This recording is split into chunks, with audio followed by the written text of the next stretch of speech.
Hmm.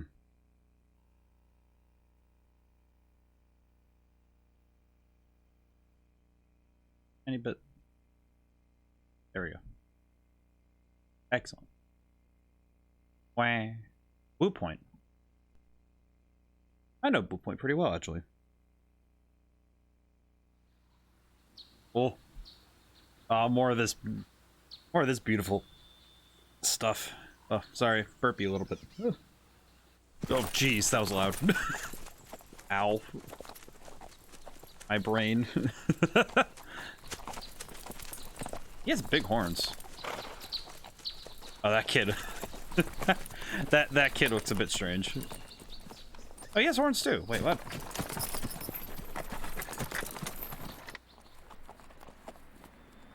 The animation looks so good for this. Like, for this era, it's really good. It's really good. I can actually tell that it's a little bit before Shadow of the Colossus with how it looks, but...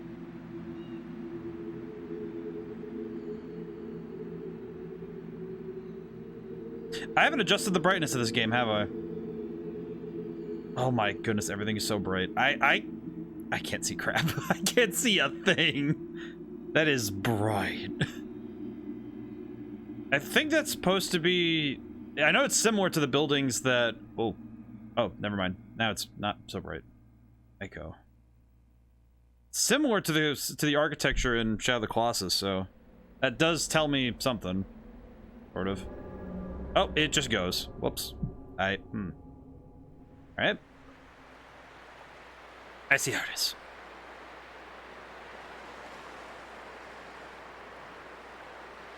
I did not expect it to actually just go. I thought it would be like, oh, we're gonna do something else. It's like, nope, the game has started.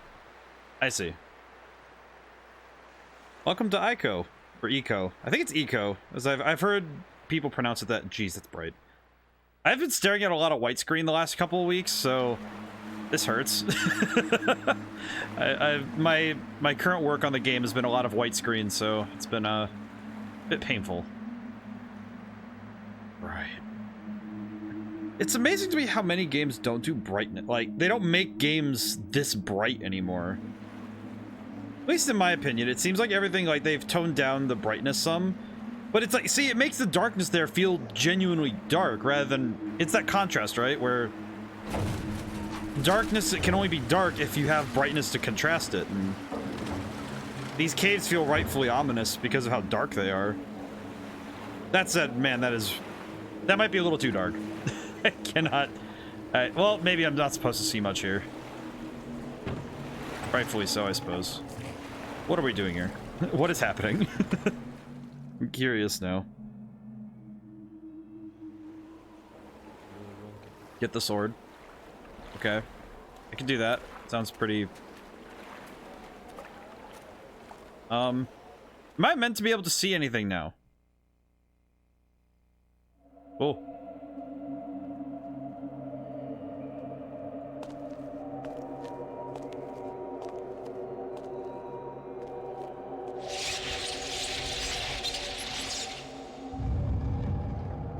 Well, that's kind of neat.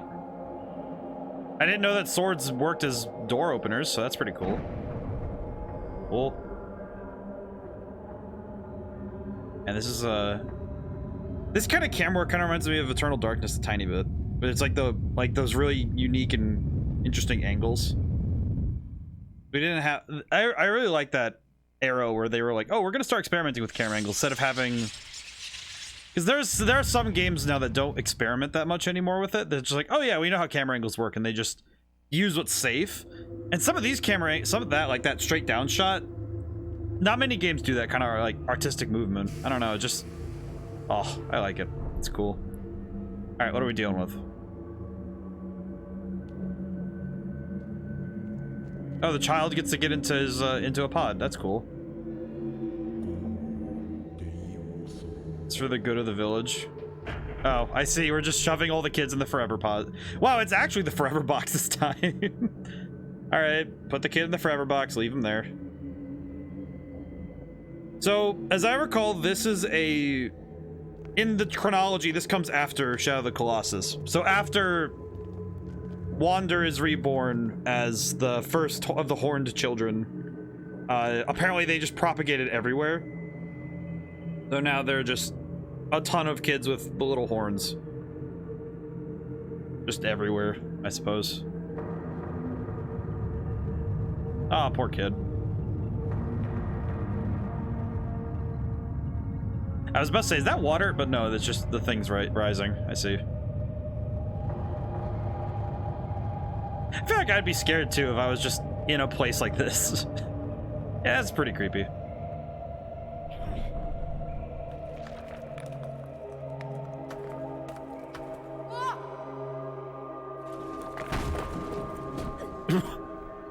I feel like that would kill most people if you landed at that angle on your back. Ow. Freaking ow, my man. Just ow. Oh, did he break his horn? Oh no, he's just unconscious. I see. Thought he broke his horn or something, because that would suck. That would also suck.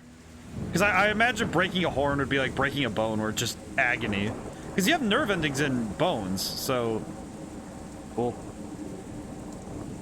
That's why, like, when your teeth are, when you have like a break in a tooth, it's like it's super painful.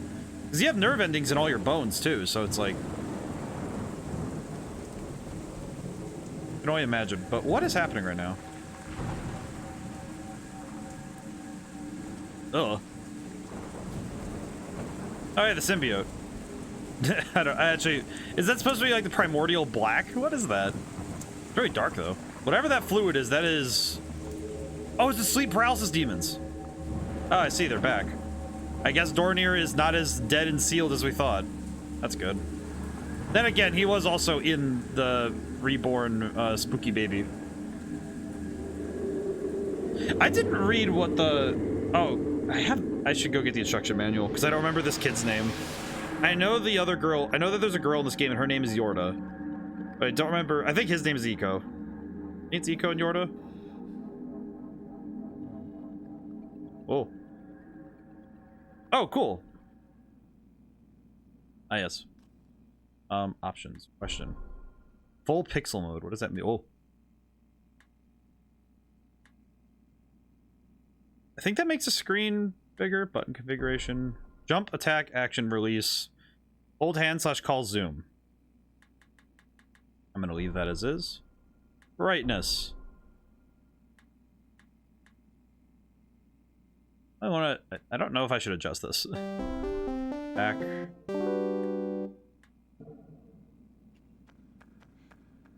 Wow, that is that's impressive, I'm not gonna lie.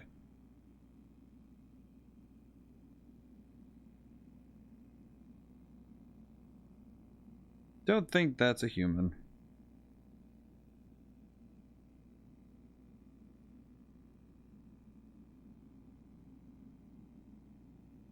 Might need to mute those for a while. Alright, let's see.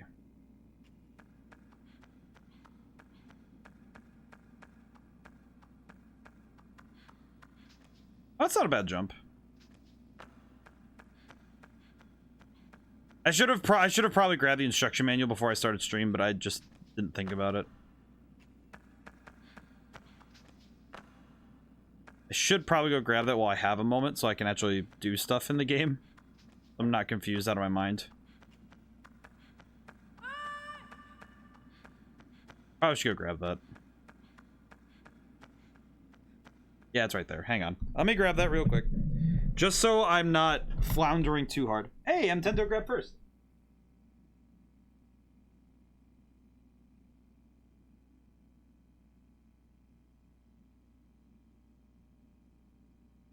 Okie dokie. Hang on. I gotta sit back down. Okay, sit back down. Oop, almost dropped the controller. That would have been bad. Drop that. Okay. Let me, really quickly, check the instruction manual, because I have the manual right here, and I should probably read it in case I forgot anything. Let's see, Eco. Gameplay, Ico controls, main menu. Full pixel mode to optimize the image quality on a high definition television. Did that. That's pretty nice. Yeah, Yorda, shadow creatures. Saving.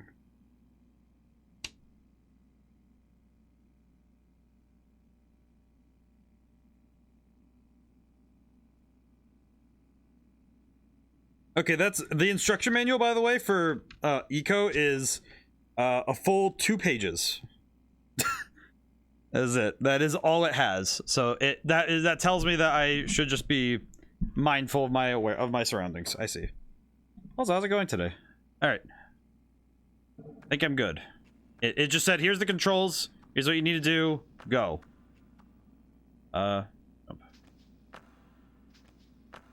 do I... Cannot touch this lever. Oh, there we go. I had to press circle at the right time. I see. Very good. Very good. Also good to see that things are well. Alright, let's see. So I did I looked away for half a second. Alright, it's down below, isn't it? I'll go find out. This game is fascinating, if a little confusing. Okay, so I do have some of the... I do at least have the camera somewhat. Oh, I can just go. Alright, cool. I'm very confused by this. I will not lie. Okay, so I can just climb stuff, I guess? Whoa, okay. Well, that boy has a standing leap. Oh. Also some good upper body strength if he's able to just climb a chain like this willy-nilly.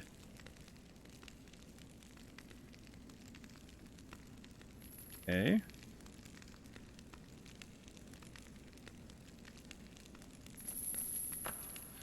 What?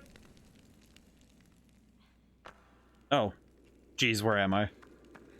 Okay, there we are. Cool. This game is a little bit... It's definitely not as open as Shadow of the Colossus in terms of its surroundings, which I kind of appreciate, but it's also... I don't know, there's something interesting about the difference between how this feels and how it felt to play Shadow of the Colossus, where there's big open areas and wide vistas versus a very relatively claustrophobic type of area. Not to mention just the weird construction of this place. This is very cool, though. Cinematic. Oh. Oh, man, it's dark. Dark up here. Why is it so dark? Alright. I might want to turn the brightness up a little bit. Just because I'm actually having some difficulty seeing. That. Okay, let's see. Looks good for you guys. Maybe I just need to adjust the picture on my TV. Hang on. Just... brightness. Really? Alright. No, it just looks bad when I do that. Yeah, that's just not great. That's fine. Alrighty. I think adjusting in-game brightness is always a better option than adjusting TV brightness, because usually in-game brightness will account for certain things that in-game TV brightness, because TV brightness just raises the white value in the image, not... It doesn't necessarily adjust accordingly for, you know, the brightness in your game. It's not fantastic. Oh. Still running up the stairs. I feel like I made a mistake somewhere in just running up these stairs. Never mind. I found a chain. Pretty good. This is so... It's also nice that this game, like other games at the time, did not continuously bombard me with music. Like, the fact that it's just ambient wind is kind of refreshing. Some games need to learn when to just turn off music. Just have fun. Let the world speak for itself. Let it breathe. Kind of why I didn't do music in a lot of areas in my own game right now, where there's like any area where you can get attacked, I just turn the music off and say, all right, well, it's fine. Cool. And see, like, you're highlighting this moment with music. Oh, it's a... I think that's Yorda.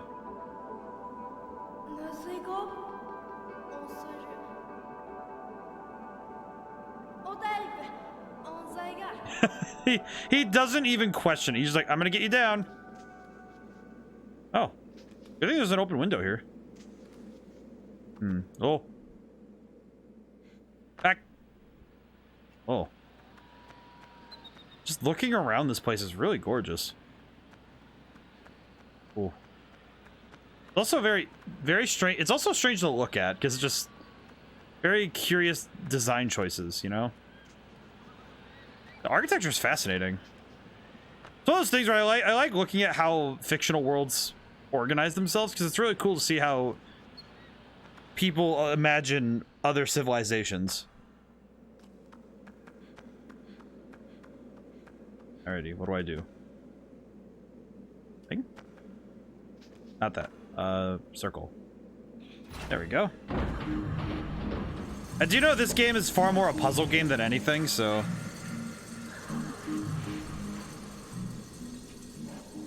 I do like that this game chooses its moments well with music. That's what I mean when I say that I like that these games have known how to just... Uh-oh. Ow. Okay, well that worked. Kind of a inadvertent speedrun, but that's fine. This is fine. Whee. But I appreciate this game's willingness to reserve music for specific moments and to make that music really evocative rather than just continuously bombarding me. Some games it's nice when there's constant music, but I don't know, some games need to... There are some games where it would be nice to have less music, you know? I feel like it's more in the... Well, right now I know it's in the open world side. As much as I like music in open world games, I also think there are moments where I just need the music to be turned off. Or at the very least, just having it quieter. Oh, Drifter got second. Very good. How's it going today, Drifter? Ooh. Let's see. Where am I going? Sorry? Yes. How do I get you down? Hang on. Brain is working. Another ladder over here, though, so that should help. Maybe.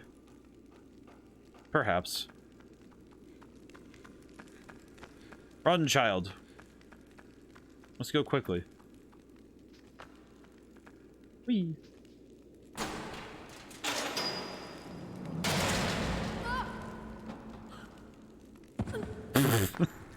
Oh wow, we got a bot this early. Yeah, we got one really early, but that's okay.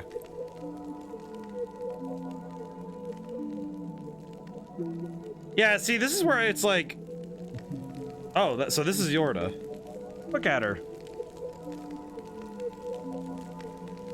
Very interesting character design. I'm sorry, I do not speak picture language. What do I...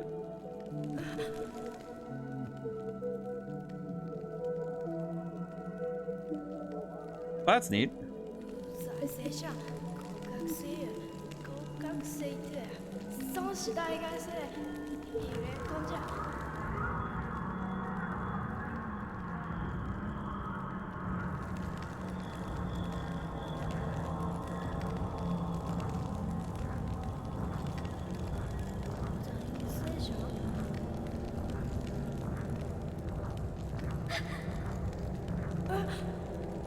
Oh, the shadow demons. Once more. Give me this.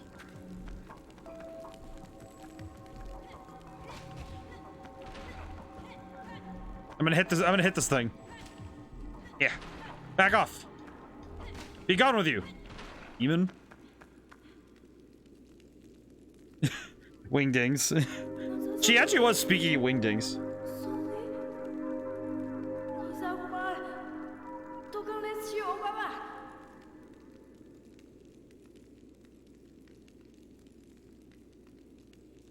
Oh, I can just hold her hand.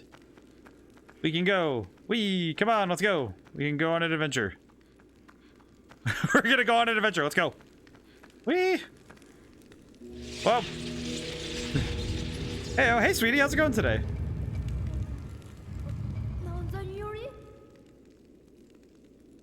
I like how Eco is just like, how'd you do that? All right. Well, time to go. Wee. Let us go, my friend. We must go somewhere. I don't know where I'm going. Wrong way. Apologies. She's much taller than he is. I wonder if it's like a... Here? Oh, she follows. Oh, thank goodness.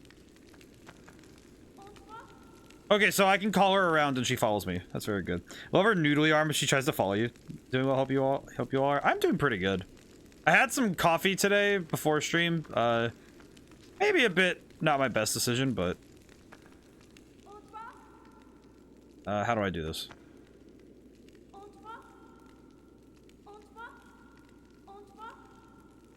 Let's see. How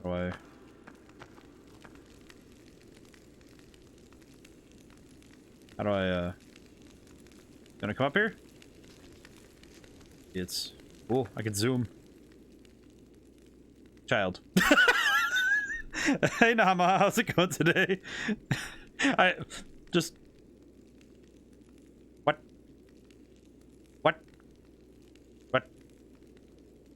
Yorda, you can follow me. Ah! Maybe there's a stairwell or something? No, it is pitch black over there. Never mind. How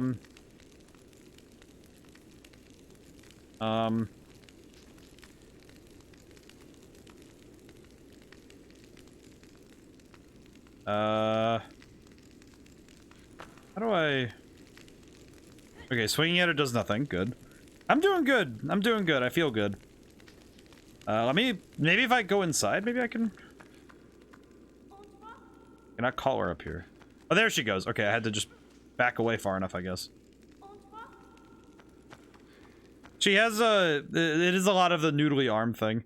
I find it funny that this kid is just... Immediately meets somebody, first instinct, we must leave together. Let us go. Oh, it's a save bench. That's right. I remember this now. I don't know what achievement I got, but...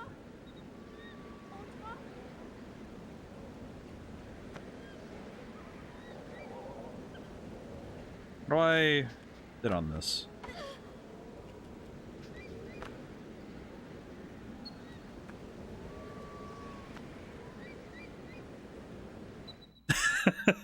I like that this predated a lot of the games saving at benches by a very long time. But yeah, I'm doing good. I think I got a lot done this week, and I feel really good about my progress.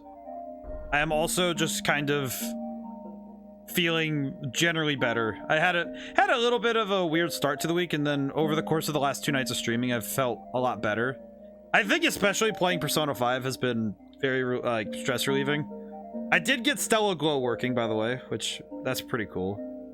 So that with that ready, I'm feeling good about the next while of streaming. Unfortunately, I looked up both the file saved. Resume game. All right, cool. I looked up the time. Oh, we can just walk. That's nice. Oh, we can just walk. Nice. I like the fact that it's literally just you can just walk together. Her to just walk. Nice. Oh no. Nope, no. Do not let her go. Pull her back up. Pull. She is not going to fall on my behalf. Come on. All right, we should just go. Yeah, go faster. Never mind. Don't like that. Aggro. If I have another aggro moment, I'm gonna be very sad.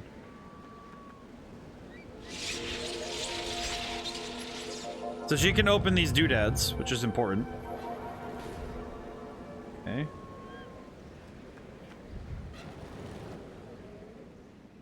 Okay, so that introduces us to buttons. Probably gonna be an important feature later. Almost guarantee it. Birds! Oh. The darkness. Stay here, I guess? I'll just go fight him with a stick. Yeah, yeah, yeah, yeah, yeah, yeah, yeah, yeah. I do not want more aggro moment, like more moments like aggro where it's like, no, ma'am, get away from the vortex. Get away from the vortex. I don't like that. I do not like the darkness of the world. Can I break these?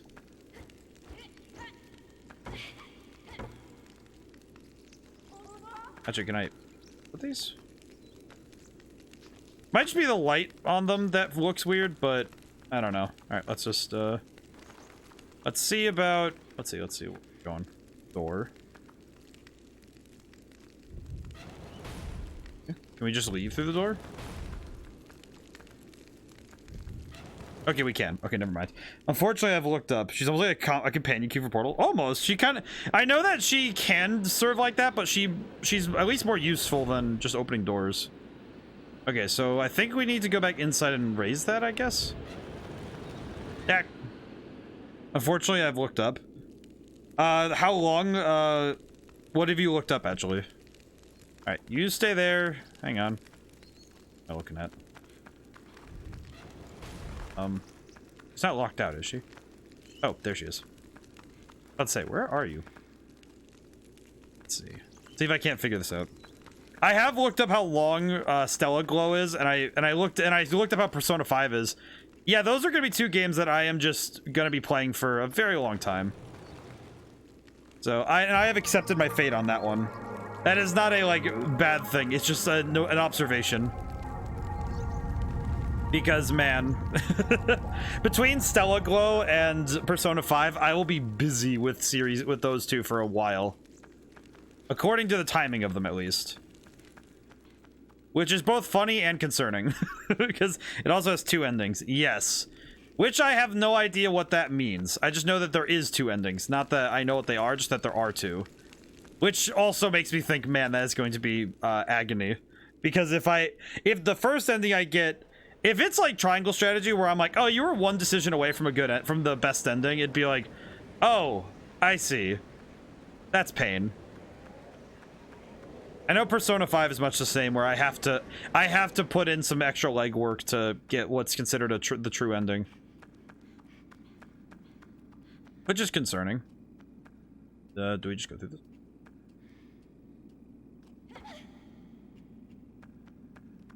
Nope, the store is not open.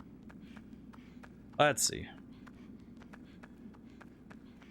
Well, we just walked up the stairs, so I don't think they'd have us turn around just yet.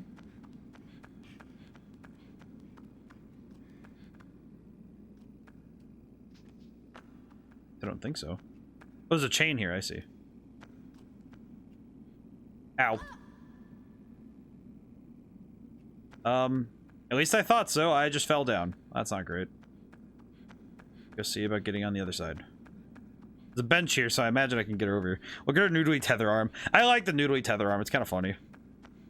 How do I open you? My caveman brain is going to be working very, very hard. And probably in the wrong direction. I need to watch it again. I need to watch that run animation because it's just funny. Like, both how you hold her hand, which is so very just goofy. And then on top of that, just how she, like, both her running stance and how she turns is really funny. And jump. Oh. Up. There we go. What is this thing? Does it open the thing? It does open the thing. Okay. I'm gonna go get her back really quick.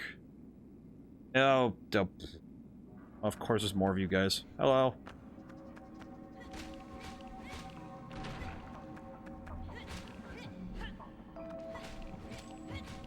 Funny how this game has somehow more combat than... Oh, they've taken her. Nope, I'm running for that. I'm running for that first. No, you do not. Stop touching her. What the... Hey, stop that.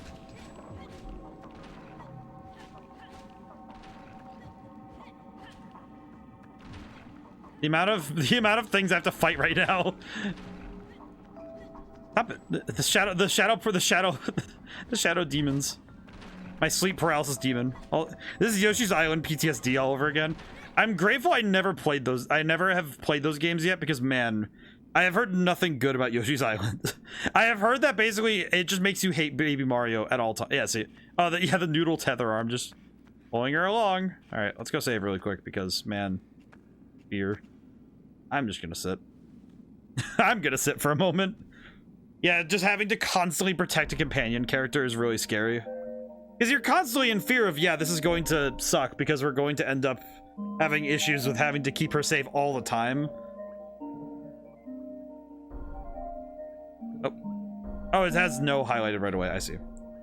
It's good, but yes, you'll hate Baby Mario's crying.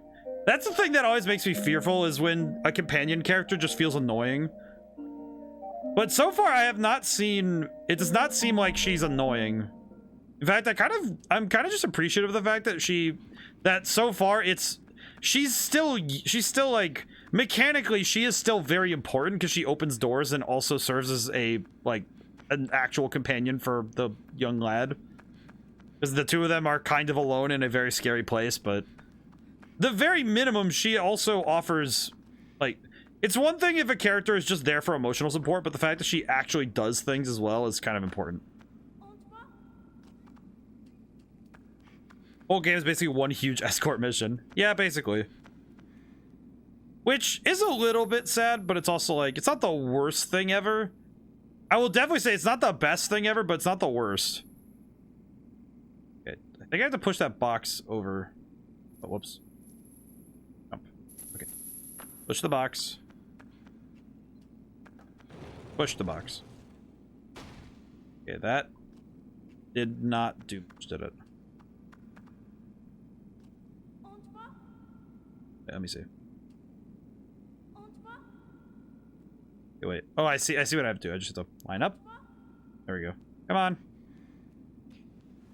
That said, escort missions can be fun when they're done correctly. When you're just when you're just having to carry around a character you don't like, it doesn't feel good. But when a character both offers game mechanical like importance, which Yorda seems to do, and also happens to be, you know, like a good companion, I think that's the best one. I think so far in terms of companion like characters like this, I'm trying to think of other characters that I think Ellie from The Last of Us is kind of like this, where yeah, you're escorting her, but she's also helpful.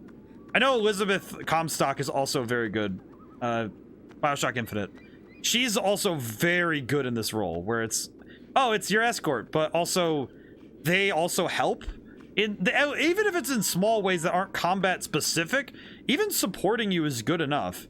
And yeah, I have to protect her, but I don't feel like it's gonna be annoying. Oh, geez, that's a Birdman. Staying right here. Get out of here, Birdman. You too. I will slap the goofy out of you guys if you try to touch her.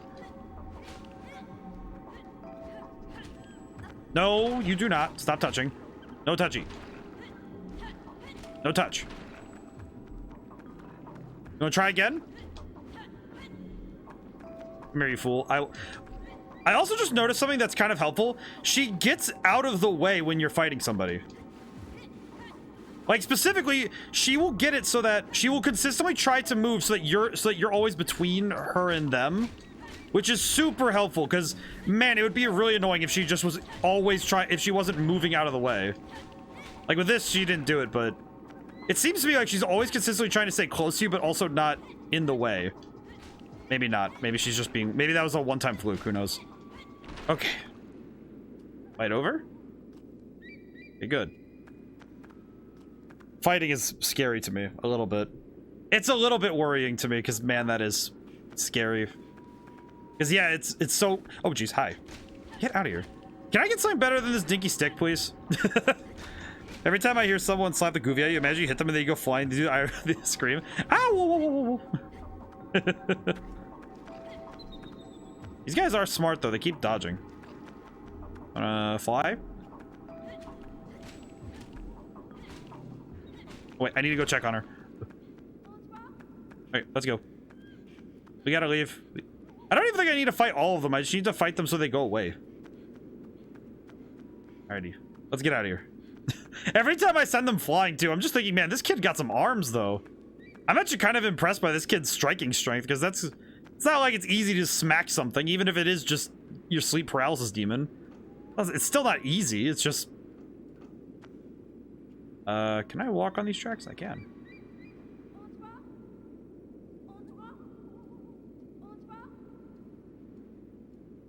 I like that she takes the ladder one rung at a time. She's just taking it really slow. I like that. That's kind of...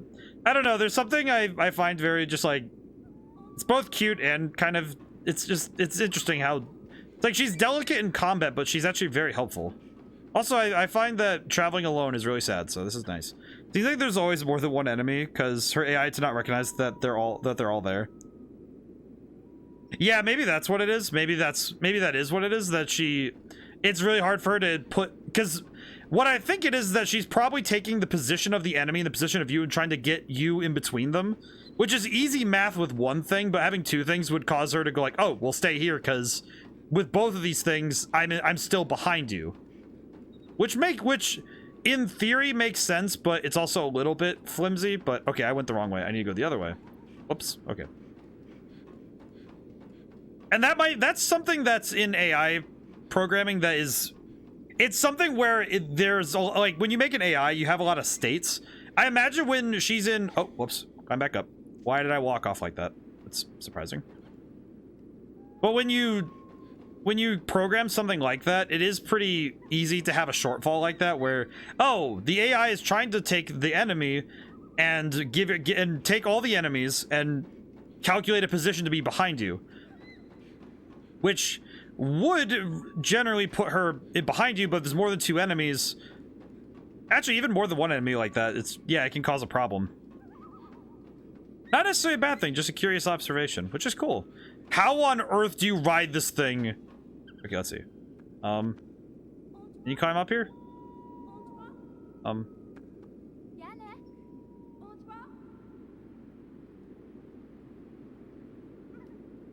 There we go. I like that she can say no. I don't know, that's just funny to me. But that is fun. It is interesting though that she can have these little like AI shortfalls. Oh, I see.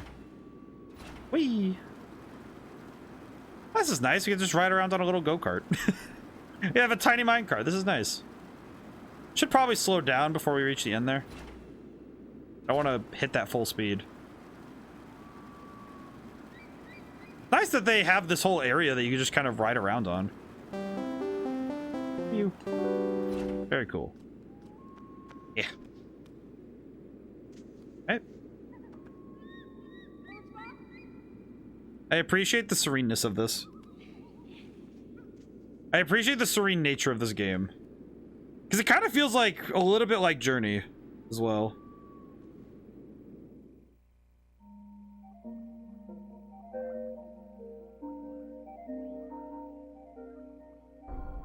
Oh, the save music is really pretty.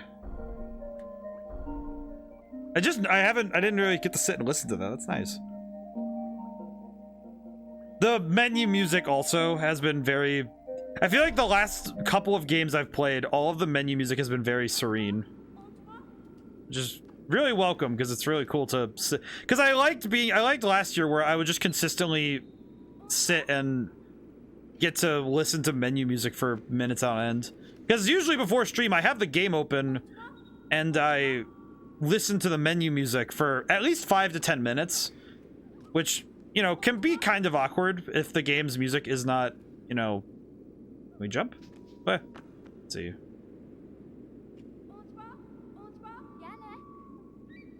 Can't make that jump. Okay. Let me see what I can do.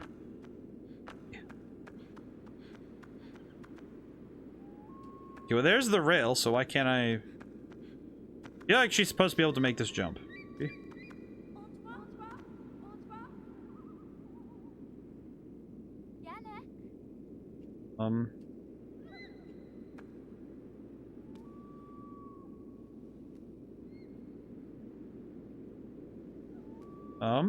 How do I do this? Oh, there she goes. Now she had to she had to get positioned, I see. Interesting. Right, come on. Come on, up we get. Let's go. Come on. Yeah. She is very tall compared to me. I don't know, I just find it funny how tall she is. I know he's a kid, but it's still just funny, because just like... It kind of feels like when you're like, you're a little kid and you have like a crush on someone who's like definitely like 6 years older than you when you're like a little kid. And it's like, oh, I'm gonna protect you. You have like the little wooden sword. She's like, oh, that's cute. Okay. I like the God of War on this one. Are you able to follow? I'm gonna keep going. Okay, let's keep going. Yeah. Oh, that's funny. You have to it changes the control stick motion when you get past a certain point. Okay. Drop. You gonna be able to follow me?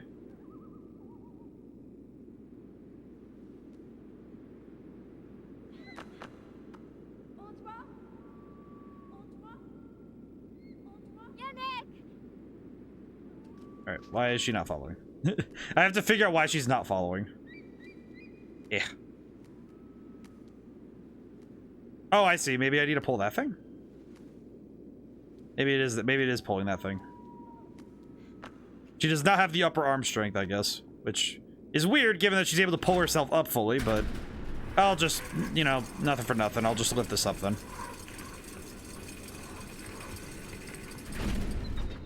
Ooh. Wait, a crane? Interesting. Like, obviously, cranes are not a brand new invention of like... I don't know, it just seems odd given the technology of it. Maybe I need to lead her onto that? Think I'm understanding what I need to do, but this is a fascinating game to look at, too. Just in terms of how it feels. Alright, let's see. Let me see if I can't learn a thing or two. Drop down. Okay, and jump. Okay.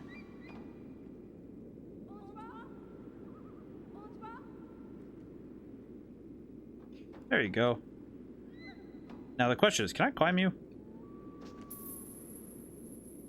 More just out of legitimate curiosity than anything. I'm just want to see if I can.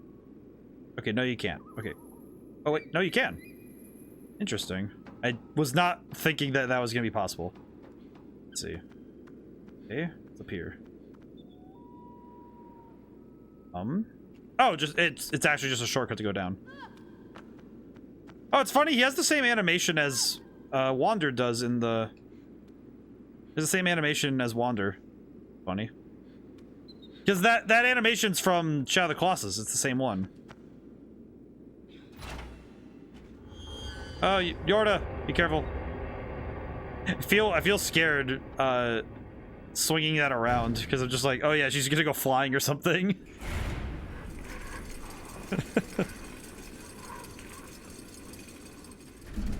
It's funny to me seeing how strange that is. Alrighty, all right, let's go. Ah.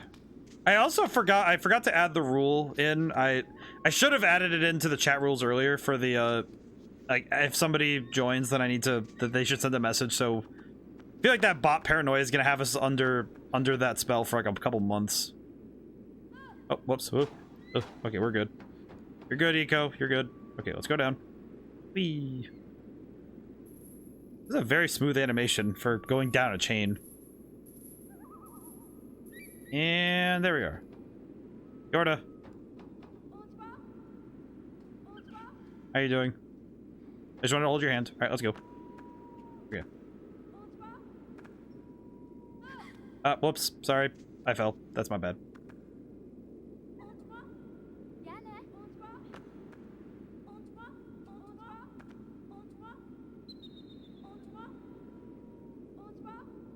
You? How do I... Trying to make this jump as good as possible. Okay, wait. How do I... I am new here, but just read the rules. What was missing from it? Oh, Crooked Mantis. It was that word. I need... well, actually, you just kind of made the... It's, we're trying to make sure that we don't accidentally ban people who are just actually new rather than bots, because we've been having a bit of a bot pandemic. I'm not sure what the deal is with that, but, it's been kind of odd, but we're trying our best to fix it. But, hey, how's it going today? Nice to meet you. Yorda, this jump is easy. Look, I can do standing. Oh, I can. No. Oh, I see. Yeah, it's just a thing. I don't know what the deal's with it. We've been getting rid of them as fast as they show up, but it's a thing.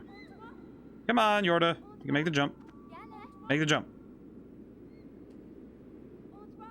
All right, there we go. I had to stand closer. I see. Yeah.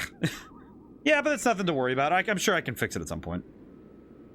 Trouble is that these bots get made as fast as we get rid of them, so it's like, yeah, well.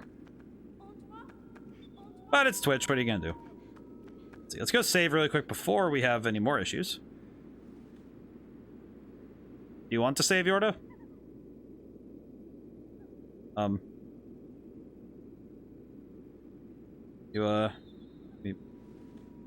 What's up? Wanna sit? she did not want to save for a minute there. I see. I see. That's pretty good. She really did just say, well, hang on a moment. We don't need to save yet. I like this game so far, though.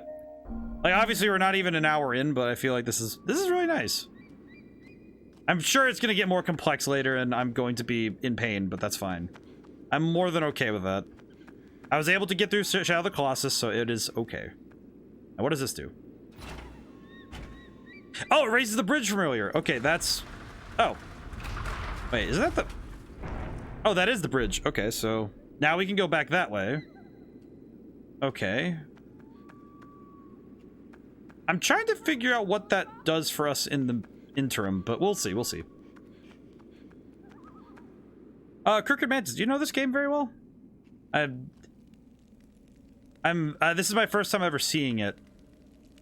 And it intrigues me greatly. I played Shadow of the Colossus, though. Did that the last 2 weeks. That was cool. The last stream of it, I was stuck on the final Colossus. It was pain, but I did enjoy it. Oh, wait, whoops. I think I see where I need to go. Wait, can she follow me down? I think she can follow me down the chain, but I'll check. I might need to take her around the long way. Necessary. Find out. I'm a big fan of this game. Usually I help people who allow backseating, though I acknowledge it's not unless you ask. Oh, well, that's very kind of you. I think it's an interesting middle ground that some streamers have to run. I know some are absolutely just non-tolerant towards backseating, and others are like almost need it by rule of just by the rule of it. You able to follow?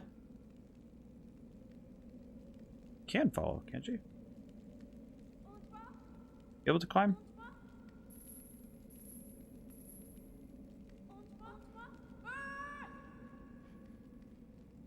I don't think she can. But it's funny though, because it's good when it's like I think it's usually a nice thing when you have that middle ground though for backseating, where it's less backseating and more passenger driving. You know what I mean? Where it's like it's less. Oh, so where did she go? She went all the way back there. Where are you gonna go? Wait, where are you gonna go if you're gonna go that way? Wait, what? Where are you gonna go? Should probably go find that out, because if she's gonna go another way, I should probably take that way instead. It's kind of almost like, you know, you're playing a single player game with a friend next to you on the couch, and the two of you kind of, one of you has the map and the other one has the controller. I think that's a nice balance to run. It's kind of what I like doing here. It's kind of just, if necessary, I'm like, yeah, I don't know what I'm doing. Yeah, it's funny. It's a nice thing though in the culture of gaming that we've moved away from being really angry about that kind of thing. Because I think some people get disproportionately mad when people jump in with help. It's like, I don't think that's helpful. I think rather it's good to, it's like if somebody says like, oh yeah, it's like, yeah, you need to do this. Hey Hecko, how's it going today? Also Hecko, I followed, I got the thing working, as I think you saw. And we have, we now have the means to play Stellar Glow, so that might be in the next few weeks. Perhaps. What is this? Box. Able to pull the box? I can pull the box. Where does this go? Oh, I need to use the box or something.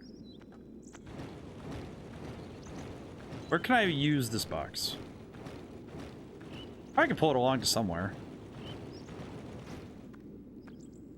It doesn't exit here, so probably usable somewhere in here. How's it going today, though, Hecko? Ooh. Curious that it only lets me move it a certain amount. Oh, okay.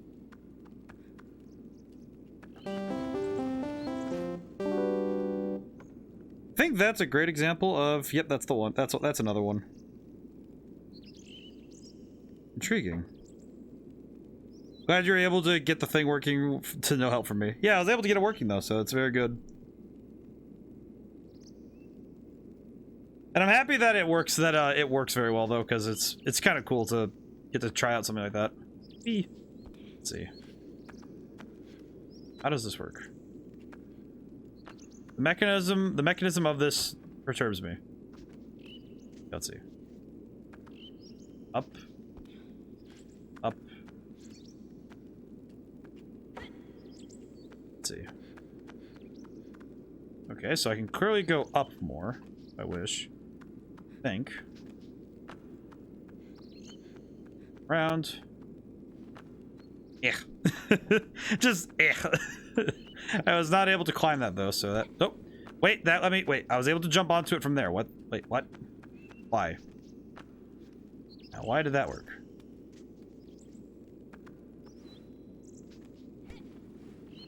Just say, wait, can you do a jump attack? Oh, you can. Oh, that's pretty cool. Okay, I have no idea what I'm doing here, so I should probably find another place, but I'm uncertain what to do from here then. Intriguing. I'll have to look a little harder, I think. I need to look a little harder. I think that other section, I need to take a better look at what I'm dealing with in terms of my surroundings. Okay, so this is the spot that's the area I can climb down the chain for. Anything down there besides the... So I think my solution is to get down there, but I don't quite know how. Jump. Jump. Climb. Okay. Ground a little bit. Let's see.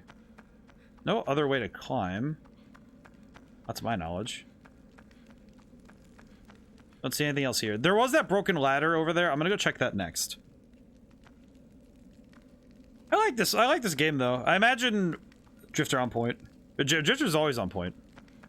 Very exceptional.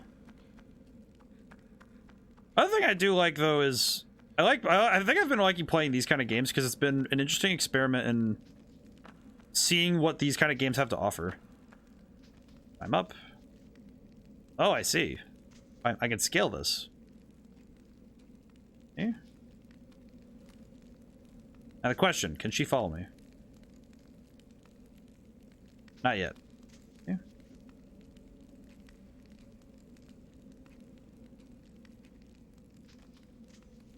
Maybe if I climb down this way? I'd be able to get her to follow me? Nope. Okay, I have to go up. Just listen to the follow jingle. I feel like the follow jingle is like becoming like a bane of everyone's existence now. I feel like I have to turn it off for a little bit. Like, I feel bad because I don't want to turn it off, but it's also like, man, it plays all the time now, so it's like I feel like I should at least turn it down. Let's see. Maybe this? No. Okay, probably good I look around up here anyway, though. Let's see. I could use the camera instead. Let's see. Nothing over there. Big window over there. It's a lot of space here, but I'm not sure why it's... It is I do not quite understand the objective. At least in terms of this space. I don't know what to... Besides it being explorable and kind of cool, I don't really know what the dealio is. Ow, my face. Okay. Do not understand the deal. So I think my goal is something outside. Come on then. I think it's outside. I'm really confused. Oh, Hecko, you bring out my boy. I see. Bring him out, my son. What do you do? How does he do? I appreciate my boy. Appreciate the boy. Forfeit all mortal possessions to the boy. Alright, well, he can watch me flounder a little bit. Let's see. I think I'm just not quite getting what I need to see yet. So I'm certain that it's just me missing a very small detail. It's definitely not... Let's see. Rope there. Because I think the mechanism is higher above, but I'm not sure how to trigger it yet. Jumpies. Okay, there we go. Yeah. It's doing pretty good there for a little bit, but slowing down a tiny bit is definitely nothing too bad, so I'm not that worried. I can't jump that high. Oh, I think I understand now. Okay. I think I understand, so... Where is she? Oh, she's all the way over there. Okay. I'm keeping you close with me because I just don't want you to be unsafe. Let's go. I think I understand what... Either that or I need to change the follow jingle to something a little less, like, repetitive. As much as I love the follow jingle, hearing it every 5 minutes must be a pain for you guys, so I might need to swap that out.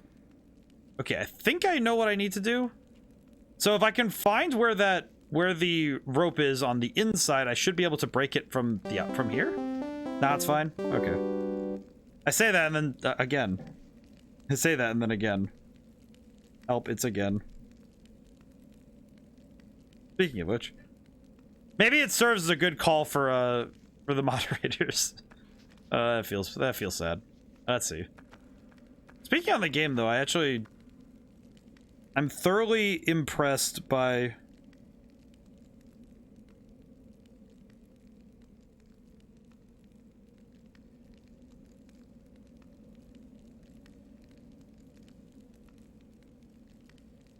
oh, I need to fix something really quick. Whoopee. Hang on. Whoops.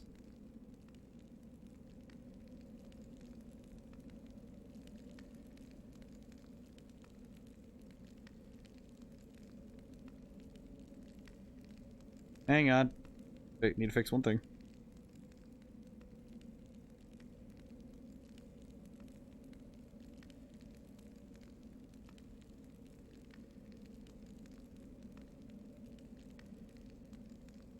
Whoopee.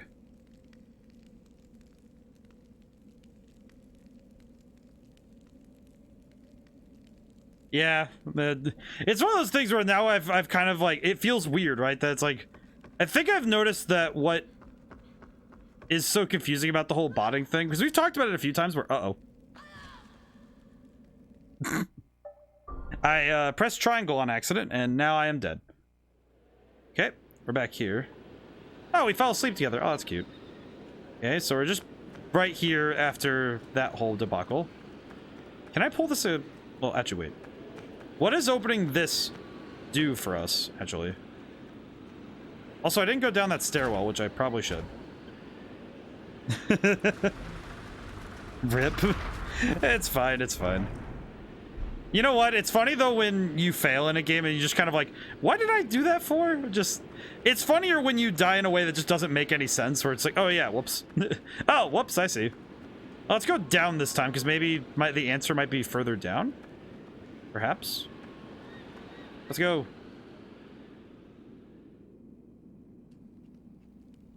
ODaM, are you getting ready for the Greninja raid? Sort of. I have been very, I want to say slow about it, but I've definitely been... Oh, did I get a new stick? I got a new stick, I see. We have a new weapon. Excellent. But we do have a... I have been working a little bit on the Pokedex off stream, but dang, it's already been that long. Oof, yeah. Let's see. So I got a new stick. Can I... able to do anything up here? I just look. Oh, this is the area that I can't get to. This is the area below where I was at, so...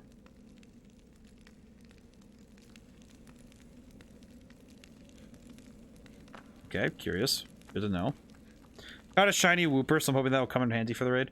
I haven't really done a whole lot of prep. I probably should, because I want to do that at some point, but it is not something that I have put too much work in yet, because I have been focused on other stuff since I finished my plays of Scarlet on the channel.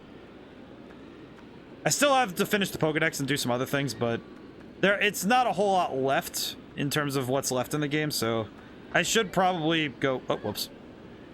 It's funny that you can just kind of walk off. They just let you do that. I don't know, it's just funny. Okay, so that takes us back in there. This won't help at all, though, because I'm just checking it, but I'm legitimately curious why does it loop back, though? Unless there's a good reason for it to loop back, I don't see why it does. It's not like the raid deets are fully on, it's only speculation at the moment. Right, it's just, no, but it's just funny to me how much that prep there is. The most I got is, okay, if it's gonna be poison type, then okay, like I'll figure something out, but it has not been high on the priority list recently. Okay, so I can climb up into the rafters, so there must be something in the rafters. And I can climb up into the... And I can climb up that one side, but I don't quite know what to do with it yet. I can climb down this chain, but she doesn't seem too keen on doing so, so I can't do that. So how do I get her down? Well, also, I feel like it's better to just wait for the hardcore raiders to figure out what the moves are after day one than train a Pokemon for it. That's fair, that's fair.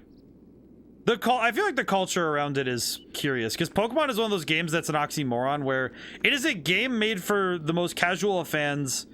Like, it's made for the most casual of players, while being simultaneously absolutely beleaguered by people of the elitists. The bridge is just for easy backtracking, so if you wanted to revisit the start, you don't have to reverse engineer the Korean puzzle and car ride. Oh, I see. Well, that's nice. It's kind of nice of them to do that.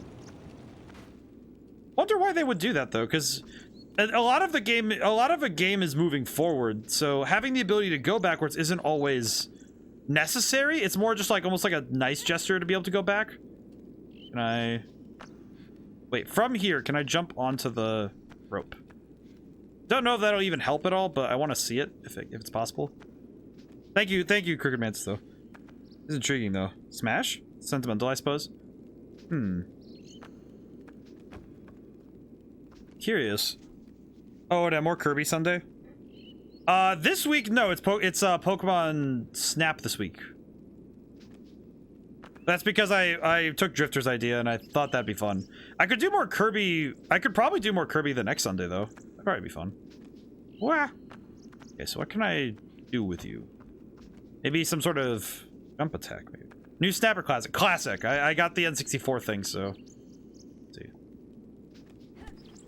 So I can hit the rope, but it does not break the rope. Shame I don't have a sword, eh? If I had a sword, this would be a non-problem.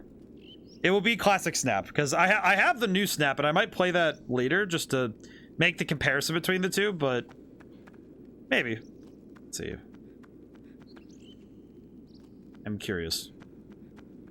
I think she's safe here, so I'm gonna walk around a little bit and just take a look. All right, is there anywhere else I can take? I can't take that box anywhere further. And why is there just a... Can I climb this?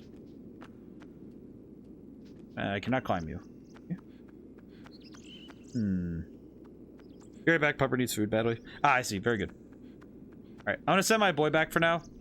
He does not need to see me flounder. He has things he can be. He has better things he can be doing than watch me flounder a little bit. Let's see. Okay. Can't grab those windows. Probably best that I test things so I understand what is and isn't. Okay, so I know that the box can only go out to there because there's a ledge there that I cannot bring it over, and the rope doesn't break because I don't have a sword. Oh, wait, if there's a sword on the other side or something I can use on the other side where the chain is, I just need to go back and climb down the chain, check it out. Maybe there's a weapon? My brain had to work on that. Oh, we're at the hour mark. All right. I'm trying to get back into the habit of asking everybody how they're doing on the hour mark. I fell out of it a little bit, and I feel bad because I like checking in on you guys. How's everyone doing? Everyone having a good... Anyone got plans for the weekend? I know this weekend, graciously, I have nothing. Next weekend, I have to go out into, you know, public normal society, which is... But it's to go see a play with my mother, so I will not be remiss of it. It's just, you know... One of those things where I'm like... My brain just goes like, oh god, social contact. I don't think I think it's just because I've become at this point some sort of hermit. Not in a bad way, just, well, it's a hermit, so I guess the connotation's there. It's almost like I've become Diogenes, but a lot nicer about it. If that's even possible. Let's see, I don't see anything. So what do I do here?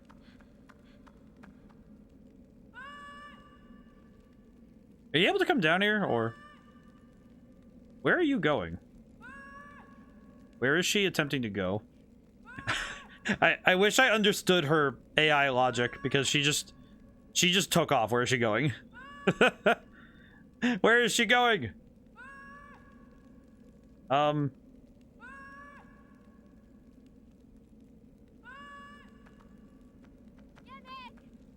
Yeah, reasonably so. I don't know why you would have tried to go all the way around. Okay. Can I climb over these? No. These are just tall enough you can't climb them. Okay. Hmm. There's a piece here that I'm missing. There's a skeleton just still here. Hey, a dead gecko. Her pathing is a little confused here. Oh, I see. All right. I'm not gonna ask for the solution, but I'm gonna ask for just a thing, Crooked. Do you prefer Crooked or Mantis? I actually probably should have asked.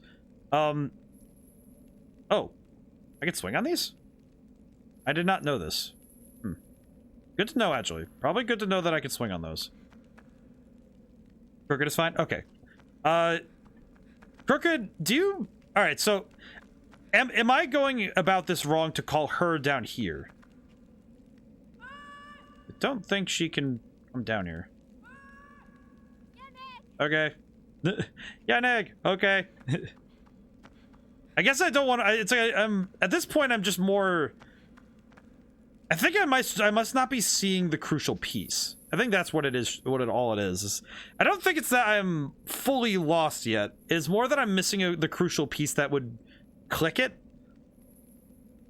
And I feel like I'm looking in the wrong spots, but I'm not sure how. Not sure how to... Guess I'm just not sure where to look yet. I do like that the camera just pans over to her, just like, oh, I'm gonna run. Time to run. Puzzle is only in this room, and you have seen the crucial pieces that you have yet to interact with. Oh, I see, I see. Okay. I see. That's actually far more helpful, and that's actually exceptional help, Crooked. Thank you. That's actually... Like, it's like my brain was like, okay, wait. It's like, it's not enough to be, like, telling me the solution, but it's enough to say, you know, you have the pieces, but you don't have the answer. And I think that's actually a really good way to word it. That's actually, like, fantastic. I'm gonna write that down really quick, because... Oh, whoops, wrong button.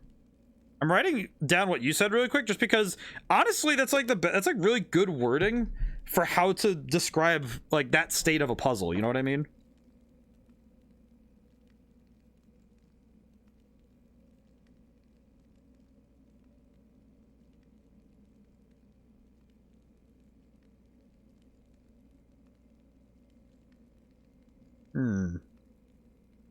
I'm writing it down in my little notebook.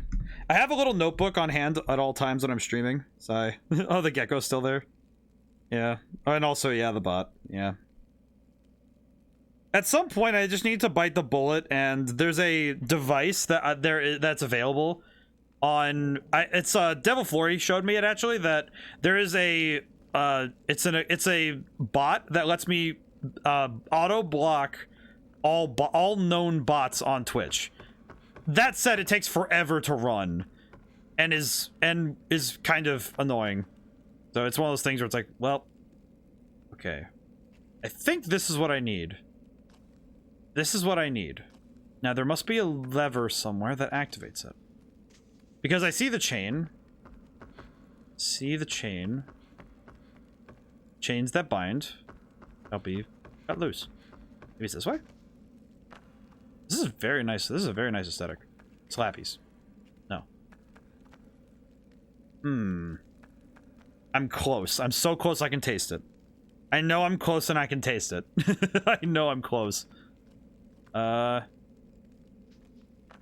did not think about how to get down from this side. Jumpies. Okay, good. I can make it back. Good. Okay. Be something I can do here.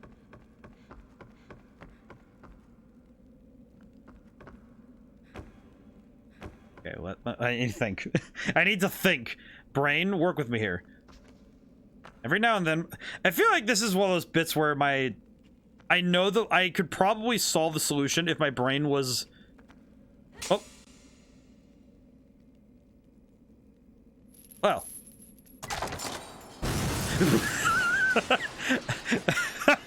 we need to put you, Crooked Manson, that one author guy in a writer's room for like a day.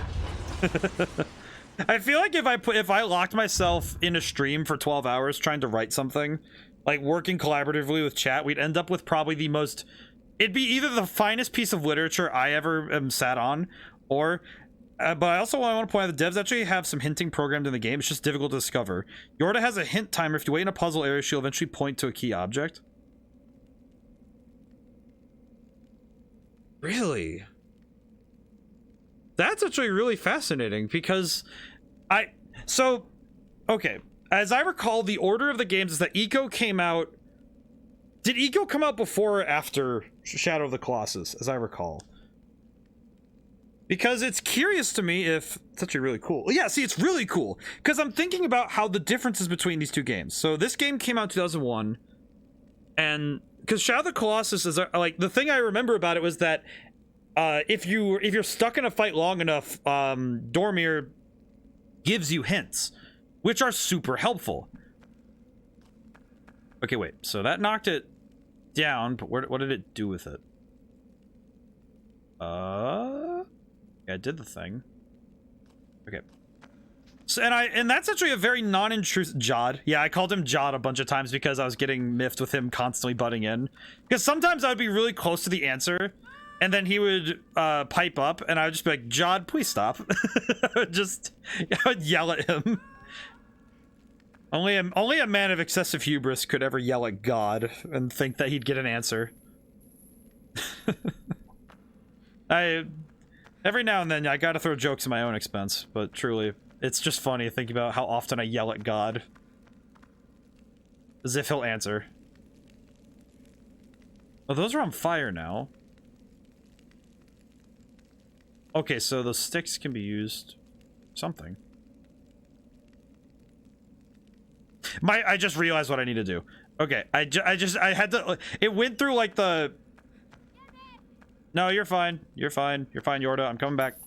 That's actually very good, though. The thing that's good about it is that it's non-intrusive. It's in the world. Yorda's been sitting around long enough to stare at the puzzle, and she's going to point things out to you rather than just, just yelling at you in your language, right? It's actually a common gripe I've heard about, recently as God of War Ragnarok, right? Where it's the whole, they're telling you the solution to the, oh, crap. Oh, you've got to be joking. I missed. Oh, I should have saved. I should have saved beforehand. It's like a hint on a pity timer. And I'm fine with a hint on I'm fine with a hint on a timer. All right, Yorda, we just gotta... I think I messed up, so I gotta... Oh, whoops.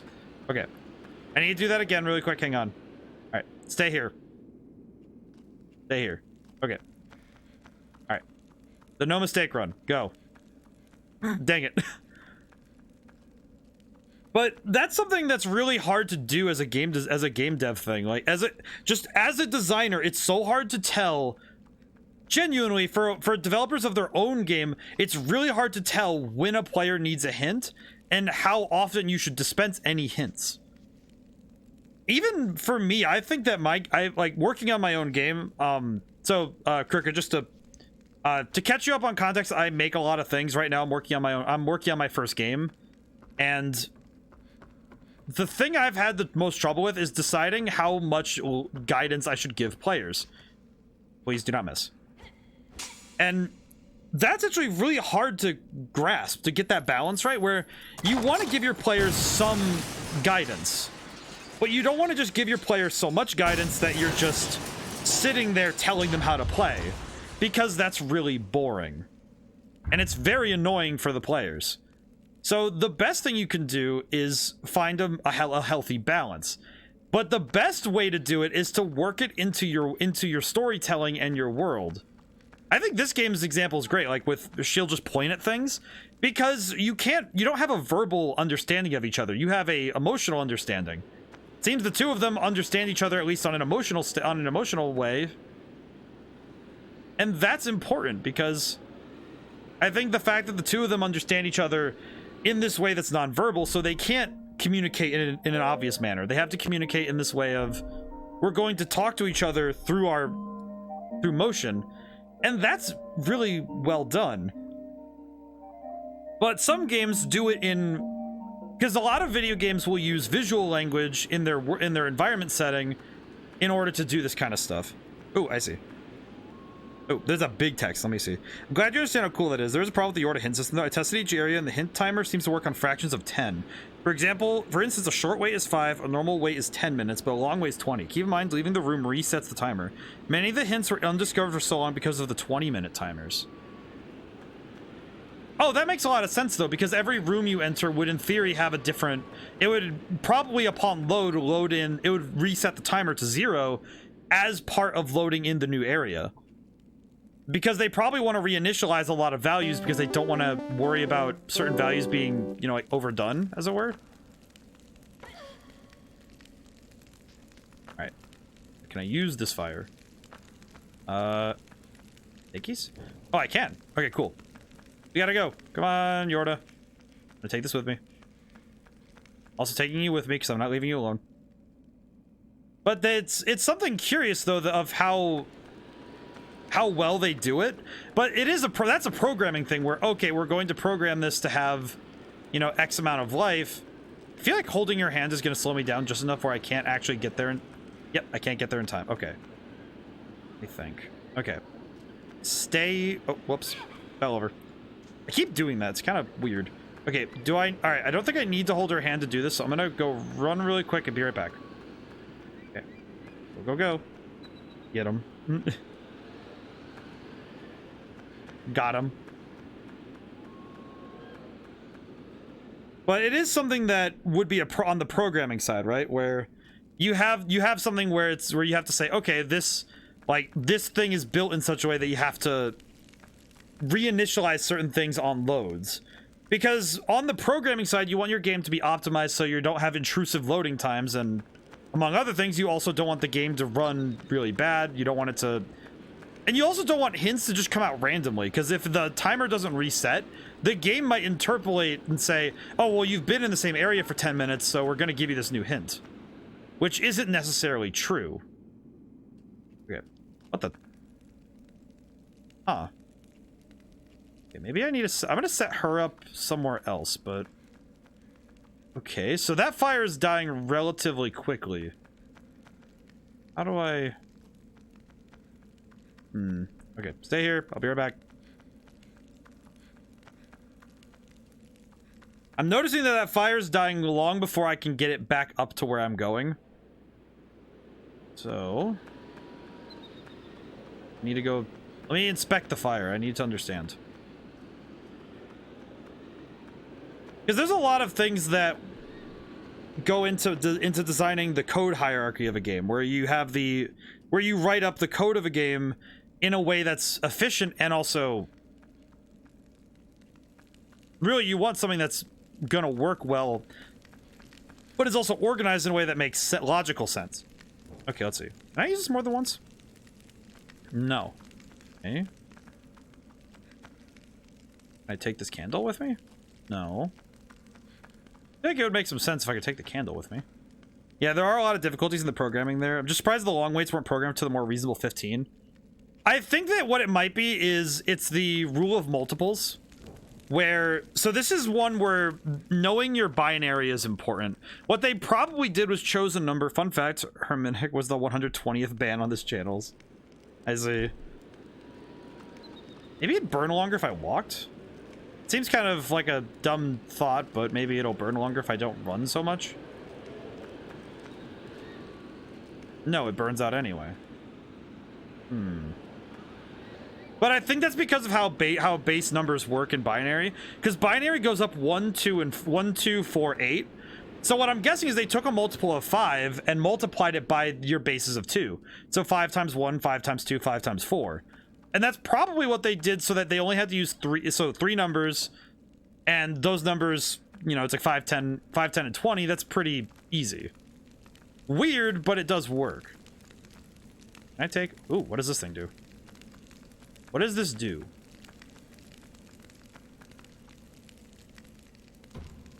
What the...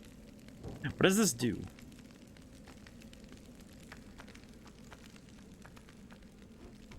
Why am I able to throw these? What is this?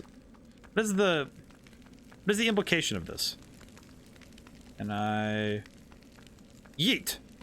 No. This...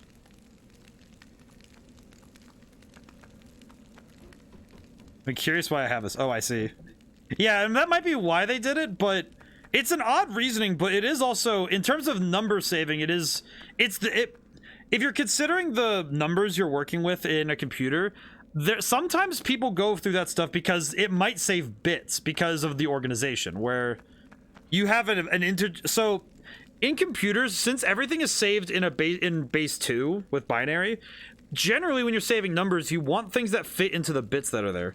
Man, it's out of interest. Do you have any other favorite games like this? Oh, that's also a fair point. I have, because this game is very good. I'm just also very confused. All right, what am I'm missing something. I can throw these for a reason.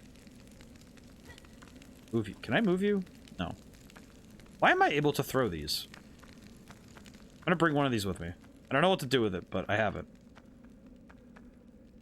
Okay, she's up there still. That's good. Why do I have this? What is it? What is its purpose? Besides throwing. Alright, still able to switch these out for some reason, which is odd. See, what I'm confused by is why do I grab these rather than just take the candle? Mostly just because I don't quite understand why taking the candle wouldn't be the easier option, but... Okay, let's see if I can't run this up somewhere. There must be somewhere I can run this up to that would keep it aflame in the interim. But I'm kind of uncertain where.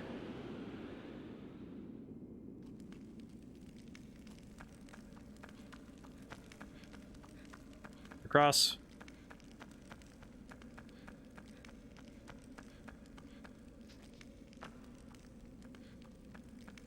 Nope, it burned out. Ah. So I could get that far with it, but that's only if I don't stop. This game has been my hyper-fixation since the pandemic. It is the main game I've decided to be, like, pick apart on a technical level, but I love playing TF2 and grew up playing Sonic games. Sonic games are fantastic. I really like the Sonic games. I've been playing TF2 more recently because I've been joining my friend on it. He streams it sometimes. It's been very infrequent lately just because of stuff, but one of my regulars here, Future Savior, also plays TF2 a fair bit. He streamed it quite a bit. It's interesting, though, because on a technical level, I feel like this game does have quite a bit to offer in terms of picking apart. So I could definitely see how this would draw you in like that, Crooked. Because I think this game does have a lot of fascinating stuff going on. Especially, as you said, you've illuminated us on some information that does make this game really interesting. Because you're able to... The fact that there are so many intricacies to it that, on first glance, you might not notice is really cool. And I could definitely see that picking apart this game... Let's see. What do I do? Her arm. I like that he switches hands when he turns around. He's like, all right, left hand, left hand, left hand. Man, you're really eloquent. Sometimes I try my best. I have tried my best to grow my vocabulary, if only because it makes me feel nice. Honestly, it's never a matter of wanting to sound smart. It's just choosing the right word always feels good. Let's talk about Crooked, but you too. Oh, well, Crooked's also just... Well, Crooked's far smarter than me. I'm sorry. I'm taking credit for... It's good to get words right. It's funny because sometimes I speak like a philosopher, and other times I speak like a caveman. You know, Drifter, to be fair, that is such an like a clear, like a Shakespearean misunderstanding. Like, oh yeah, you're really good at this. Like, I am really good at this. I wasn't talking about you, but thanks. That's really cool. It's just, hey, hey, I doubt it. A Shakespearean misunderstanding. Can I use these candles? I wish to use the candle. Certain they will burn far longer.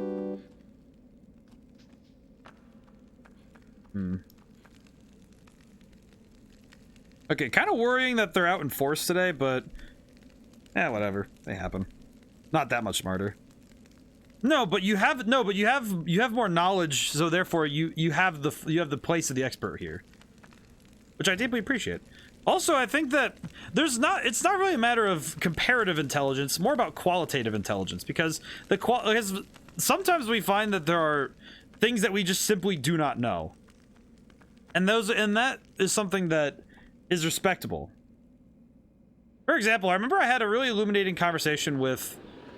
I like that word today. I had a really good talk with a garbage man once, and the things that I don't know about like even specifically my local area's like waste disposal system. Like how much, oh, there goes the barrel. Huh. What happens when I drop that though? Does it reappear back down here, or is it? I feel like I'm definitely just not understanding where to go, but that is entirely just this feels like there's a gulf of understanding that I'm not crossing yet. Let's see. I can swap sticks again, which doesn't do anything. I'm just impressed with the range of your vocabulary. I'd like to improve on, but HD makes it hard for me to read any literature. I honestly say choose something that's your favorite. Even if it's manga, choose that. Like, that still helps. You know, it's like, when it comes to reading books, any book is good. You just need to choose something that legitimately holds your attention. That's far more important than, oh, choosing the classics, you know, push your glasses up, read, oh, go read Hamlet, you degenerate. Like, no, go read a manga or something, you know, read something. As long as you read something, it's still better than reading nothing. Heck, audiobooks is my way. I think audiobooks are a fantastic way, though. I think it's good, too. I remember I was told once there isn't any good manga translation with complex vocab. You'd be surprised. You'd be surprised.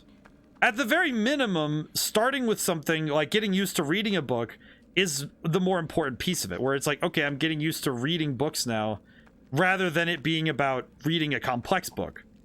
Also, Google Books has TTS for EPUBs. Oh, that's really cool. I didn't know they had text-to-speech. Text-to-speech for electronic publishers is really good, actually. Example. I'm trying to remember. I know there was one manga that actually used some pretty interesting words. I'm trying to remember what it was, though. Nope. I know it's nothing shonen. Because I don't think shonen... I think shonen keeps it pretty palatable for most readers. Okay. Wait a minute. Can I... Wait. No, you can't climb this ledge. Should give credit. I would not know nearly much about this game if I did engage in the speedrunning community. Oh boy, the speedrunning of this game must be intense. They probably move heckin' fast. Okay, what am I doing wrong here? Because speedrunning boils it down to the bare necessities. Like it is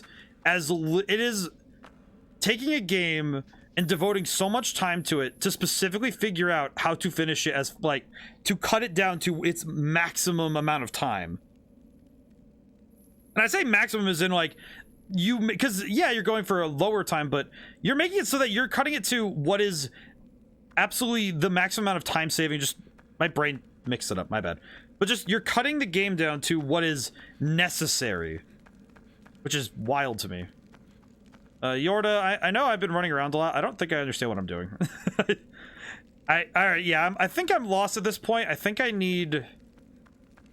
Okay, I don't think I understand how the fire helps. I like to speak with more eloquence, but I know with my goofy ass, I'd end up talking like death at Castlevania more often than not. To be fair, that would be hilarious. If you just dropped in, just shit-talking in... Shit-talking in iambic pentameter is really fun, though, so... It might be fun to learn it, but... It's still just fun to learn new words. Sometimes you just look up meanings for words just to... that's what I do. Sometimes I just look up a meaning of a word just so I can know what it actually means. Yorda, I'm sorry for wasting my time. Or wasting your time and mine. I think I don't quite understand what to do, though. I'm definitely stuck. So I knocked that down. I can get fire, but the fire doesn't get far enough. Part of me thinks that I need to... Okay. I take in this room... I can get the fire not quite far enough away. Yeah, and they love discovering things, even things that don't help, so I just poke around and inform them of things. They'll cheer me on with their interest. I think that's really cool. That's really nice. And it's also symbiotic, because it means that both of you are learning. And yeah, it's on a very specific subject, but the fact that you guys are encouraging the learning process is very cool. Because the learning process is something that people should really, like... I think that more people need to at least become aware of it. Because I think that the learning process is fun, even if traditional schooling can be very frustrating for some. I think that the learning process is what's really fun. And that's why I think that games do it much better sometimes than even traditional academics. What is iambic pentameter? It's a specific rhythm of speech that is used often in the sonnets that Shakespeare wrote. It's basically a form of syllable. It's a form of syllable counting that... if you can do it correctly, I can't because I'm a plebeian. But when you learn it well enough, you can, and you learn how to speak in it, it becomes really funny. I wrote something once in that form, and I don't know where it is, but I wrote a poem once for a college thing, and I was absolutely able to write some absolutely goofy nonsense with that. And it is a fair bit of fun. Like a haiku? Sort of. The only problem is that the sonnets are really long, which is kind of sad. Okay, okay, that doesn't work. Basically, it's basically like a very long form haiku. The sonnets are very long though, but you could probably use iambic pentameter in a modified haiku. I'm actually uncertain. Okay, can I, if I take this, well, that one's still on fire. Why are all the sticks different? Okay, Crooked, I think I'm stuck because I don't think I understand what I meant to do. I think I have officially stuck myself because now I do not understand. The problem is I feel like I'm like a piece short. Where, okay, if I had the whole puzzle in front of me, I'd understand it. It should be just in this room though.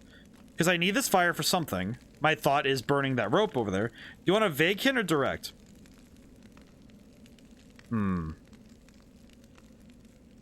I'd like to say vague hint, but part of me is really worried that I'm just not seeing something.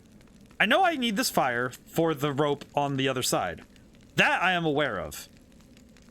But what I don't know is how to get it there. Which is the thing that doesn't jive in my head. And these barrels make less sense because I don't know what they do. Can I hit them? Can I hit you? Nope. Okay, so I cannot hit the barrels, but I can throw the barrels. The barrels can be thrown, but they don't seem to do much. Oop. You need to bring something into this room. It's not far at all. Bring something into this room.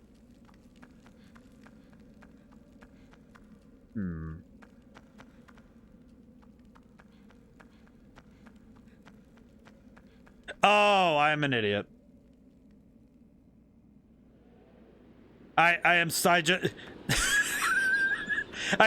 You know what's funny, Crooked? You said that, my brain immediately went, all right, what do you need? An extra pair of hands. You are an idiot. And it's not even that it's an idiot, it's just like, duh, you have another person with you. Why not just have them hold the thing? And that just clicked in my head of, oh, I see. Yorda. Sorry, my bad. It's not even like a, oh, you're dumb thing. You just, oh, duh. Why are you trying to do this yourself? You have friends. All right, that's pretty good. You know what? It was like the instant connection of, hey, do you forget that you have a person with you? Your escort, your friend? The person that you've been hanging out with this whole time? You know, oh shoot, maybe that was too vague. Man, it was outside the door. Outside the door. Well, you stay here, Yorda, because I'm still not. I'm gonna. Inside the door. Then. Oh, I see. The thingy. I see now. The thingy. Can I pick these up? Yorda, stay there anyway, because I'm not sure. Oh. All right. What is? Why do I have this? Why do I have this? I'm gonna take a wild guess. Okay. You. They're right here.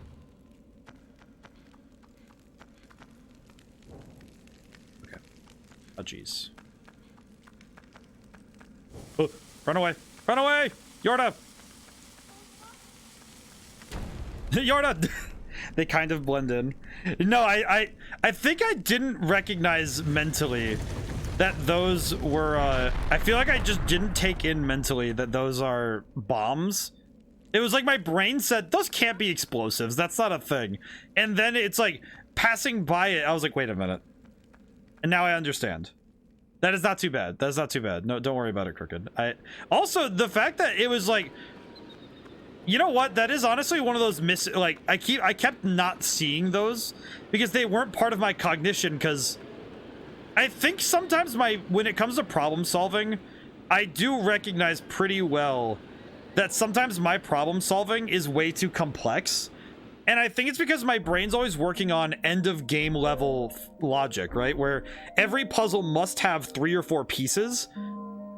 Actually, this happened in Superliminal way back when I played it, where I got stuck at a door because I thought that the door required some grandstanding puzzle, when in reality, I just had to go the other direction.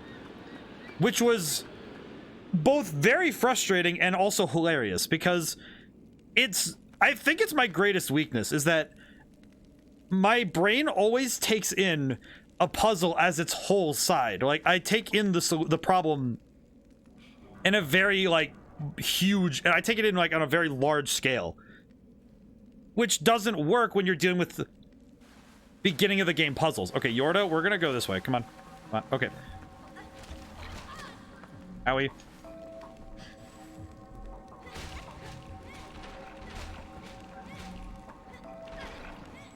Stop. Ow. Ow. My dudes, that hurt. No, no, no, no, no, no, no, no, no, no, no, no, no, no. You're not doing that to me. You're not doing that, my dude. Get back here. Get back here. No, you do not. What the? Oh, she was gone instantly. Ow. Let me. No, you are not taking her. This is my friend. You stop.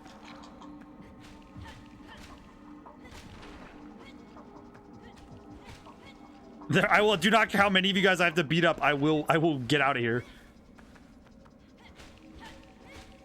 Oh man, these guys are relentless though. Oh hi. You wanna leave?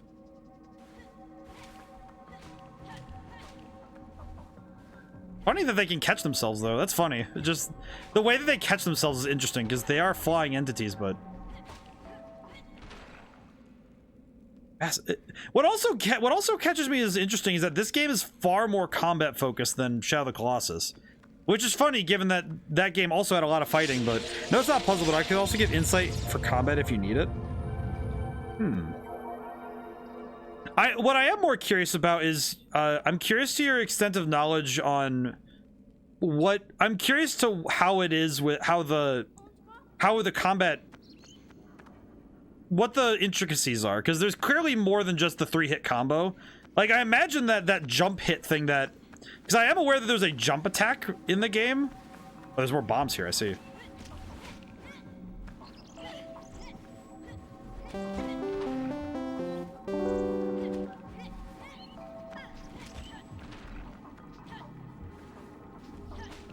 Oh yeah, that jump attack does some business. Silence you who stands on bombs. Not even gonna check. Yeah, that one's kind of a... yep.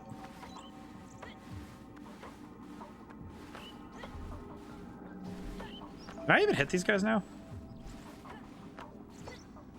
Alright, well, they're stuck over there for now, so I'm not gonna worry too much.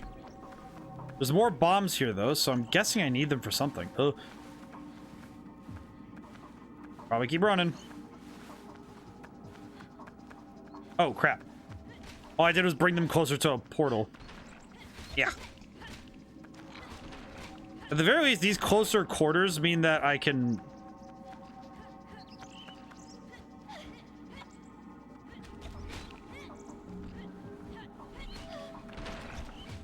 Man, these guys also have weird designs because they're very vague in shape. But yeah, I can write paragraphs with the small intricacies. I'll try to space out the comments. That's still very cool, though.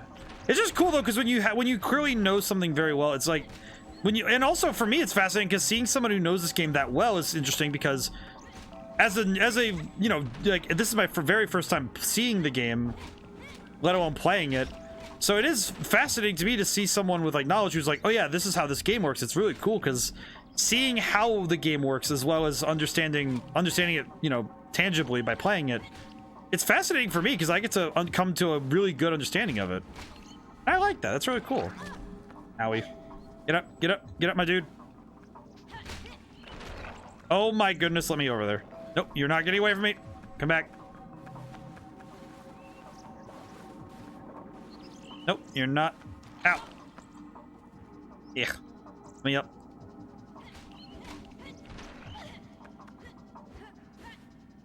Oh, come on. Stop flying away like that. What? Oh no, he went up. Where did he go? Over here? Yes, he is.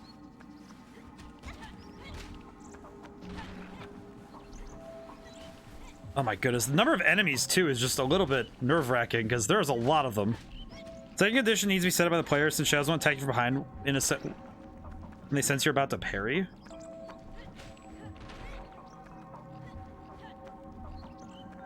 You can parry in this game?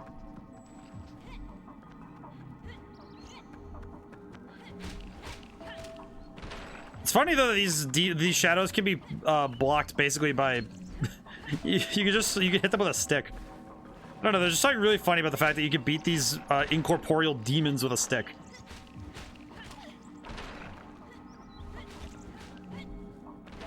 Ow! No, get back here. Stop that. My goodness, there are so many of these enemies. What the? I don't think I'm supposed to sit here and fight them, am I? Maybe I need to read the first comment you did, because now I'm curious. You parry attacks under two specific circumstances. You attack a shadow at the same time it attacks you, frame perfect. 2, you are facing an incoming attack while walking or standing still. Oh, I see. Second condition needs to be set up from the player because shadows won't attack you from behind when they sense you're about to parry. I see. Interesting.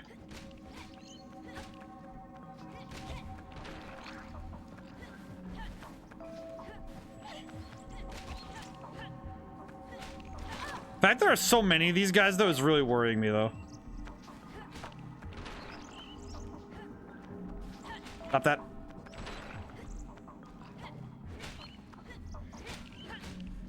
I do like that she tries to stand behind you when you're dealing with the shadows.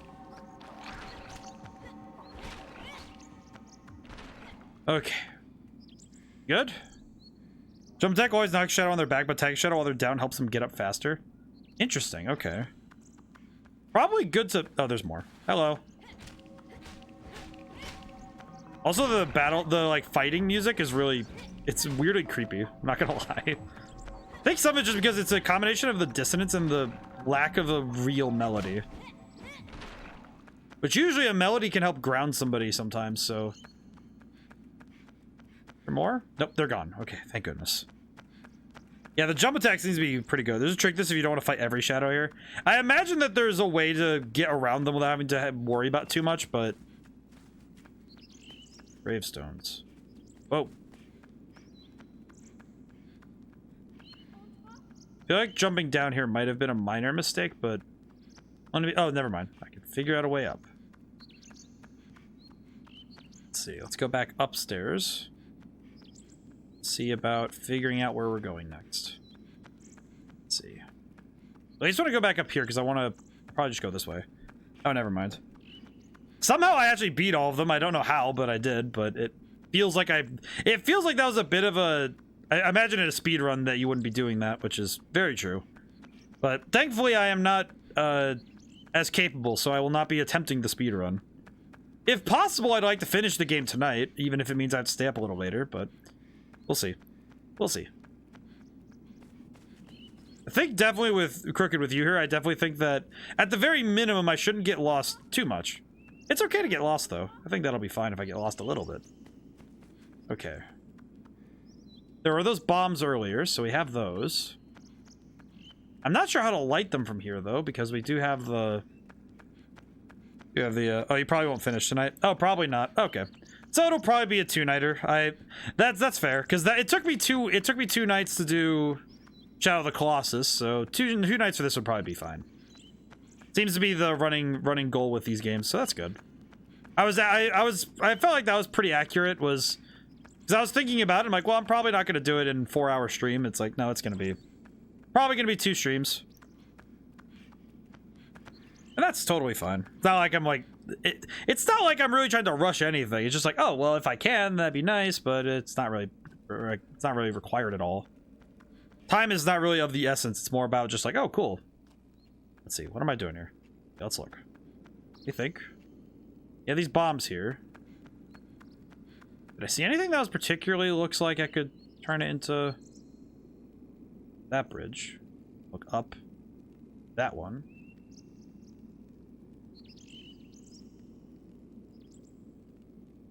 The rope goes... Oh, curious. The rope just stops there? Really? Oh, that's interesting. Curious. Well, it's good to know that I feel like it's almost relieving, though, that I don't have to rush, you know?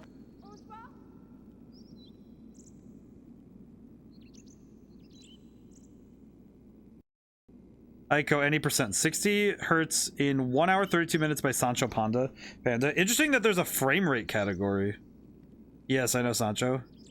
Any percent. There's a frame rate category. Oh, there's where the bomb would be used. It's these wood planks over here. I see. Okay, so I need to light this bomb somehow. Yeah. Bomb.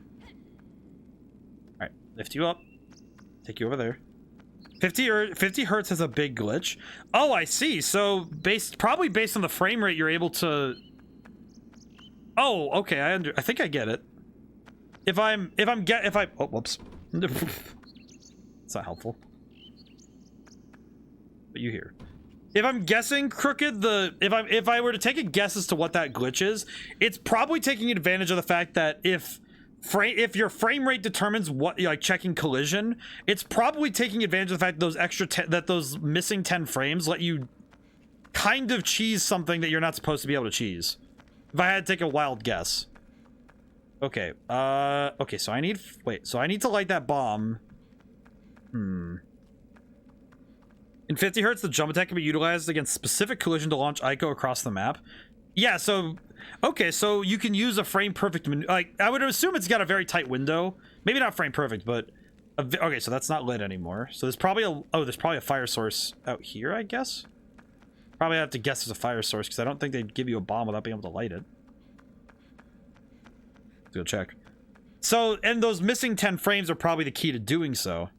But still, an hour and... So, in less time than it's taken me to get to this point, they have already finished the game. That's fascinating. Howdy doody.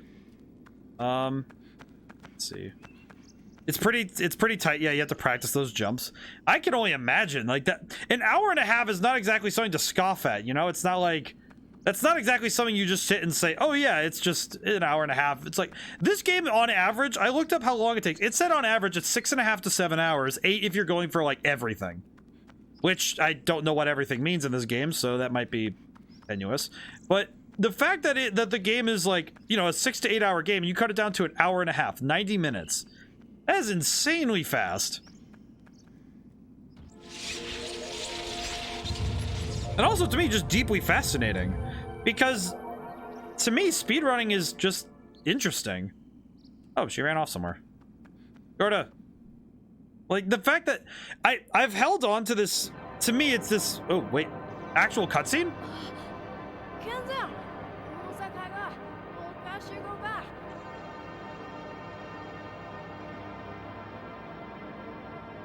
We can get out of here? Are you sure you want to, my dude? I do not know if that is, Oh, I see. The gates are just closing.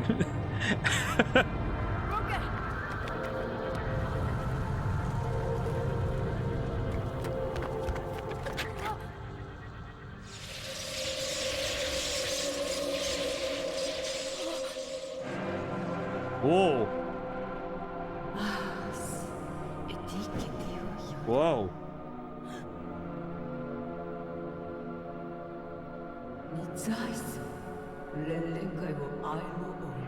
Okay, story stuff. He's got his stick ready.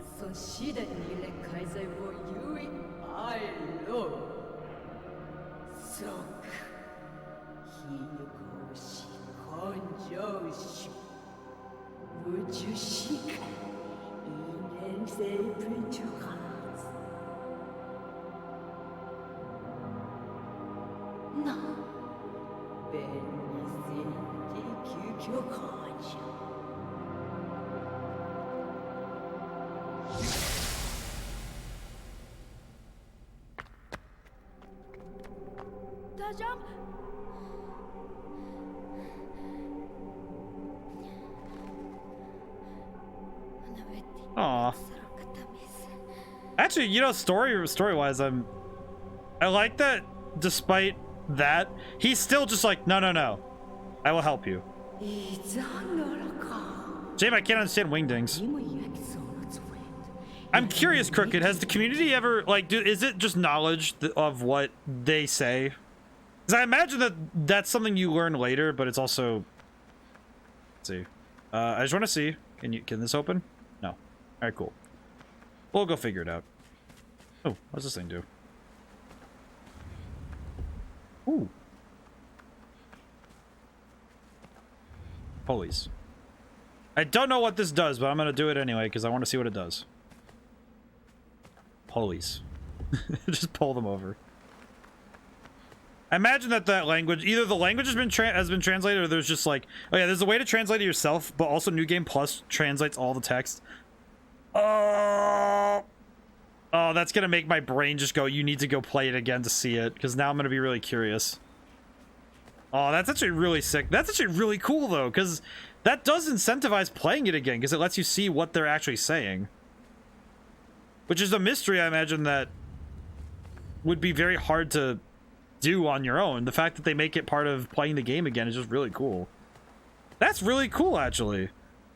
And I feel bad. I almost feel bad now knowing that my game isn't going to have New Game Plus. But the reason for it is so specific to each game. I feel like the trouble is that New Game Plus, it needs to serve a purpose. With this game, I can see that that's like a really cool purpose. That's a story purpose that's really fascinating. And I think it's really, that's like really cool to be able to make it part of the game. Like, hey, by the way, now that you've seen the language before, we'll translate it for you. And that's really nice. Whereas with some like of the turn-based RPGs, it can be very, it's almost kind of like, oh yeah, we threw in New Game Plus because it's, you know, it's, we threw it in, we leveled up all the enemies. Oh yeah, you just can have another go with it with your overpowered team. But I think it's more fun when it's actually part of the game's lore to do so, right? Man, New Game Plus just adding nuance to the story by adding subs is a simple way to add so much replay value. See, exactly. And honestly, this game and Shadow of the Colossus have made me really chafe against some of the modern conventions of games right now. Namely, how New Game Plus feels almost like, oh yeah, we need to tack it on. I do think that there are places for it. I would say that Triangle Strategy did it okay, where by playing it with New Game Plus, you also have the ability to see what path you're on in the story, and having some of the ability, and having all the abilities to play at the highest level of the game. That was really fun. I think Triangle Strategy also did it kind of well, but a lot of games just don't, they either don't have a New Game Plus, which for some games is good. I think some games don't need New Game Plus. And then conversely, there are games that throw on New Game Plus that just doesn't do anything. Just kind of, it's just kind of there, which is not as fun. Okay, so that's that. I lit those fires. All these fires are lit, so I'm gonna take a wild guess and say that I can use these. Oh, whoops. I will say that I will also say that my notifications on PlayStation are glitched out. They do not show up on screen for some reason with the method that I am streaming, so I still don't know why. It's weird. But regardless, yeah, it's fascinating though. I love that there's no HUD in this game. Controls nuance to combat can be hard to discover due to lack of instruction, but intuiting them is its own reward. Crooked, you have no idea how much I agree with that. Like, there's a certain amount of instruction you should have, like how to like the buttons to play the game. I think and that's where the instruction manual comes in. Like I do have the instruction manual next to me, but it literally only tells you, here's the buttons, here's your win and loss condition. That's it. Like, oh, did she get taken into the vortex? All right, you lose. Like, but the fact that that's what they, oh wait, no, I should probably put that out. Yeah, don't do that yet. All right, grab a bomb. Don't worry, I know what I'm doing. But it's actually crooked. It's the same reason I really like Shadow of the Colossus, was that I actually really appreciated not having a HUD. She's hinting. She was yelling over here. I heard that, and I was like, okay, she was actually coming over here and pointing at this, and that's very helpful. Understand, Yorda? I'm gonna do everything in my power to protect you. That's why I'm gonna pull you over here while I trigger the bomb. That's really good. I like that. Okay. You. Alright, let's back up. There we go. I like that she does run right up and point at it. That's really cool. I like that. That's so nice. Well, I think that's true, though, that it's like, yeah, you're going to have trouble with the combat at first. It's going to be like learning a new muscle. And that's really hard to do. It's like learning a new exercise, like learning how to dance. It's not easy to learn something when it's not following your base instinct. But by learning it, you're rewarded for your patience, and that's really cool. And also really important for making, because I think that's where you get players who are genuinely connected to the game, because you have this game it doesn't reward you just for showing up. It rewards you for playing, for getting immersed, for being part of the game and having a genuine relationship with it. And that's really satisfying. And I think that this game does that really well. Even in these last 2 hours, I haven't played a ton, but I can feel that. And honestly, Crooked, I think that you're right. Like it feels so much more rewarding to learn the combat. It may be a little bit, it may lack instruction, but it doesn't lack depth. And it certainly doesn't lack the ability to, it doesn't lack like this piece where you can learn things.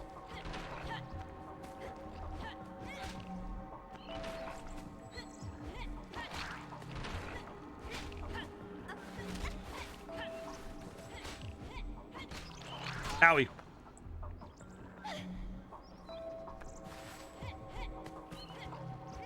Come back here, you goober. Nope, come back here. Come back here. Come back here.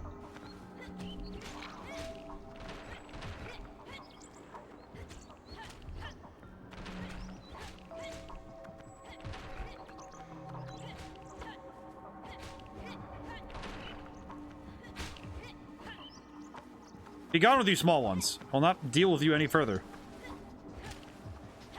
What is curious to me is how much these things are trying to drag her into this darkness. Because I'm legitimately curious to what Yorda's mother is trying to do here. Nope, nope, nope. Nope. Ah. Where is he going? Where did he go? Okay, that's where he went. Okay, jump! No, no, no, no, no, no, no, no, no, no, no, no, no, no, no, no, no, no. Go, go, go, go, go. Nope. Help her out. Come back. Come back. Ow! My face. Yeah, come on. Come here.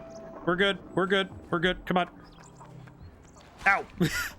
I don't know. I've never played this game. Taking her home. I don't know. Maybe she's one of them. Maybe I actually. My current theory is that, like, okay, whatever her mom is, clearly understands well enough that the kids with horns are like strange in this world.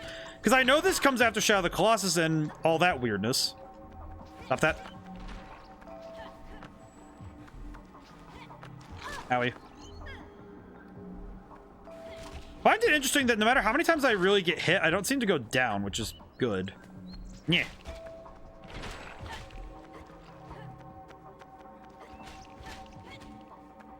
Leave, small one. These guys are fascinating enemies, though, because their patterns are a little bit harder to see due to their, quite frankly, lack of a corporeal form.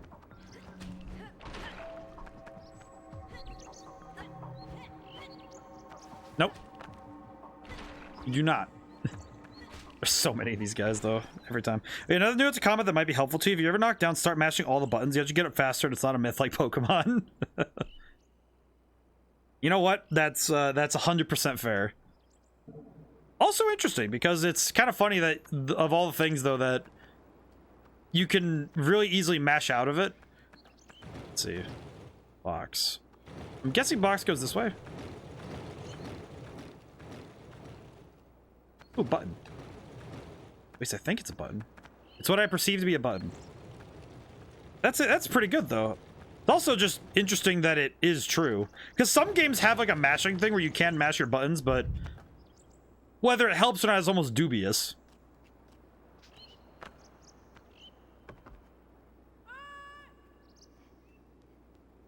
I like him though. I mean, all the buttons, face buttons and directional.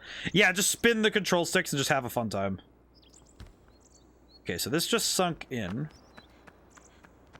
Okay, yeah, I could stand on this. Okay, take a moment to look. All right, I'm gonna leave you there for a moment. You're fine. Let's see, let's look around. I haven't actually taken in all of my surroundings. Oh, second box. Okay. We had first box, yes, but what about second box? Down B and then just mashing buttons. That's about where it is when you're trying to do stuff like that, where you just start mashing like crazy. Let's see. Maybe the second box would probably be up here then, yeah? I'd take a guess. Oh, I was a betting boy, and box back here. No, it is not. On Yorda.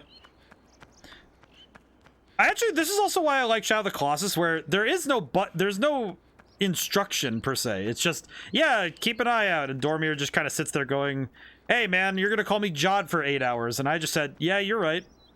You are accurate. Or accurate, as one might say.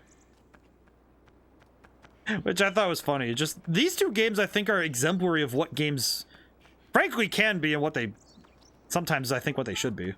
Because, man, I like it when a game knows when to shut up.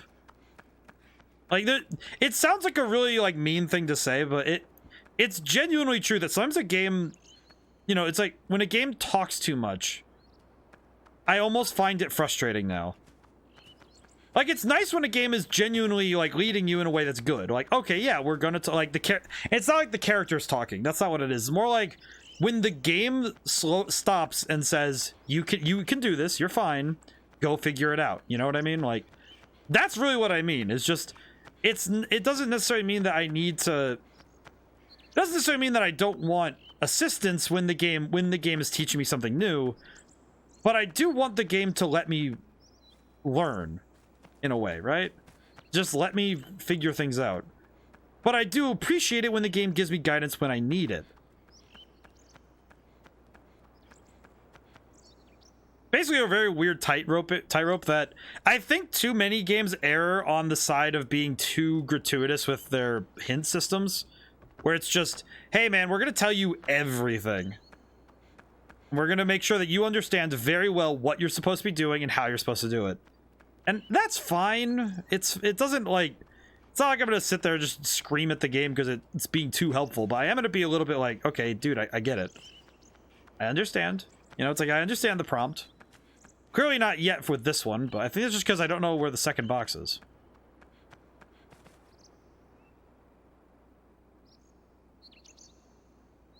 I like how dainty she walks. I don't know. There's something very... She's very graceful despite, like... It's like she's very graceful. I don't know. I just appreciate it. Yeah, I gotta handle that one really quick. I appreciate the gracefulness of Yorda. I think Eco's fun, though. They nailed the animations. The animations in this game, in both this and Shadow of the Colossus, are fantastic. Also because they handle scale very well. Okay, why am I not... Okay, I'm not... Okay. A box from somewhere, but where do I get the... Okay, wait. Look up. There... Oh, there's the second box. What the heck? Okay. If I climb up there, though. There's a ledge there that I could grab, but... Yeah. Oh, not gonna get up that way. I get that. That's why I turned off the voice prompts in Monster Hunter Rise, because they have audio hints whenever the monster does a strong attack, which takes away the challenge of studying the monster's attack patterns. I don't want to be hunting a monster only for my character to shout at me saying, look out. Yeah, it's like, it's rough, right? Where you're just thinking, man, can you, like, please just let me do the thing? I got it. It is kind of like, dude, I got it. You know, like, there's a certain point, right, where you have to say, yeah, no, I understand where I'm going. Just don't.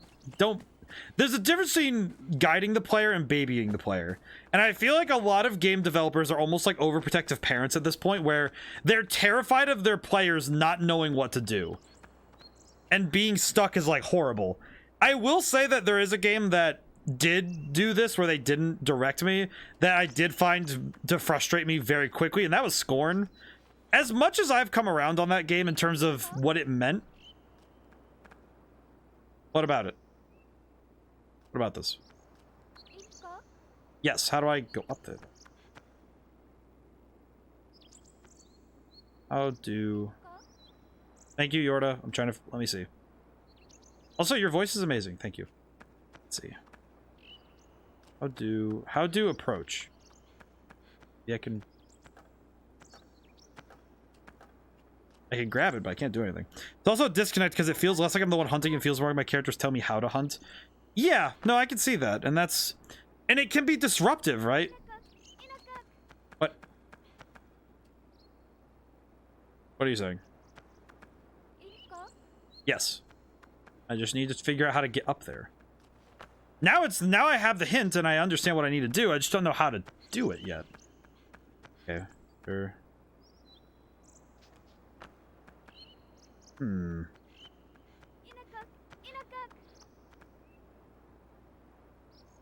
Some part of me says I need to climb those ledges, but that doesn't make sense because those ledges are not traversable. Maybe up there? Also, it is a disconnect where you feel like you're not the one in charge, right? You're just kind of... You're the one pressing the buttons, but you're not the one in charge, right? Okay, let's see. Let me see if I can... I'm definitely not seeing how to get up there. Fortunately, she cannot stop once she starts. That's fine. I'm okay with that. She's fine. In theory, I could just leave the room and come back and she'd reset, but that also seems really... That seems kind of childish, I'm not gonna lie. Let's see. I can't jump high enough to get up there. Okay. Let's stock my surroundings. But I can't get up there, so how do I... get up there? I don't think I have to go back an area, because I don't think that makes logical sense, but I'm going to check it just to be safe. I will double check just to be safe, because I'm not fully grasping what it... Well, let me see really quick. Let me see. Is there anything back here that would be of assistance? No, and I don't think that the solution to this area would be outside of it, so I think it's just me not seeing something that I can do. Let me look again, make sure. But that's something that, like, a lot of games nowadays seem to struggle with. I think the Souls games do a good job of not doing that, but they also have a bit of an issue, but that's far more a personal gripe than anything. They have... Thank you. Let's see. How do I climb you? Unfortunately, we don't work on Assassin's Creed rules. Thank you.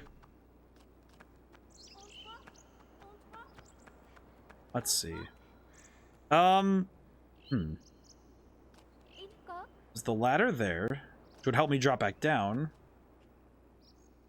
Or climb up. Let's see. Spot there I can grab, but how do I get there? Maybe it's one of these other doors? Yeah. Yeah. Okay, a bit lost again, but that's okay. Yeah, probably good I split this up a little bit. Let's see. I can't grab these ledges. Thank you. I'll be right there. One moment. I think I see sort of what I can do. Dumb idea. Yeah. Nope, can't grab that. Okay. Maybe you were supposed to use the first box as a platform to climb the second box to put them in. It's not a soft lock. Oh, okay. Okay, so that's good at least. Alright. Yeah, Nahama, I will say that was my concern as well. I was like, wait a minute, did I just accidentally... Because I don't think they'd soft lock you for putting the box in, but there's definitely something I'm not seeing. Part of me thinks these platforms are raised for a reason, but I don't know why. Okay. Box.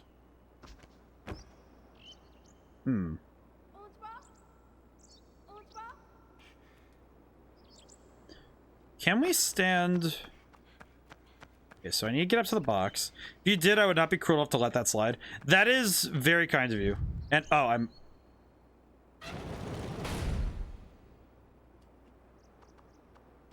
Oh, I see. You know, again, I think me having to realize that I have two people is something that is slowly making me feel like a fool. Not in a bad way. I just think it's funny that how often this happens, where my brain goes, okay, you need to solve the problem. You have two people. Just, I think it's funny how quick that was, how quick of a switch that was, you know?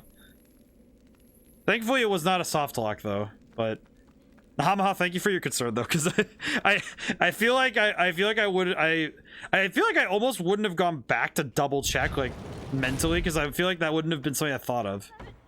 Let's see. I can, oh, whoops. Push. Pushies.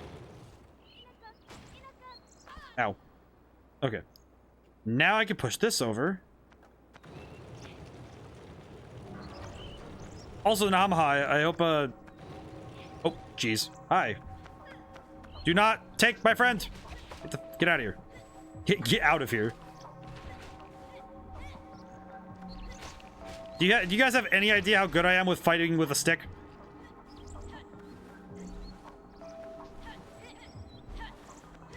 Yeah. Okay, mashing does get you up like sufficiently faster.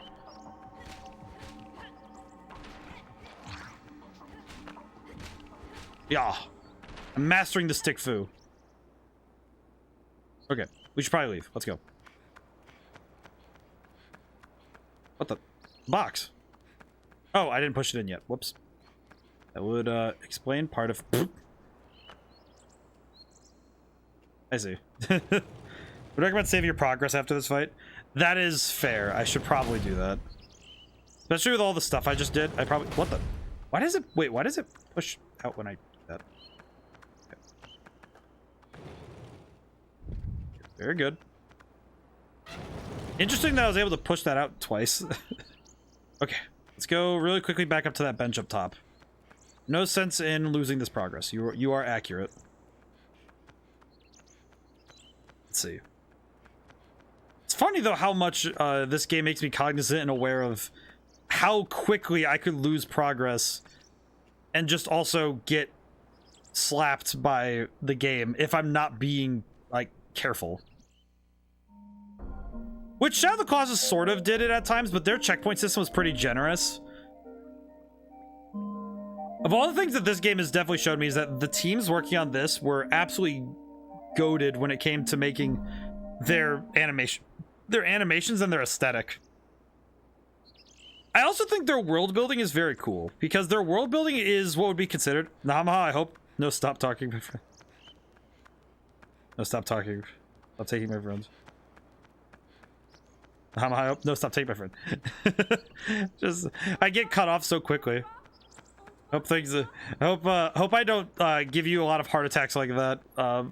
Like whenever I play Stella Glow, where it's like if you know where things are coming. I just had that thought of games that you know pretty, like I feel like that's where I am with everybody who knows a game really well. Like Crooked with you, it's like I feel like I'm always scared of like doing something that's clearly a cardinal sin in a game and just not thinking about it because I'm like, oh yeah, it's fine, right? I just played the thing and it's like you need to slow down. Just having somebody be like, hang on a moment, what'd you just do? And I'm like, I don't remember. I always get scared about that. I feel like with Stella Glow, it's gonna be the same thing as a story-based game. Be just in agony the entire game. Then be like, oh please. I'm gonna check the thing. We're good.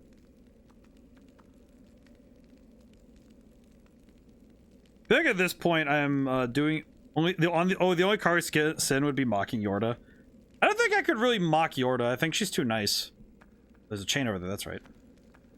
I like her a lot. Honestly, of like for companion characters, she's certainly far better than something like we talked about baby Yoshi, but honestly, I feel like as a companion character, she's really nice. And also, at the very minimum, it's like, yeah, she doesn't, it's like, even if it's like, oh, I wish she could help in combat, it's like, well, also, she can't, because she doesn't have a weapon, and she quite literally can't fight these things. That's just how the dynamic works. Hey, pot.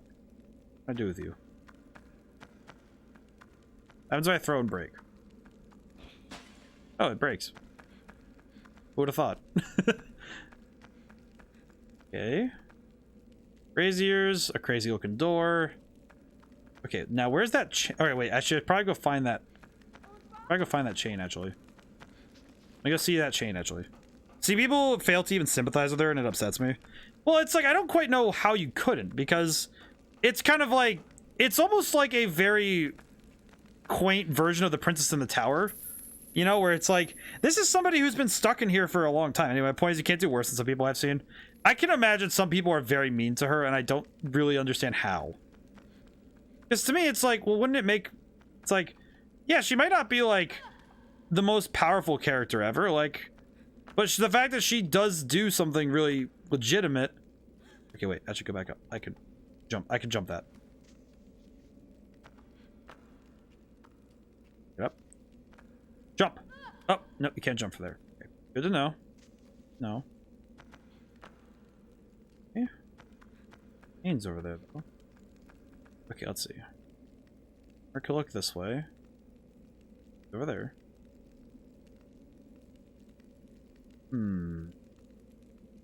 Doorway.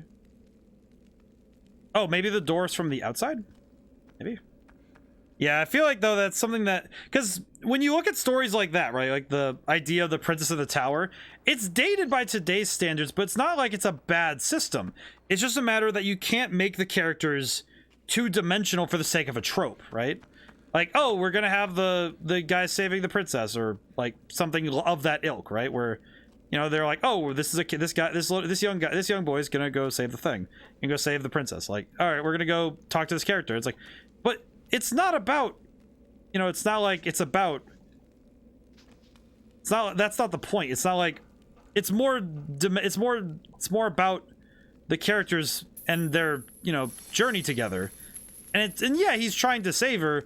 He doesn't even know her, and his first instinct is, me and her need to get out of here. And that's really nice, actually. And honestly, it shows that this kid is not evil by nature as much as the world would like to think he is. Because he's just a kid. And even if he's, like, by nature capable of something bad, it's not that he'd try to.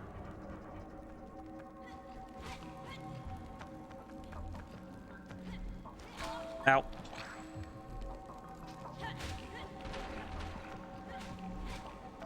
Need to go save her. Oh my goodness, no, please. Oh no, there's a ladder. I need to go up the ladder. Go up. Go up the ladder. No. Where? Go up the ladder. Go up the ladder. Go up the ladder. Go, go, go, go, go. Save her. Thank you. Ooh, that was close. But these characters are more than just their archetypes. Like, and they're also more than just two-dimensional cardboard, right? And to me, it's like, I feel like Yorda is actually really interesting just by virtue of the fact that she's clearly got some mysterious abilities that she doesn't fully understand. Ow. And she also very clearly, at the very least, has some form of, like, kinship with Eiko, because it seems to me like Eiko understands what it means to be alone, and Yorda definitely gets that too, and that's probably why the two formed a fast friendship. It's through this wordless communication of loneliness that, quite frankly, works really well for them.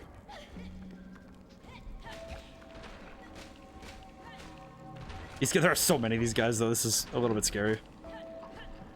I imagine if I was fast enough, I probably could get her out of here, but it's hard not to. Also, a game like this, made in its time, a key factor is having the player keep their agency. Making Yorda two useful fights would mean you could stay back and not play the game. Yes, exactly. And I think nowadays, too many companions allow that, where I would say characters like Atreus in God of War, or I would even say the summons in Elden Ring to a pretty good extent, allow the player too easy a chance to just be able to stop doing things. Heck, that's even a strategy I use in Elden Ring because I didn't feel like fighting Godric on my first journey. More specifically, I got this one summon in Elden Ring where I got a dog that gives enemies Scarlet Rot, which is basically just super poison. And by giving enemies Scarlet Rot, it basically puts them on a timer they can't escape from. And it just becomes a game of chicken, where all I have to do to really win a fight at that point is stay away from the opponent. Especially on Journey 1, where enemies have the health pools of an amoeba.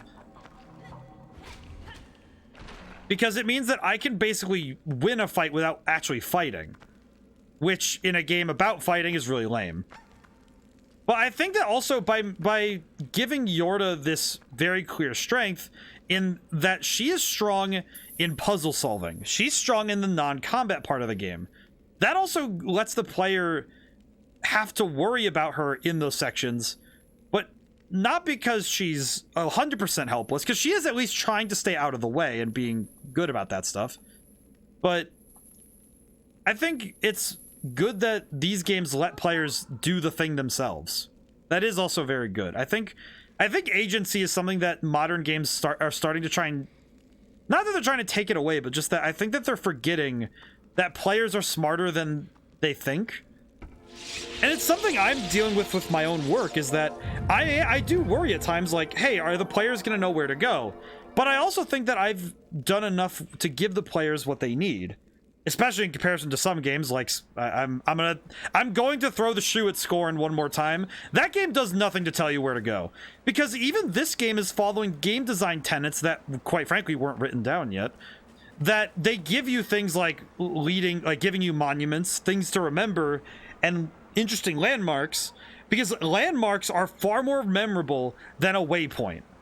And by giving players landmarks to latch onto, rather than giving them things like waypoints or literally pointing them in the direction of where you need to go,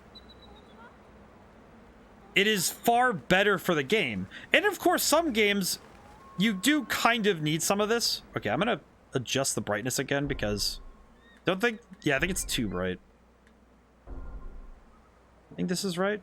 Yeah, there we go. That looks nice.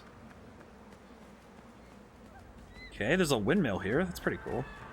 One thing that has interested me is also the game like this made in its yeah, the agency is just, oh, I like how this game handles itself. I'm gonna look around a little bit. Let's see. I did see that some of these are lower than others, so that's curious. Welcome to the windmill. I like to call it Yorda's playground. She'll just chase the birds here.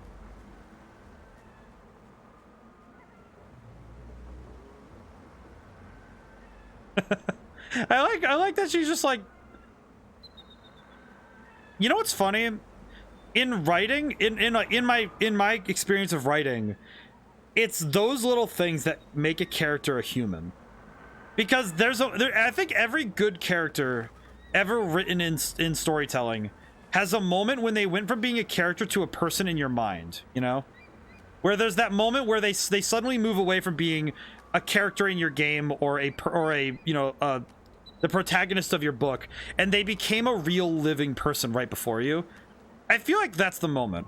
That's the moment to me, where this character became a person. Okay, am I supposed to go all the way up? Blech! You know, it's a good thing Eco could swim, because that would have been very upsetting if that wasn't the case. His swimming's a little bit sucky, but that's fine. But that's fun though, right? That's a little moment of characterization that, for some people, might seem, you know, small. Like, genuinely, that might seem. Go up, please. There we go. I forget that sometimes I have to press buttons to go up.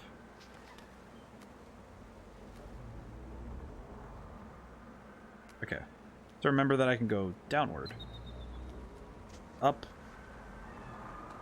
Up. But that's that humanizing moment, right? That, oh, Yorda's really curious about the birds, and it's like, oh, why not? Why is she like that? It's like, well, you could interpolate that she's probably curious about the birds because she doesn't get to see them that often. That these creatures are so fascinating to her because they're, you know, they're like new. They're new to her, and they're fascinating and cool and interesting. And that's something really nice. Also, this is probably gonna suck, isn't it? Yeet. Uh-oh. Oh, thank goodness. I just realized why that water pool is there. Because there's no save point here. And the fact that the game has given you a place where they could say, hey, you should probably not die here. So the fact that your jumps are not going to be punished so horrendously. Maybe she likes birds because they have the freedom to fly away. I can sympathize with that. I understand that. That's a very very symbolic take on it, and I think that's really cool. Also probably very true. The fact that the birds have the freedom to say, well, I'm just going to leave here, You know, it's interesting how many stories like this draw on the bird in a cage idea. And also the duality of that idea of, well, just because they're in the cage, does that mean they're unhappy?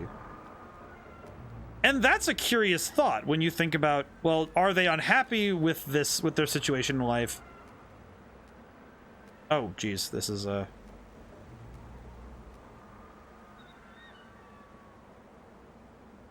on top of the windmill. Okay, be careful. Be careful, Eco. Careful, Eco. Careful, Eco.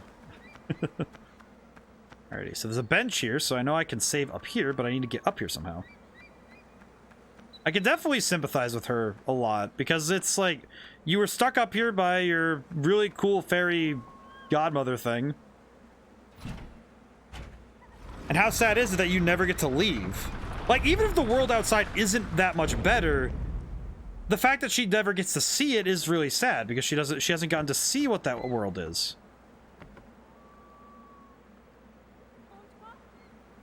Ready, Orda? You ready, Orda?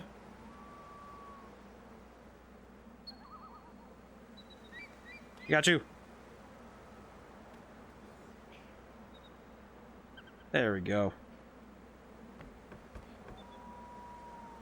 But, you know, it's like, there's something nice about that, right? That this character's written in a way that's both... I feel like the characters, even without much dialogue, the fact that these characters are so easy to like is really refreshing. Because I'm gonna be honest, I really don't like characters who you're supposed... It's like, if a character is supposed to... You're supposed to dislike them, and they're easily, you know, despicable, that's fine with me. If a character you're supposed to like has traits that you can immediately endear to, that's fine. But when you make a character you're supposed to like and you make them annoying from day one, that's pain. That's agony. I call them the technical term is a scrappy do, where they're a character that very clearly is supposed to be liked, but they do everything in their power to annoy the crap out of the viewer. And it is so frustrating to deal with that character that in the proxy of them trying to be a likable character, you end up hating them. Let's save.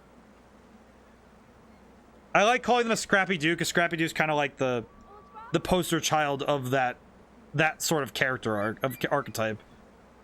Of just being so unlikable that it's so impossible to like them.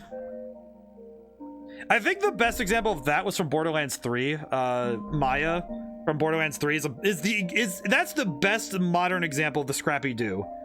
Because that character is so goddamn annoying.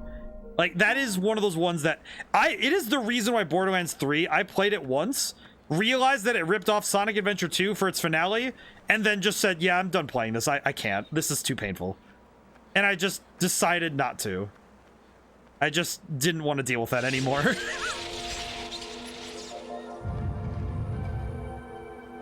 So, you hear how the director of the live-action Scooby-Doo movie hated Scrappy so much he took on the movie project specifically so he could kill him off. You know what? Fair. Fair and reasonable. Because everybody... I feel like 90% of people hate Scrappy-Doo. And I'm not going to say that someone's wrong for liking him, but the problem is that for a lot of people, he tried so much to make people like him that it wasn't fun. It just wasn't fun to watch that character. And it's reasonable. But characters of that archetype, where they try their best to like, you know, be the character you want to like. I need to go back down immediately. Yeah, I'm going back down, like, immediately. Wait, are they taking her right back up, or are they taking her down? Where are you guys going? Nope, they're going down. Crap. Okay, yep. Crap. Go get her. Save. Okay. We're good. Ow. Oh, no, you don't. I like the jump attack, though. But, yeah, I can understand that would be something that the director would do if they really hated Scrappy, because... But that's that type of character, the Scrappy-Doo archetype, that's something that a lot of these follower characters can land into, be just on the nature of you are constantly defending them and you're supposed to like it. I would say Ashley Graham from Resident Evil 4 could fall into this. It's kind of hit or miss. Because on the one hand, she's sometimes a very, like, interesting and fun character. And other times, man, you just really wish she'd stop screaming. And follower characters always can land in the Scrappy-Doo archetype if they're not done right. I think Yorda does a fantastic job of being a good character like that. Of being, okay, you're not a Scrappy-Doo because you're clearly capable in other ways outside of like fighting, and clearly very helpful as a character, and also a genuinely compelling companion through the fact that these two characters are sharing in this pain of being alone together, and they're friends, and I think that's really nice. Okay, I should probably look around before I do anything reckless. Or let's see. There's a hole here. There's boxes up there, which is really cool.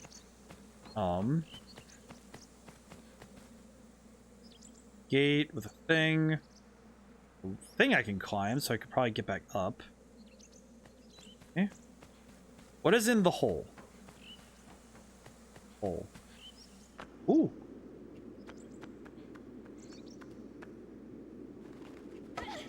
Hi, Yorda. Sorry. But a lot of companion characters can end up becoming the Scrappy-Doo type because... I think it's because they end up becoming frustrating. I also think that this is where some characters in modern games end up, not because of any fault of the game itself, but just because of how players take the game. Because sometimes when a player interprets a game, they end up inadvertently causing the problem that they wish to avoid. You come over here. Here. Stay here for a moment, would you? All right, thank you. I go this way.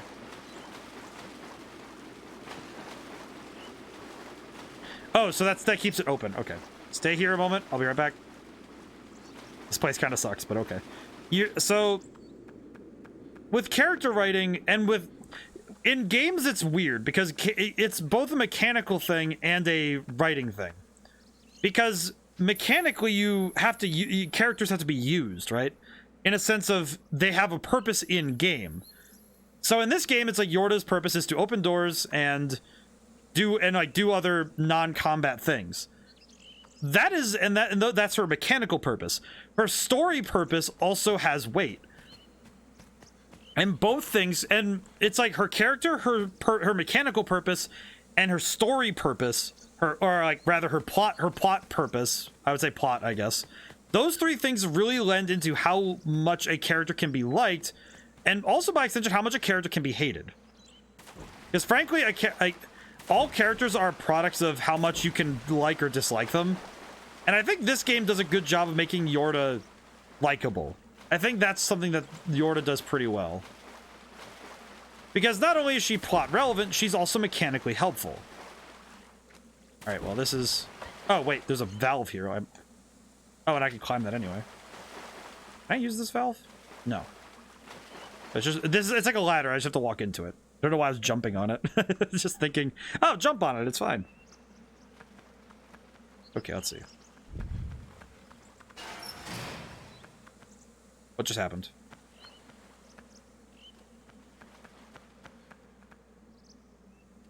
Oh, she probably... I think she just got off the thing.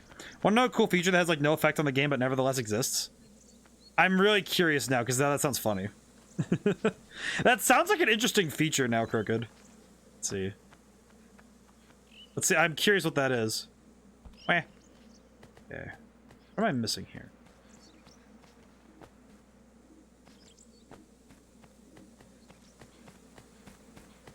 I can still open that.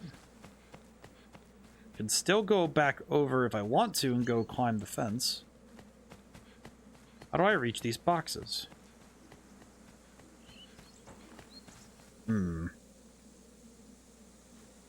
Let's see. Brain, work with me here. Oh, doy. These areas. Up we go.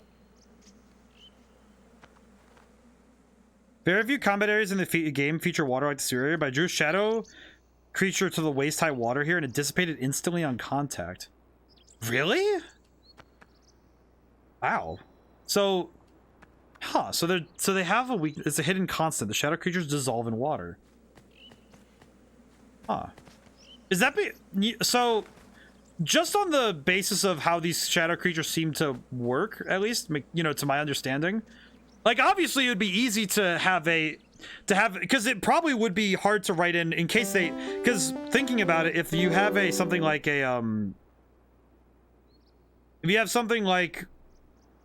a swimming animation, you're probably not gonna make swimming animations for all your enemies at this point in so you're probably not going to do that just for the sake of your enemies. You're probably not going to give them swimming animations. So making it so that they die on contact with water is probably an easy fix. But also, it does make me curious if the reasoning for it... Let's see. I need to see where Yorda... Right, there's Yorda.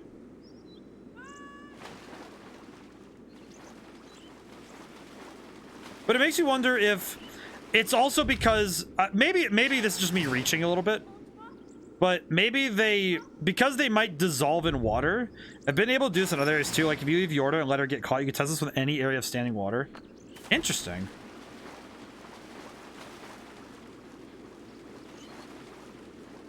I still don't quite know how to open that. But I think the thing that's fascinating to me is that because you can, it would also make sense on a world building standpoint, because it seems to me like these enemies either die due to being in, because I know that they can't, I don't think, this might be just me reaching, but I wonder if their forms can't stand in water because of how water works. Because they are beings of basically gas. So if a gaseous being, like something that is literally, like, you know, gas of shadow, I imagine something like that touching water wouldn't be able to do anything. Because they'd be, you know, in a sense, just stuck. They'd be in this weird fugue state. Okay, so those windows didn't quite do what I hoped they would. At least not what I thought. Okay, so if I go through here, what else can I see in here?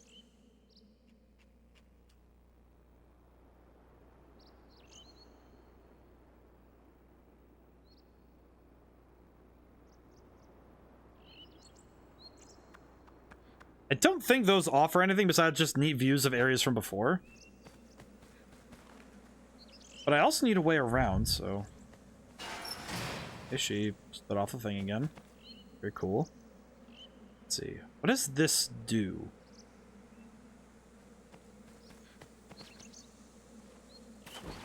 Okay, there's gotta be something here that I'm missing.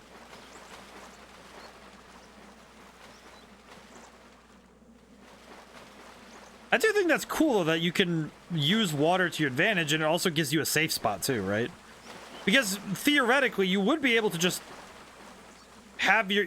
If you set Yorda in the water, you could logically... I like the lore implications, too. I thought about this, like, the castle's set on the water. They can't escape either, assuming they can fly only a limited distance, they'd never make it to the mainland. Yeah, because if they're surrounded by water, then, of course, they can't leave this place... Which is also probably why the little kids can't leave either, because because guessing that the little kids are similar to Wander, because Wander was the very first of them, given that Wander was kind of just isolated for a while there, I could very easily see that water being, if water turns out to be their weakness, oh, I see where to go now, I think. If water turns out to be their weakness, then it makes sense that you'd surround them in water so that they can't leave. There's a thing here, too. Yeah. How do I get there? See, that's good world building, too, right? Because that's also something that, like, so if Yorda and Eco can touch water, well, why? Because it seems to me like if those beings can't touch water, then what's the tipping point? And also, does that mean that Yorda's mom can't touch water either? But the fact that that's a world-building thing and the mechanical thing is so good. That's fantastic game design. I have no idea what I'm doing. feel like every now and then I'm getting stuck and my brain is saying, okay, yeah, do you know what you're doing? And I'm like, I think I got something. I feel like those doors do have something to do, but I don't know what to do with it.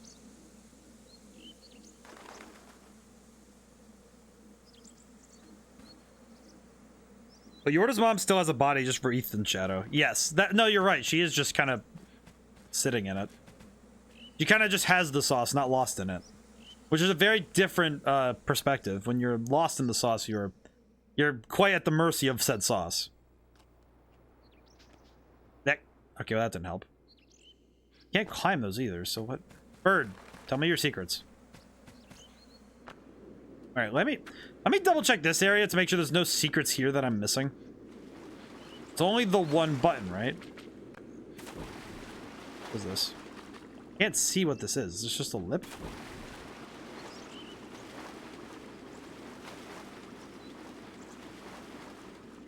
Yorda, do you, let's see. I think I understand where I'm supposed to go, but I'm also quite lost. But that's okay, that's okay.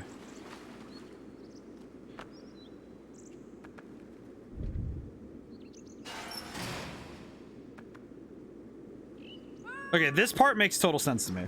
I just need her to be on this button for now.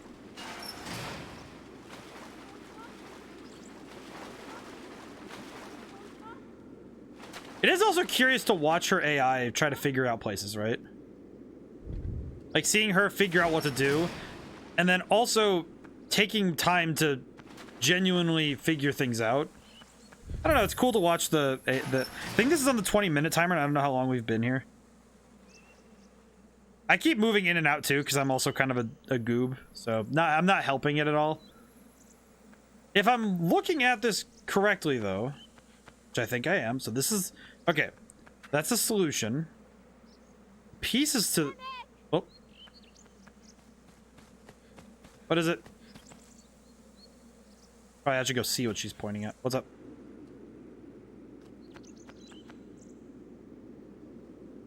What did you say? She did point at something, but I don't know what she pointed at, so... She pretty. Okay, let's really quickly open the thing up really quick. The only trouble is I don't know where she was pointing, so I don't really...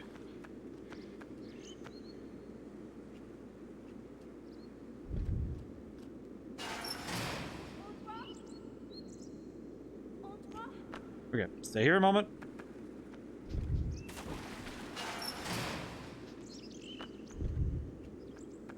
She usually shakes her head no as she does it.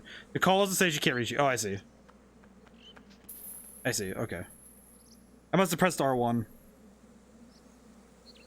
But I like this. I like how this game presents the puzzles, though, because it gives you the objective right away. Here's the doors, and that you know what these doors are. This is your goal, and from what I can see, the solution at some point requires these boxes, or at least the movement of these boxes. At least I think so. That could be entirely wrong, though. Trouble is that I'm not seeing how to open this gate, if that's something I need to do. Let's see. Just trying to figure out what needs to be done in order to open up the way. So I'm gonna go look really quick, but what's on the other side of the walls over there? Is there something over there?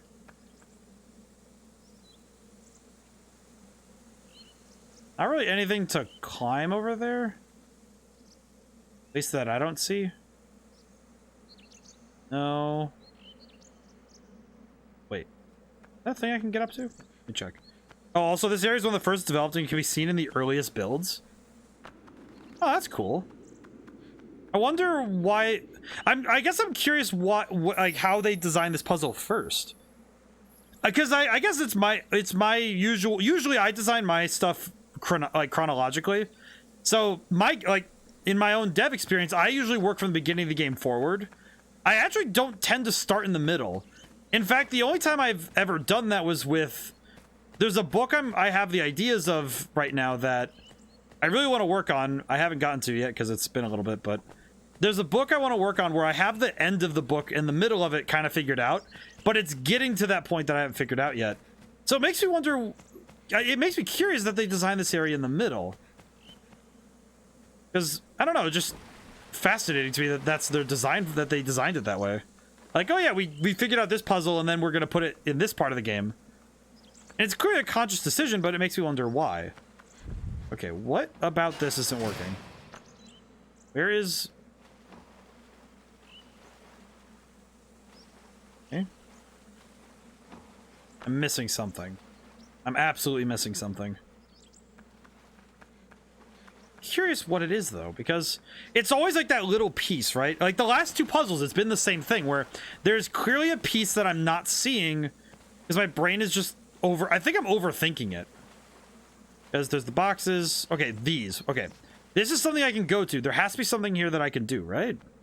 Like, part of me thinks there has to be something here that... They wouldn't just put this for...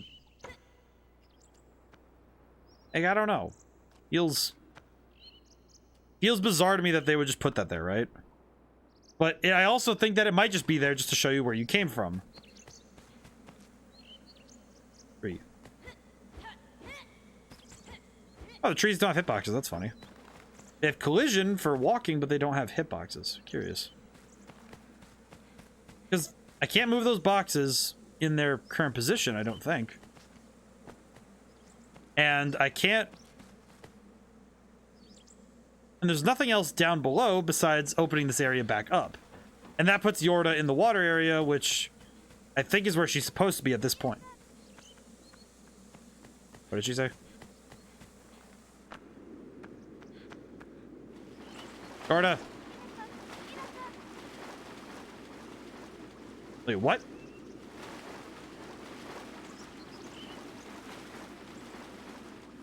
Yorda, how did you get out there? How did you get out there? Wait, how did you... Wait, how?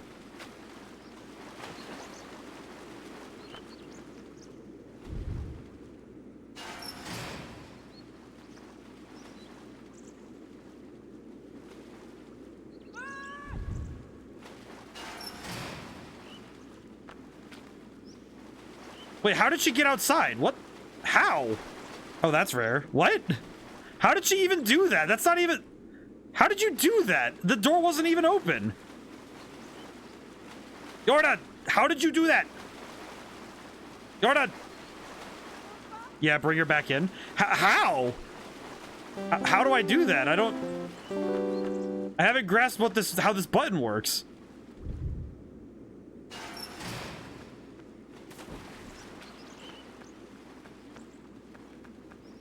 What the...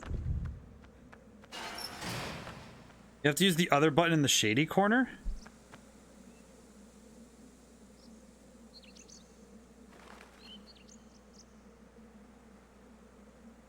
Oh, there's another button. Oh, I didn't even see the other button. God bless.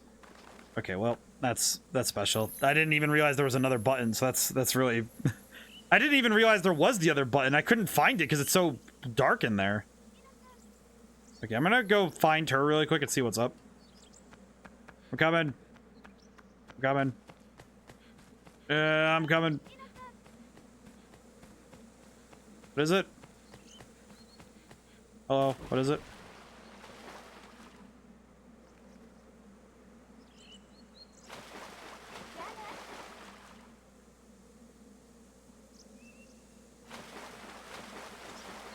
Is it back in there? Okay, so yes, I do need to go back in there. I see. Okay. Impressive, honestly. Right now, this be to beat the timer on our own. Okay, so... Alright, Crooked, just because I don't understand what I'm meant to do, am I meant to press both buttons at the same time? Like, is that just something I'm meant to do, or is it something else? Because I don't... I feel like I don't understand what I'm meant to do. Because I'm not seeing it because... Well, partially because this button does not make... I don't know where this button is. Is it? It's over here. This button. Okay, I see. That opens that door. Okay. Which is weird, because I don't know how she stepped on it on her own. So... What am I meant to do with this? Because I've opened her up to that side. But I don't really know what I'm meant to do with it. Because all I have is just, oh yeah, the door is open, but she needs to be in the sewer area, then you need to be above it. The solution requires a closer understanding 3-dimensional space. You can reach down, you're closer. She just needs to be in the sewer area, then you need to be above it. So like, in here or out there?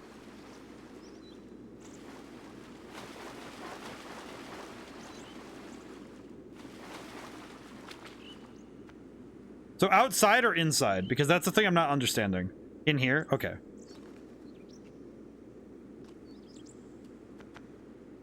Let me really quickly call her back in here.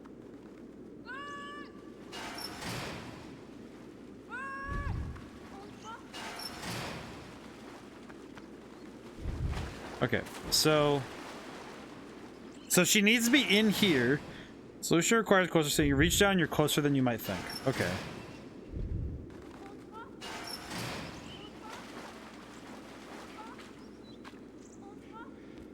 So she needs to be in here.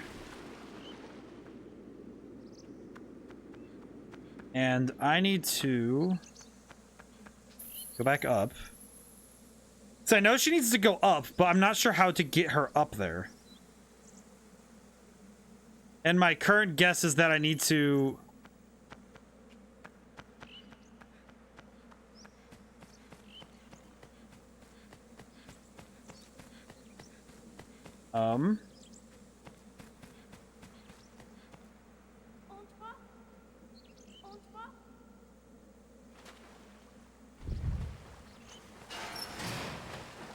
Oh, I think I understand.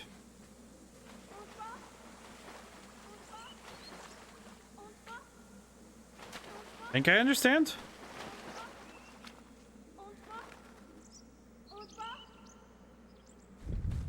Okay, so she opened that door.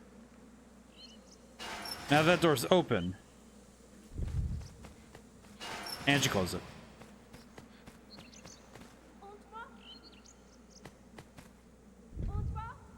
Okay, door's open. Door's open. Okay. Stop closing the door.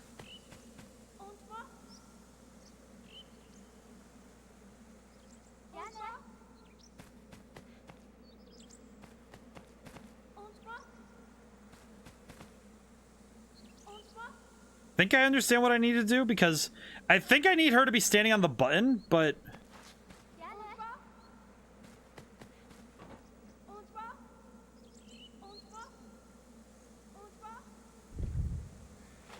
she keeps opening the door on accident. Oh, interesting move. That isn't the solution, but I never thought of that. That's fascinating to me. That isn't how I'm meant to do it. I don't think it's even possible, is it?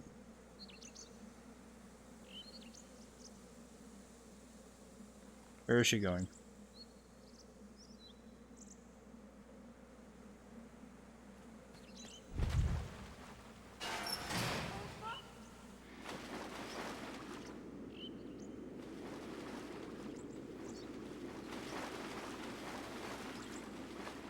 This is actually the thing.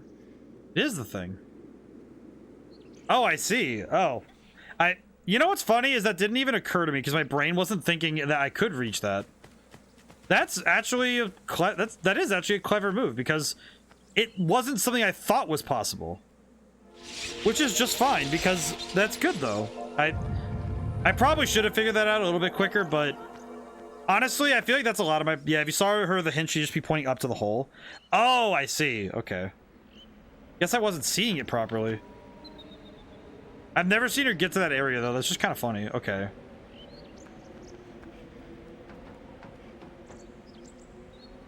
You know what's actually something world-building-wise that I've thought about with this game? And also Shadow of the Colossus is that I have no clue what technologies they do and don't have. Because this is very clearly, they have some form of automated technology. Probably with magic, but that's still something very vague is, okay, why does their magic work like this? How come their magic is capable of making pulleys and elevators and all this weird stuff? Like self-powered mine carts as well.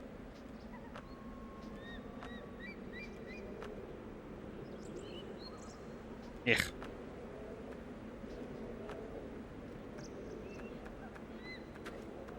Oh, I see.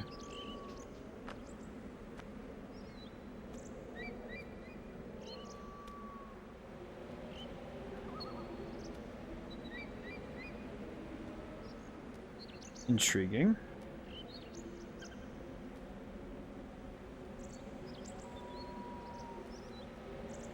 Have you played The Last Guardian yet? No, actually, I haven't.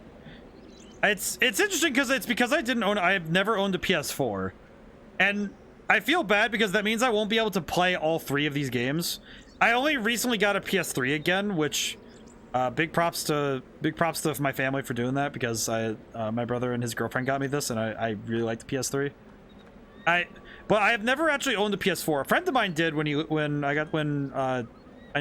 got to hang out a lot, and he had a PS4 for a very long time. I think he still has it. But I never actually got to own a PS4. I've just played it a few times, but I have watched I think I watched a playthrough of it when it was brand new. I think that was back when Jacksepticeye played it. Oh, geez, like a decade ago now. Feels bad to say that's a decade. Just sheesh. It's crazy how time passes, but yeah, it's. I kind of wish I had though, because I know it's connected. Carta, come here. I'm ready.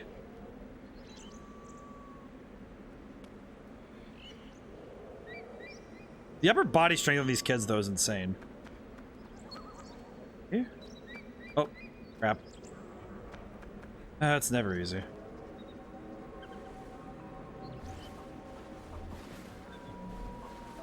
Hello.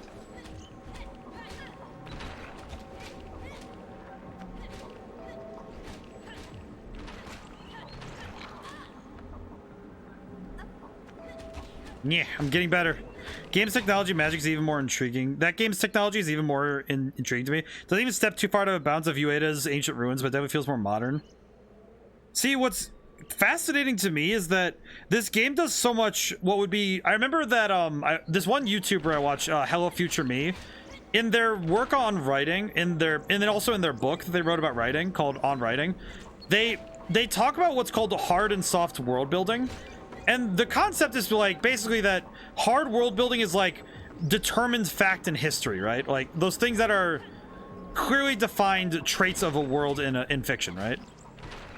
And I feel like this game has so much of the soft world building stuff that's just like there are things here that are clearly like a deep and rich history, but a lot of it is left ambiguous for the sake of the player.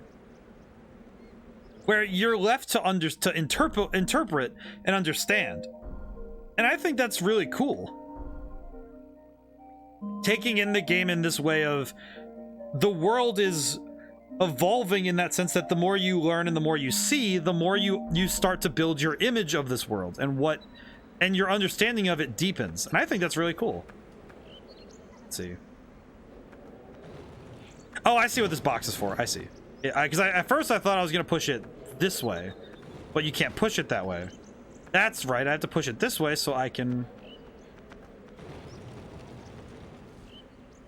Okie dokie.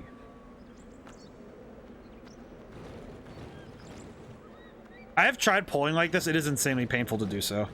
But it's just cool to me to see a game like this where they do all this world building that it so clearly has this like deep and rich history, but a lot of it is left ambiguous. This world feels ethereal and ancient despite us not knowing much about it, which is actually really cool. I think it's really fascinating that they make the world purposefully ambiguous, like making it so that we don't really know fully what all is happening here, right? Like we don't fully grasp the how this world works and its intricacies. Oh yeah, that's right. I can use the box as a shortcut. And there's probably a lot of mysteries about these games' worlds that we don't have. I think the best one to me is like, okay, well, the Colossi were there for so long. What was so specific about Wander that brought him, what about Wander made him particularly capable of dealing with, besides the sword? Which, funny thing, magic swords are in a lot of mythologies across the world. I actually have been recently learning about, and mythic weapons in general, such as the name is the Gay Bolg. It's a spear from Irish mythology that straight up you stab somebody with it, every artery in their body gets stabbed with thorns. That's not even hyperbole. That's how the weapon works. It's insane. So just, it's like, those kind of weapons are, it's like, so mystic weapons are fascinating in myths, and a lot of the world of this game feels like it's drawn on myth. Ueda used to watch foreign films without subtitles. I think that explains a lot about his games. Yeah, because I think a lot of mythos feels ancient and ethereal when you literally cannot understand what they're saying. Also, ooh, that weapon is fascinating. Like, that's the kind of stuff that's interesting to me, is that this game does pull a lot of... It seems to be pulling a lot of inspiration from folktale to some level, right? And like the Game Bulk is a great example of that, where you have a weapon that is very clearly like mythical in nature, such as the sword that Wander uses in Shadow of the Colossus, where you have this mythic weapon that is really just fascinating to look at, right? Like the sword from Shadow of the Colossus. That weapon is fascinating and has an interesting history, but we don't know fully what it does. We just know that it's really good at killing Colossi. But we don't actually know what the connection between that weapon and the Colossi is.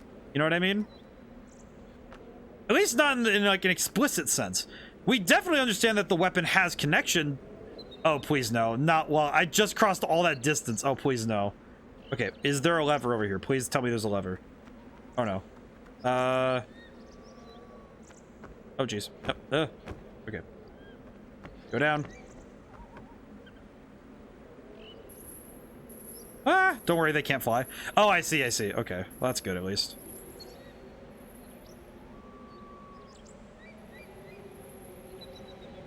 But what was interesting to me is that this game and also the Colossi, it almost feels like more like one of the myths. Like, I would actually say that the 16 Colossi are a pretty good parallel to the labors of Heracles. I would say Hercules, but it's Heracles.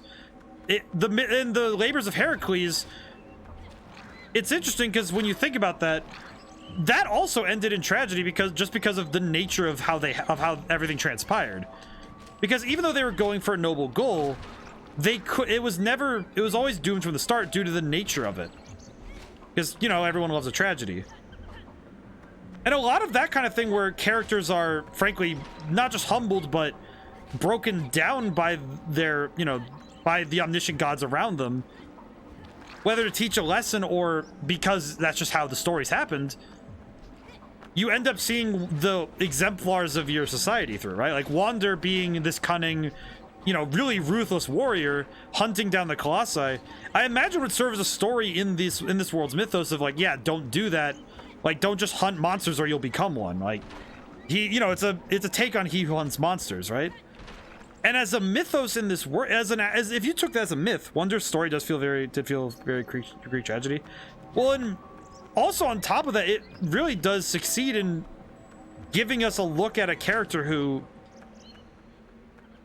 he really did become this horrible thing by the end of it because he was duped into it, really. But it's fascinating because I don't think there was any other way that the story could happen, right?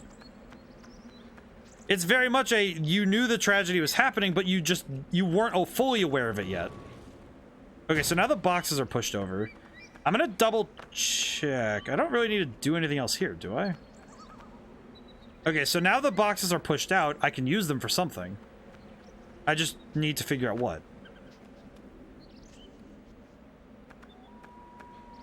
And I think that it is that aspect of this tragic hero that really does feel impactful.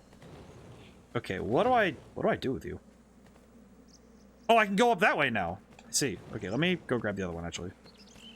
And the way that this whole world feels is it feels almost like the retellings of a myth or like a folk tale that someone would tell in the world that they're in. It's almost kind of like you're being told this story and it's part of a myth, like a fable that would be told to kids, right? Which I think is really cool. Like, I could imagine someone telling the story of Eiko and Yorda and using it as a story of like, oh, here's, like friendship and what it means to be alone. I fully agree. I think it's a fascinating look. And also, just the way that this game explains nothing. There's a certain, like, when a game explains nothing but gives you good things to work from, that's good writing. But when a game explains nothing and expects you to just do the rest, that's not cool. This game does expect you to do some of the legwork in understanding the game and understanding the story and the world, but it's not expecting you to do everything because it gives you enough visual cues. And I think that's really good. It's also far better. I feel like I punch down on Scorn a lot when it comes to this stuff, because that game was very interesting aesthetic, not very good at, like, because this game does a great job also of making visuals into game design. And what I mean by this is by using stuff like leading lines, giving you an idea, using the camera, and also using light. This game uses light very well for this part. By using light to accurately tell you where to go, it actually does a fantastic job of keeping the player directed in a direction. Yeah, like, obviously I've gotten lost a few times, but that's more just me as a player, less than the game's fault. But when you look at the game itself, it does a great job of keeping what the player is capable of really well defined. Ooh. Oh, I need to move it back so I can get Yorda on it. I see. Okay, send it back. Where is Yorda? Oh, there she is. I was about to say, where is she? They put so much thought into the area design. And that's something that is coming through not just in... It comes through not just in their level design, but also in the way that they... Even just the way they use light. But their area design is a big part of that. And by designing an area in a way that is not just really nice looking, but also serves purpose, both in terms of how you tell your story, and also in terms of how you, like... Okay, drop. Let's go. Go. But by making it so that the area is also doing a lot of the good... Because a lot of good game design is making it so that your player's eyes are always being drawn to the next thing they need to go to. Which is important. It's highly important to keep your player focused in on what needs to come next.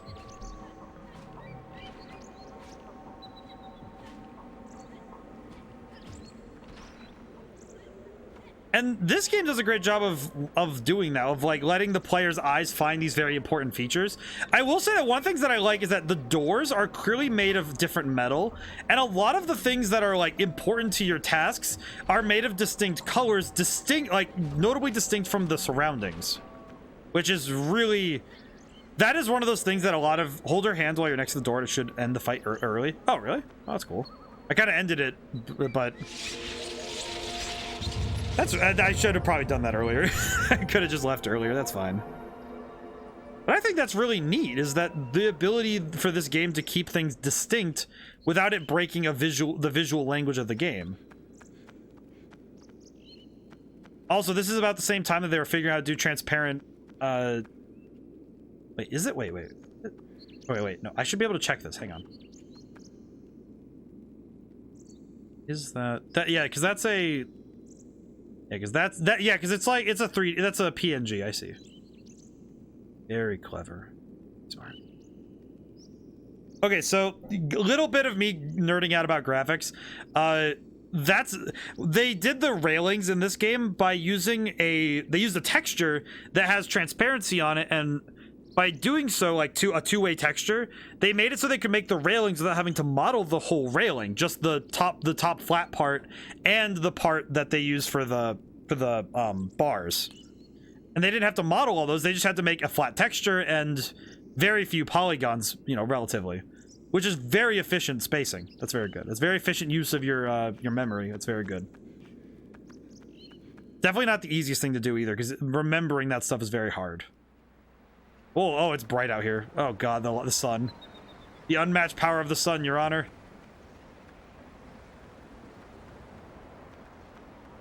Oh my goodness.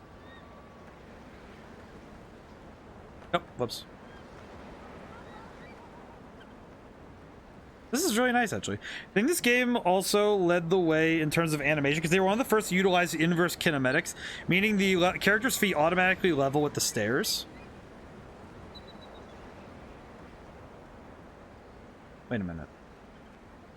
Oh, you're right, they do! Oh, you're right! Whoa!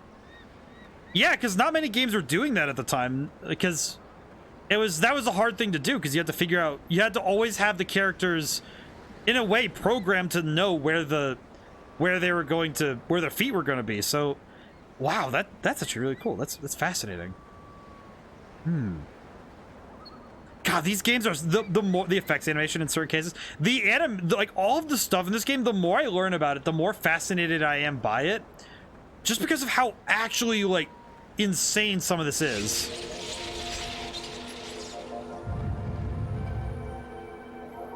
Oh, she ran in ahead of me. Going in. Whee! The animation is, and the effects animation fits the game's style really well. I think it's really good. Oh. A sword.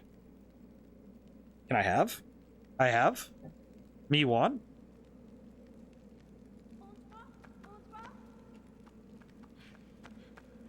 Oh. Okay. Be over here? Yeah.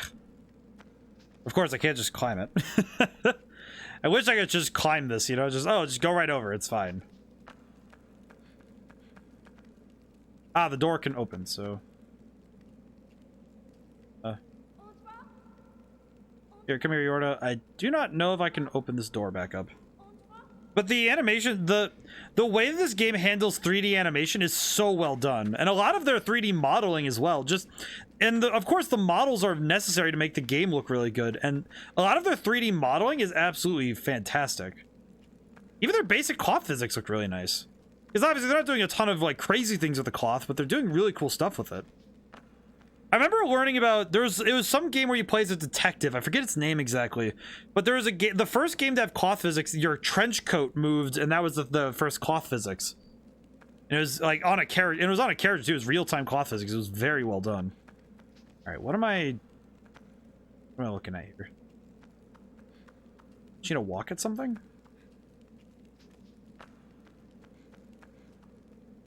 Well, I see that I need to use these, so maybe I need to just jam a stick in there. Jam the sticko.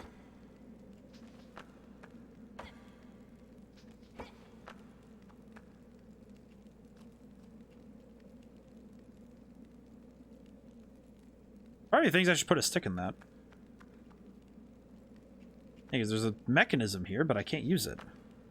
Found a moderately sized rock and put 1 foot on it. The distance and level between my 2 feet was now pretty significant. And then I found my stick was slower because of it. The wider the gap, the more laborious the swing is. It's hard to test in many rooms. Oh, so they even took into account the distance between your feet when swinging because because your stance would affect how well you'd be able to swing. Oh, I just couldn't see the ladder. Doy. Okay, that's fine. This is fine. Bench there though, so that's good. Sword. Can I activate this? Nope. Okay. That's funny though, because so wait, if I stand like something like this, I guess. So oh, that is harder. That is a slower swing. That's really cool.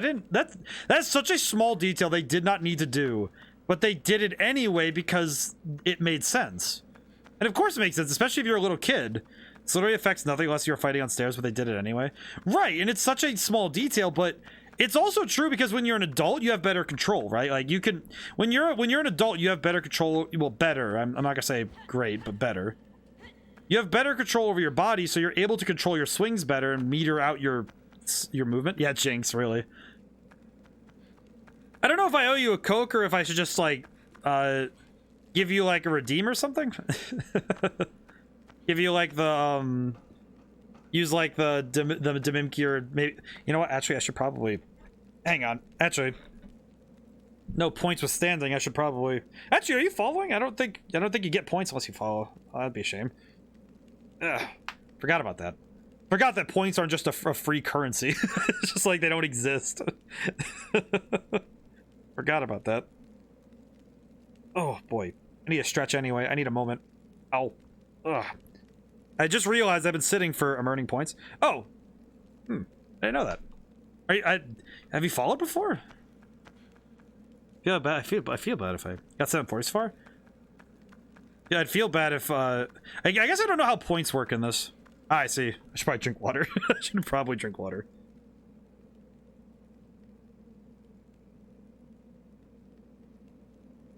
I guess I forgot.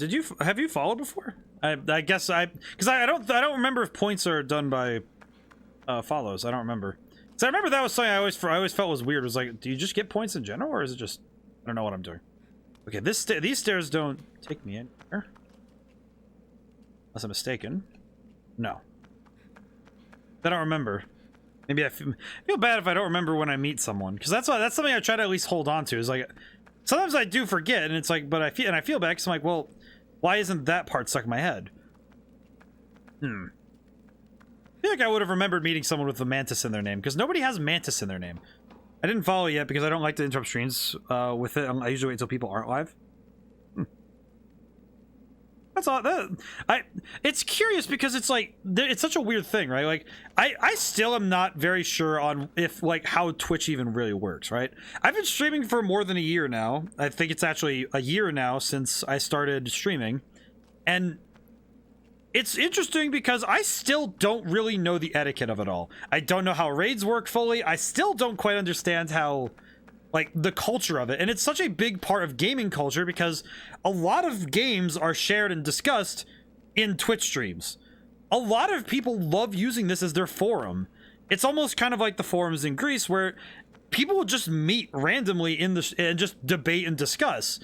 And you know, obviously debates are not, it's not like debating is like inherently confrontational, but I think it's more like, it's far more just that, like, because debates are, I love debating when it's like just rhetoric. It's not about, you know, going at each other's throats. It's more like the argument of it, and it's fun. But yeah, I know not everybody's into it, but the key thing though is that a lot of people like coming in to debate and discuss, and Twitch is fascinating to me because it also doesn't work like a forum because you clearly have always a leader of it when it's healthy. Yeah, exactly, when it's healthy.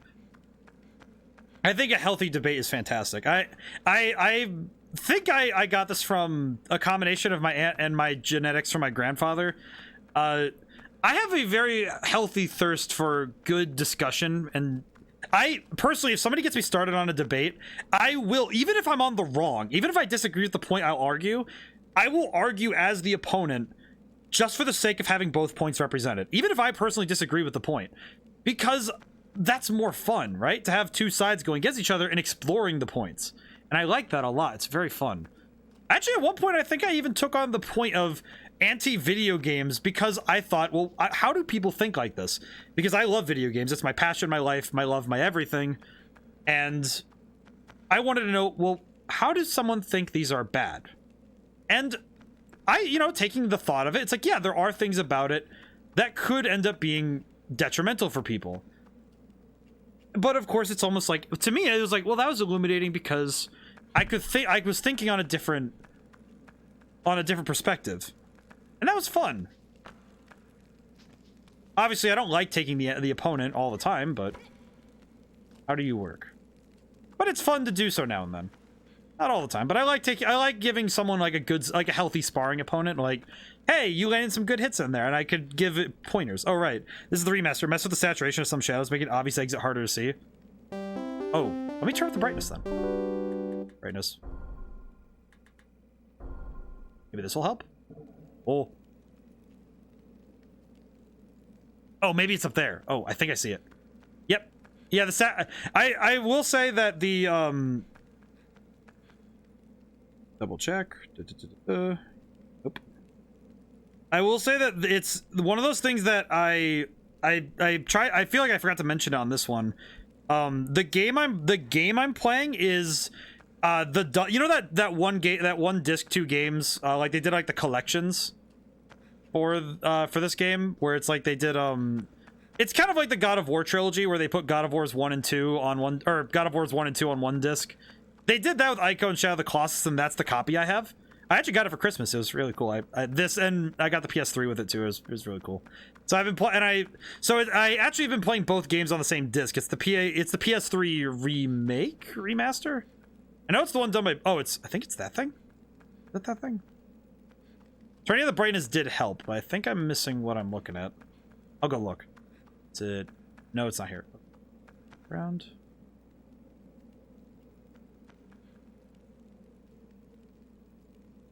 Is that it? I think that's it.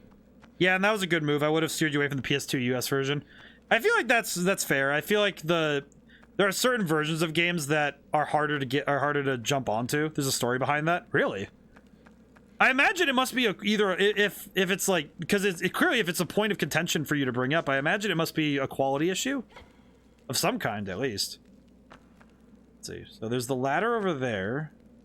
I can't quite use this as an exit because the door doesn't go back down when I stand on this. I can't use that yet. I don't have the thing. Different versions of games are, it can be really interesting to look at that kind of stuff because sometimes you end up seeing really interesting. Oh yeah, there it is. Okay, it was in a wall. I see.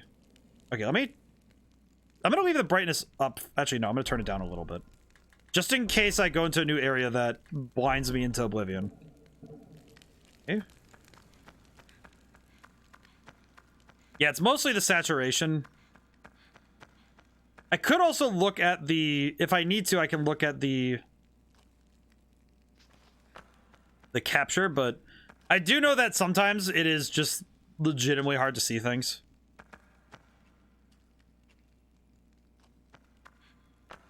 Probably look at the capture now and then so I can actually see what I'm dealing with here. Oh. Can I jump down there? Can. Intriguing. What does this do? Button. The US version came out first before its release in Japan. US investors pushed for a September release in Japan. It wouldn't release in December. The US version is essentially a build that they rushed. Oh, so if you got that copy, then it would just been like, oh, this really awkward rushed version that probably was partially incomplete. What did I... Oh, no, Yorda! What the heck? No, no, no, no, no, no, no, no, no, no, no, no, no, no, no, no. How do I get out of here? No, no, no, no, no, no, no, no, no, no, no, no, no, no, no, no, no. No, no, no, no, no. Gorda! Where is she? Bunga bunga!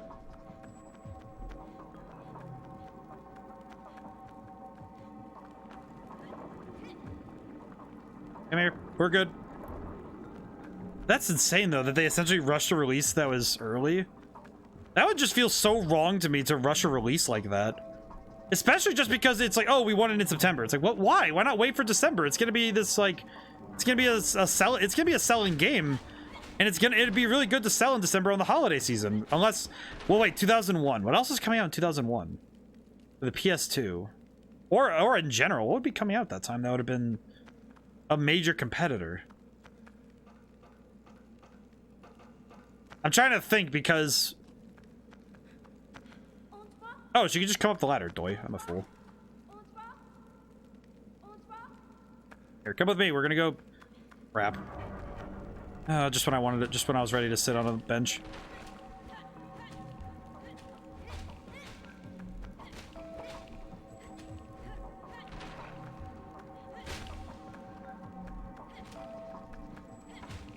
Okay, getting better at this whole fighting thing. Okay, let's take a quick sit. GTA 3 came out a month after. Oh. Ah, wow. Actually, yeah, that would have been tough to compete with. This is actually kind of, you know what's really funny, Crooked, is that this is actually the same argument that's going on in my own head when it comes to my own game. And I'm one guy making a game with help from an artist. And I'm looking at my game and I'm thinking, you know what I don't want to compete with? Star Wars, because Jedi Fallen Order Survivor comes out, or Jedi Survivor comes out, and man, I'm not even like, it's not even the same genre as that game, and my brain says avoid it, avoid competition with Disney as much as possible, which is kind of funny because I have this weird phobia, I guess, of Disney right now. It's kind of weird, but it's mostly a streaming thing. It's kind of funny about it because I actually kind of sort of don't want to ever stream, like, I don't know why this is, but I just, let's see, it's this way, right? But it's like, I almost am scared to stream anything with Disney on the label. Like anything that could be traced back to Disney could, you know, hit me with the DMCA. Because, man, does that ever scare me. But similarly, I also don't want to compete with a company that's worth $1 billion, right? Yeah, but if I don't know if the investors really did it for that reason. I know they had stricter deadlines than Sony of Japan. That is also part of why some games just get rushed, is that deadlines are just way stricter in some companies. Oh, I see. I could... Here. Gorda, come here.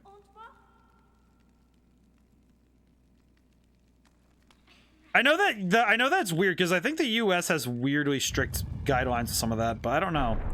It's odd. It's an odd like piece of the puzzle. I think the thing I'm wondering more so is, what benefit did it actually benefit the game to be rushed out like that, or was it... Oh crap, here we go. Oh, and in this area too, their eyes are gonna be the only thing I'm looking for.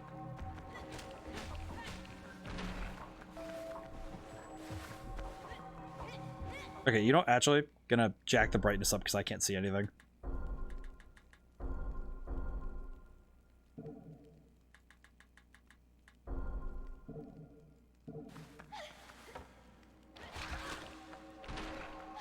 Ow.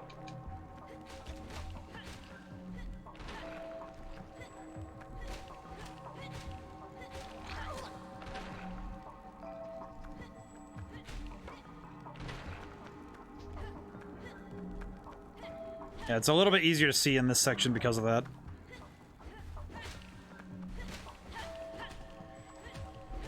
Oh man, this is... You see the American box art for this game? It visibly shows the rush.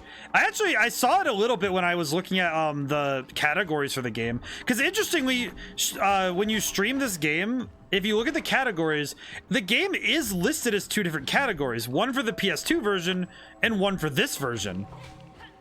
Which I find very interesting.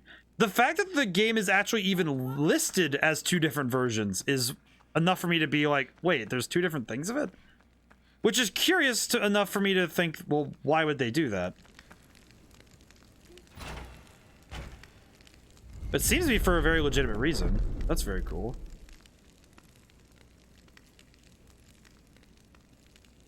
I think I wasn't supposed to skip that.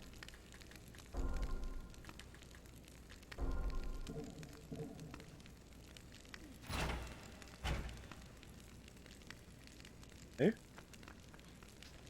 I accidentally skipped whatever cutscene that was supposed to be, so I think I need to... I have seen the box art though, and it's funny to me how weird it is. Let's see, do I need to go back out front? I think I accidentally skipped something because I must have missed something because I pressed the button. I think I need to figure out what I missed. The US version had more aggressive enemy AI, and Yorda's own AI was rudimentary by comparison. This is harder to manage her. She was incapable of doing her hints. Oh, that would have just been... Ugh. Honestly, with how this game feels now, it would be just pain if she couldn't do all that stuff. Let me go back really quick, because now I feel like I missed a key point in when I pressed start on accident because I thought I could pause. Man, it would suck though if you had to be stuck with that, because then it's just like, all right, yep. Okay, so I pull the thing. What do I do now? I just realized that I probably skipped an important cutscene, so I probably should have. I probably shouldn't have. The aggressive enemy AI would also have been really frustrating, because I know that was actually a complaint I had in at least watching Twilight Princess, was that, and also in some cases there's some Zeldas where the enemies just get needlessly like attacking. I think it damaged the reputation of the game here big time. A lot of people still don't know that they missed out. See, and that's where I think I feel like some games it's just a tragedy because they didn't get their proper like showing. Where it's like, oh, we're just gonna rush this out. It's fine. No, who's gonna care? And it's like, a lot of people are going to care, because man, it just sucks that a game it lost its time in the sun on release because somebody got too greedy. Which I think rushing a game is a motion made by greed. I don't think there's any other reason for it. Crooked, I think I skipped something and I don't know what to do now. Where do I go from here? Because I didn't see what opened. If something did open, I didn't see it. Oh, crap. Yorda's getting grabbed. I need to go. I need to go. I need to go back. Go back, go back, go back. Go, go, go, go, go. Crap.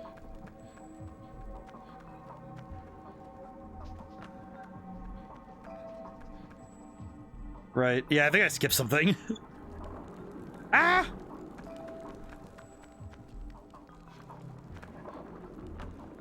Come here. Come here, Yorda. Come here. You open two torch spaces next to the switch you pulled. You need to light those torch spots.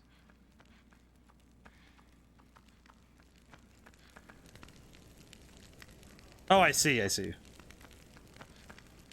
Take this light. Stay up here, Yorda.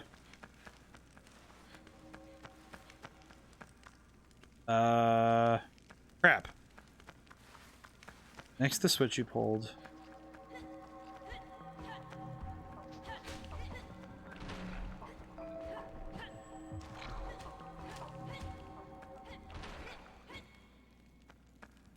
Alright, that was easy.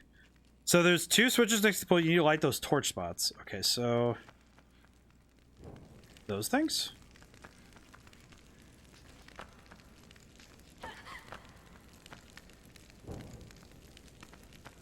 Oh, I see, okay. That makes sense. The Mystic Light! Oh, that is very bright. It's very bright. Okay. And now what do you do? Nothing. Good to know. Okay, so now I'm gonna interpolate that I probably have to light. I have to light the other ones if I had to guess. I'm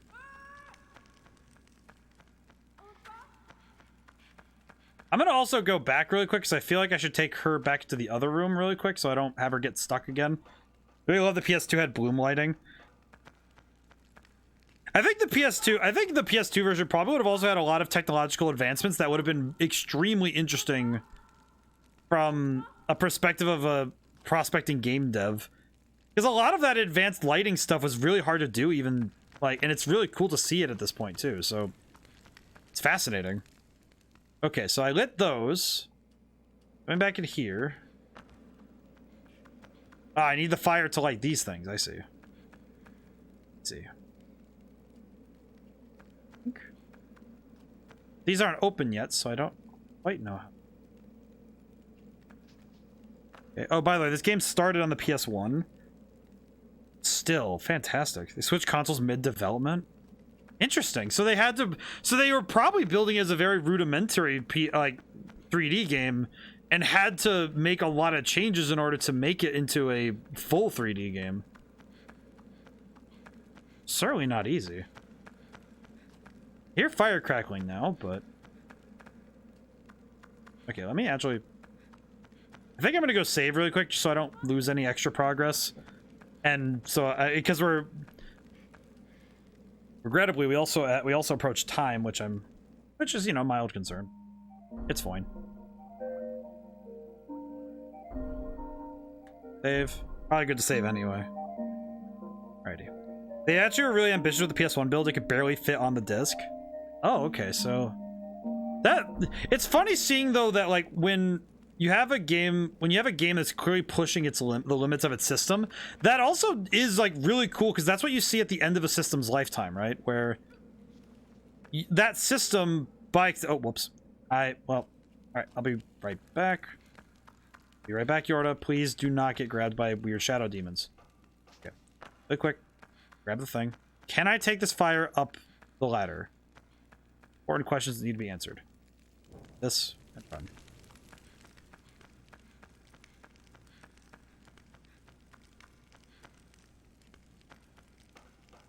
I can. That's pretty helpful. Go, go, go. But it's fun when you see a game that's clearly pushing its natural, the natural limits of its own systems. Okay, I can't light this. What can I light with this? Eh. Take a thing on. Oh, it's gone. Interesting how much they were able to do, though, especially at this point in game history with like the PS2, where, because when you're looking at what a game system is capable of, the hardware is such an important piece of it. And it's something that, gracefully, we don't have to think about as much nowadays. But back then, the hardware was such an important piece of how you design a game that if you design something that pushes the absolute maximum of your system, that's something that can be really risky, but can be really rewarding when you do it.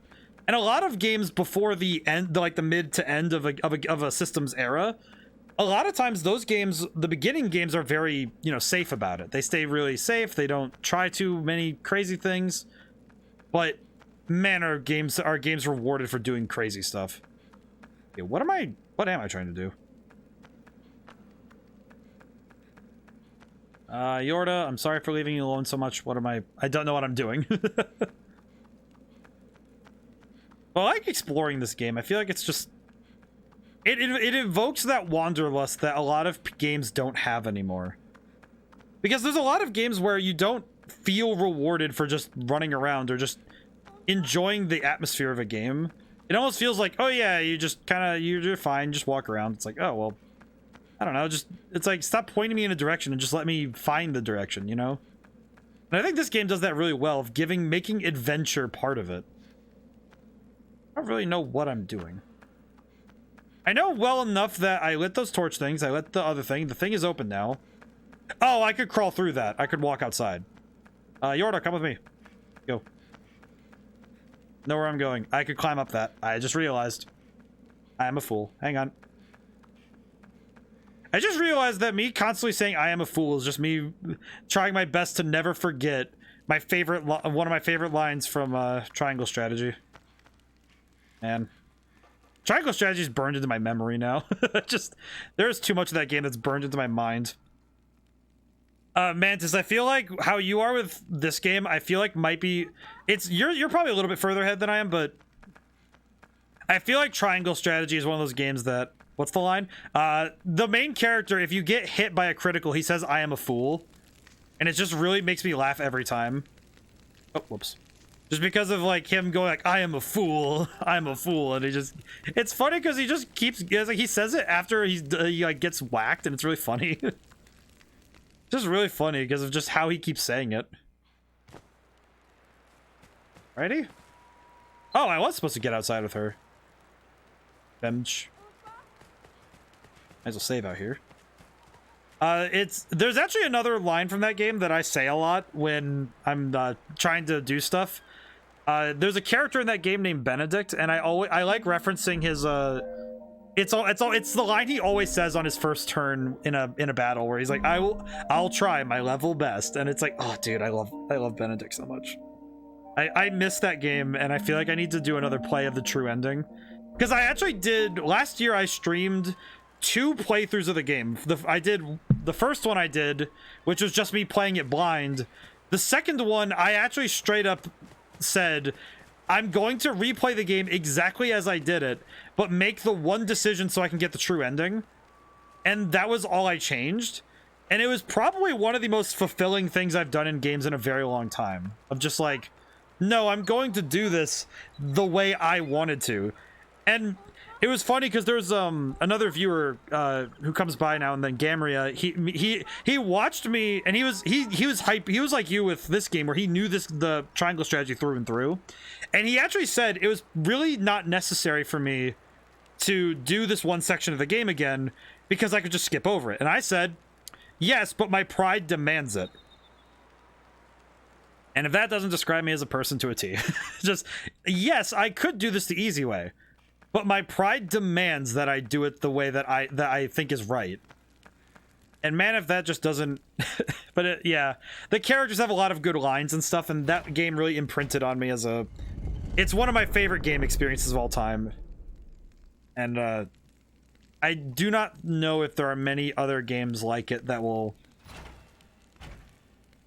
At least I think there are many games that'll affect me in a similar manner, but I do not know if there will be a game like that one did. 'Cause that game did some stuff that just really caught me, and it really captivated me. I think this game's doing it in a different way, and I think this game is up there. I will say for already in terms of games I've got to stream, I think this one is definitely like way up there for me personally. Okay, so these things are open now, so now I can run up and light them on fire. Excellent. All right, I'll be right back, Yorda. Please do not get captured while I'm gone. I'll be right back. Wow. Honestly, though, the big thing for me is that streaming has been a really good way for me to play a lot of games I never got to, because I never really had PS2 and PS3 growing up. So a lot of these games, a lot of these with the PS3 especially, there are some that I played. I actually own a fairly big library of games for the PS3 because I did own them for a time, but mine died, so there's been a great many years since I've gotten to play more. And PS2 and PS1 were systems I never owned, so I never got to see those. And it's been a lot of... Oh, my thing went out. What? Do I need to go get a new stick? I think I might need to go get a new stick. But I think that it's really cool that... Because and also just my backlog in general, getting to play both games new and old, and getting to try things that I never got to as a kid. Or just getting to play games that are coming out brand new that... As an adult and a game dev, it's really cool to check out because a lot of them are really fascinating. Because it's really cool to see what games are doing nowadays to do, to do the things. You can activate them from the other side too. Oh, can you? Oh, crap. Didn't know that. I didn't know that. I should probably do that instead because this is that would be a lot faster. Okay. And I should probably go quick because I know Yorda's in danger. Go, go, go. Wah.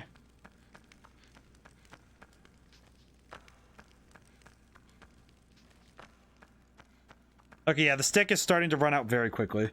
I just realized. Okay. You grab the thing again.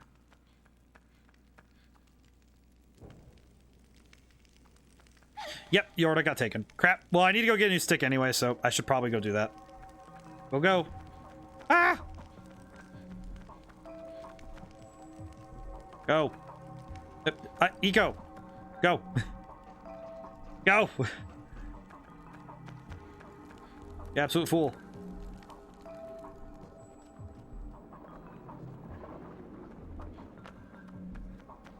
I do like that this game does actually make you... It's not like punishing, but it does give you a reason to not leave Yorda alone. Okay, Yorda, you're coming with me. Let's go. Leave. Exit. We're leaving. Getting out of here. I'm just gonna leave. I'm good. Okay, Yorda, stay up. Let me also make sure I know where the... Okay, they're up here. Got it. Ready? I think I know how to get to these from here, so...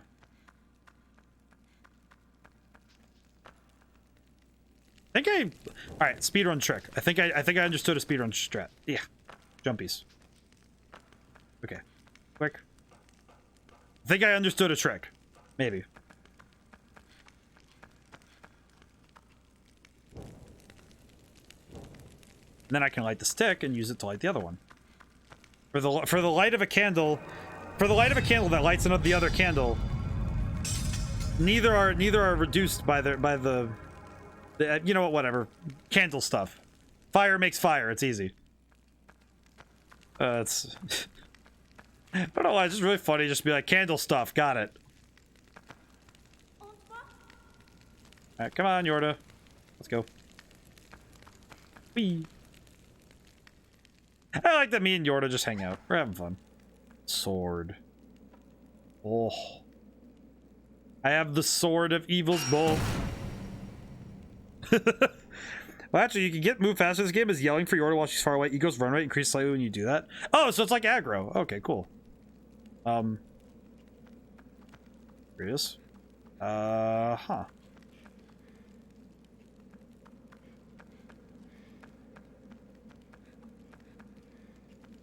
Oh, I see. I just need to go cut the rope up top, I think, right? Nope. My knowledge.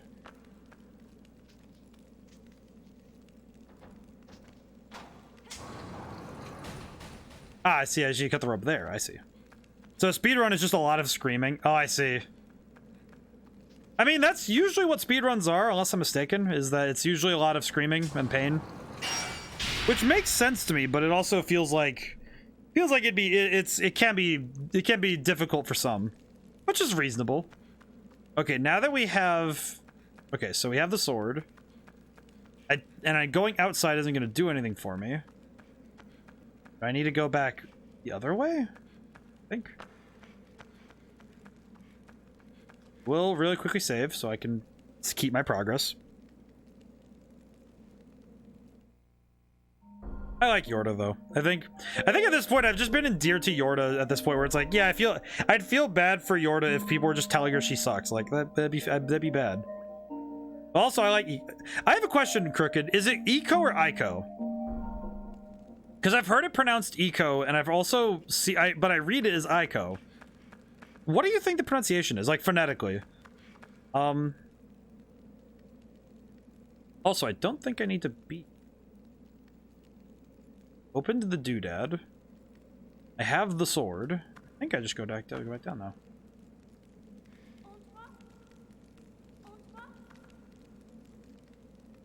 I feel like a lot of screaming would describe this pretty well, though. Oh wait, no, I don't go back. What? You've been saying you're right. Japanese pronunciation is Eco. Okay, yeah, that makes sense to me. It doesn't like it doesn't really make sense to me to say like, oh, it's Ico. It's like, because I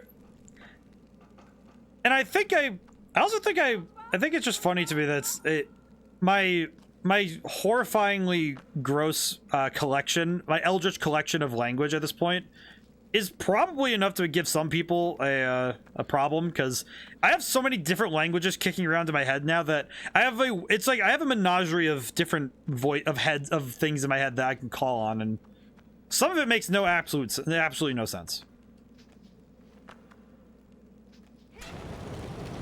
Ooh. A ladder. Like, the fact that I know some Klingon is enough for me to give some people just a really confusing head. Like, give them a bit of a headache, huh? Yorda. Like, the fact that I know that how to say you die in Klingon and go bihech. I know that. I know how to say, well, I haven't learned where's the toilet yet, but I need to. In Japanese, not Klingon. Klingon would be fun, though. Blech! That's not helpful.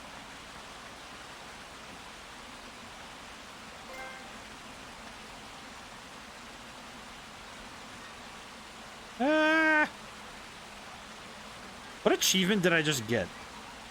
You know what? I kind of want to look. What achievement did I just get? I'm curious. I get bare people calling it Ico as long as they don't exaggerate the I. A lot of reviewers tend to do that. Oh yeah, where they put too much on the I, where they go Ico. I can imagine that. I can hear it in my head how annoying that is. Oh, Cloudy. Thank you for the hydration and stretch. I should probably pause actually. How's it been, Cloudy? Ugh.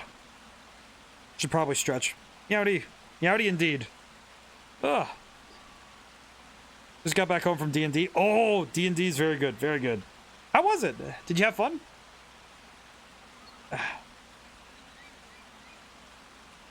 Are you playing or DMing? I guess it's better if I say, are you a character or the DM?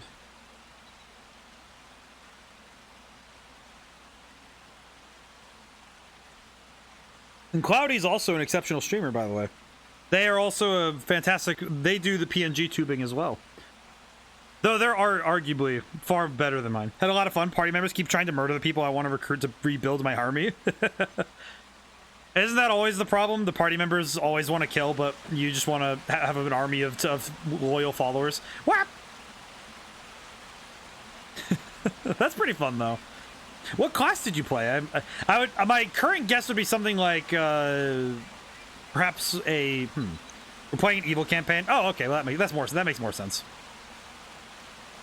Very fun, though. I think evil campaigns are very good. Cleric, ooh, very good, very good. Very spicy. Especially evil cleric. Evil cleric. Very exceptional. I like this a lot. Ah!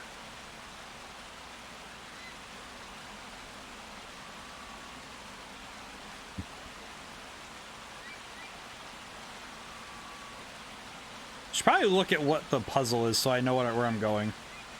Oh, geez. Worships the goddess of poison. That's pretty metal. I'm not gonna lie. That's pretty good. Ah! Yeah. Ah! Goddess of poison's pretty good. I like that. I remember one of my first experiences with D&D. I DM a lot mostly. My brother's actually gonna be taking over doing DMing for a little while because I'm kind of on really hard duty on my game right now, and as much as I'd like to DM right now, I do not have the time to prep because I like homebrew stuff more, and I think that's just the writer in me, just like no, I have to do this, and it doesn't need to be, and I think me taking my hands off the reins is gonna be good for me. So, but it is a lot of fun though to do. It's fun. D&D's a lot of fun. Is that real? Do not think so. Wah. Oh well. I like that though. The way we started the campaign was getting executed / put in purgatory, then getting resurrected 1,000 years later. That's really cool actually, jeez. Also heckin' metal. Eh. Wait.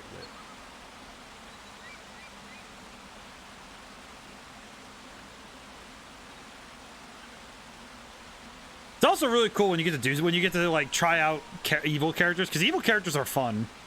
Because you get to inspect evil from a lot of different angles, and you can do a lot of cool stuff with it too, right? Ah, nope. Ah, zip zap. Yorda, I'm sorry. Try my best. That's really cool. I think that it's really fun when you get to try out something like that. That's fun. That sounds really good. Also, Cloudy, you I don't know if you got to see this yet. You got gifted a sub, by the way. I want to make sure you were awares, because it's because Sweetie was gifting subs yesterday, and it was very, very sweet of her, and it was very cool.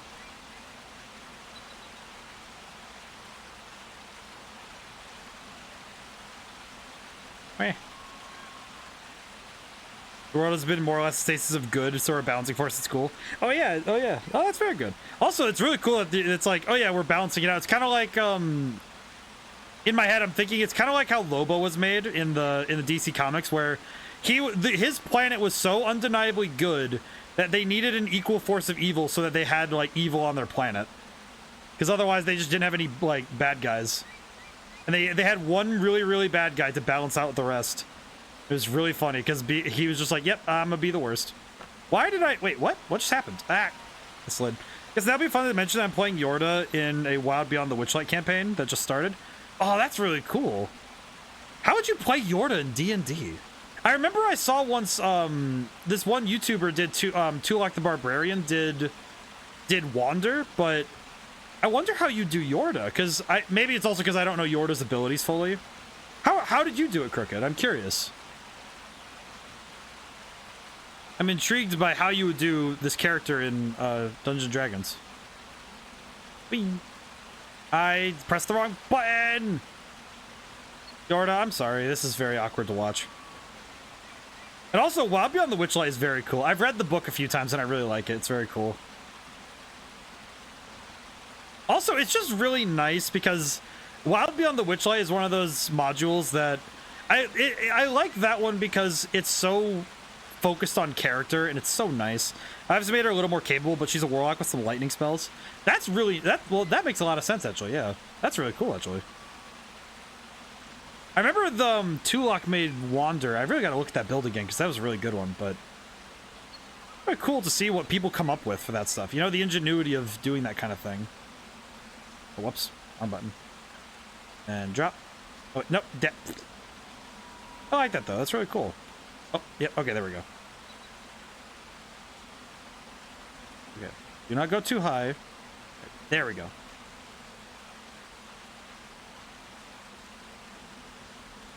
Ooh.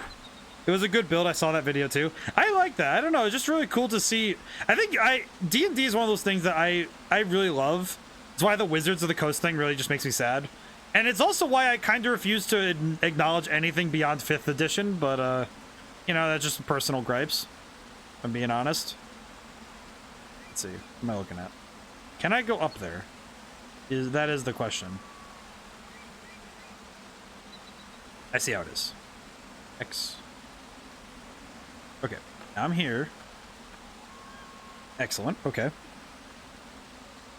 But the she could also be a shadow sorcerer, obviously, but I didn't want to play sorcerer.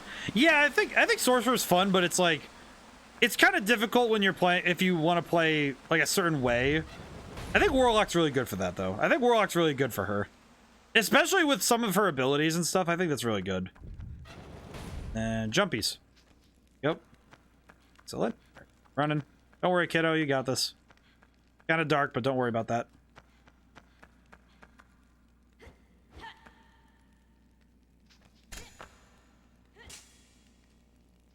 He kind of has like the Kingdom Hearts swing. We talking D&D? Yeah, we talking some D&D. I like the D&D. I've actually been thinking about, because my brother wants to run the Rime of the Frost Maiden. He wants to run that one, and it's interesting because I like my favorite types of characters. Casters are my bread and butter. Bards, wizards. I also played a rogue druid once, and that was really fun. One of the times I broke characters when I played a monk, but Corvin Onyx is not a character I would say is a traditional character by any stretch. That is not a character I would say is like normal by any stand. Because Corvin Onyx is not a character that I wielded lightly. That is a man. Ow. My buttocks. Gorda. Okay, well, we turn this off, so now we can go together. Let's go. But that... my favorite things are casters, and with playing Rime of the Frost Maiden, I actually had the thought that maybe I should just play a fighter. You know, just... don't. It's kind of weird for me, because I'm like... because I wanted to be specifically the character who doesn't have the... like, I wanted to be the not leader. I just wanted to be, like, there. Like, be the team dad kind of guy. You know, like... I actually really specifically wanted to play Cavalier Fighter, because that one sounds fun to me, so... probably gonna be what I do. I like Cavalier Fighter. It's very fun. Very interesting to me. I also think that it's because Cavalier is just really fun, because it's not just horseback riding.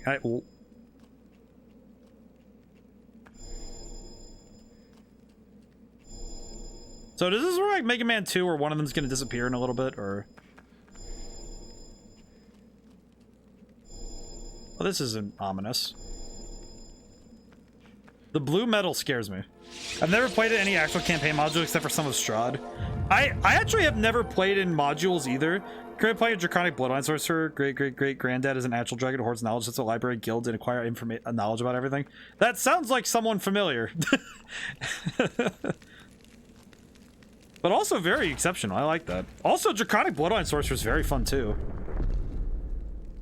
I think I am honestly I am a sucker for knowledge stuff.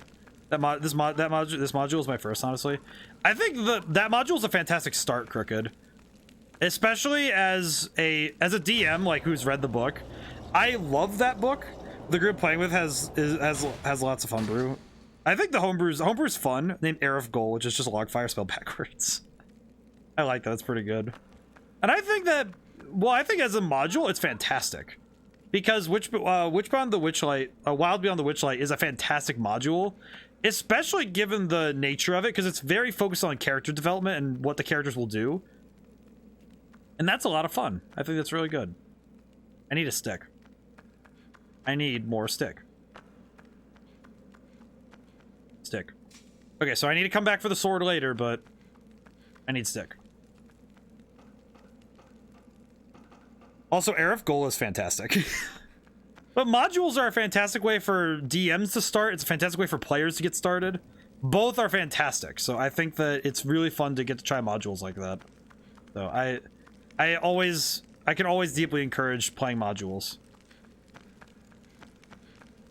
There we go. Also, I think homebrew is good because it's basically just you guys writing the story together, and it's really good and quite fun. I also am a fan of it because I wrote a lot of homebrew, so My evil halfling cleric Rio's writing a book on local plants and their effects. She also realized Rio's could try to poison this one too and pray to the poison gods for protection. Instead, got slowly corrupted as she sampled more poisons. And also, the unmatched power of the sun is terrifying. Impressive, but terrifying. Oh.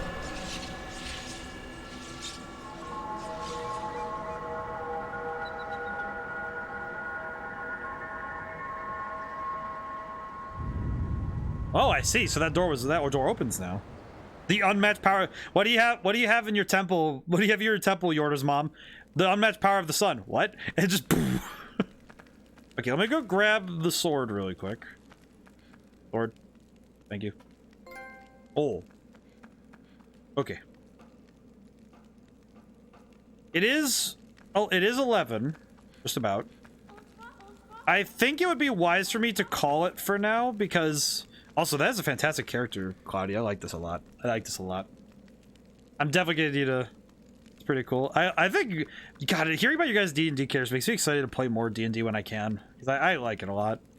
I guess interesting fun fact, I used a lot of D&D stuff. A lot of the homebrew I made for D&D has been the basis for a lot of my high fantasy fiction for the last year and a half. Like, the book I wrote, Idolatail's Greenwalker, it's entirely in the world that I made for D&D at a different time than the campaign that happens that uses some characters that carry over one way or the other. You used to have a light domain wizard folk cleric, which is Paylor, the god of the sun, and basking the light like all lizards do. So you have the 45% mark in terms of game progress. So probably a good place to slow down for now. I'm gonna resume game for now, but I'm gonna get up and then sit back down. Okay, I'm gonna sit at this for a moment because I want to talk a little more. But it is actually very true though that a lot of my writing has been built around this one world, and I'm kind of tempted to start using it just as like my primary source for stuff.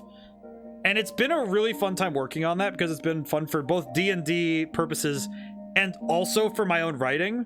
Because both my video game, the game I'm working on, Red Genie, or as Drifter calls it, Project Jafar, that game takes place in the same world as Idolatail's Greenwalker, my second book.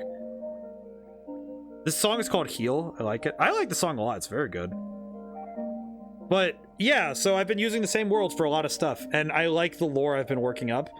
And I've also actually started using D&D sheets for writing characters in books now, because it's a great way to organize my thoughts on things, and also to organize what a character can and can't do, especially in terms of like their stats, because a lot of the stat lines in D&D work really well as defining strengths and weaknesses for characters, especially with standard point array, like doing 15, 14, 13, 12, 10, 8 and putting them in a stat.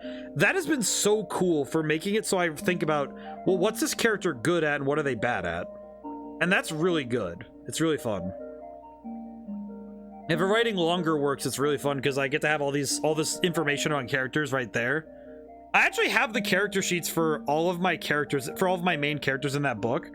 I would like to say that the most mechanically powerful one is actually, there's a blade singing wizard in there somewhere. And yeah, she's definitely up there mechanically in terms of raw power. And it's really fun. It's fun for me, but it's really cool. But I modified the lore and made it so it's my own, and did a lot of stuff with magic and stuff in that, so it's been fun. I like that stuff. I could talk about writing and world building for hours.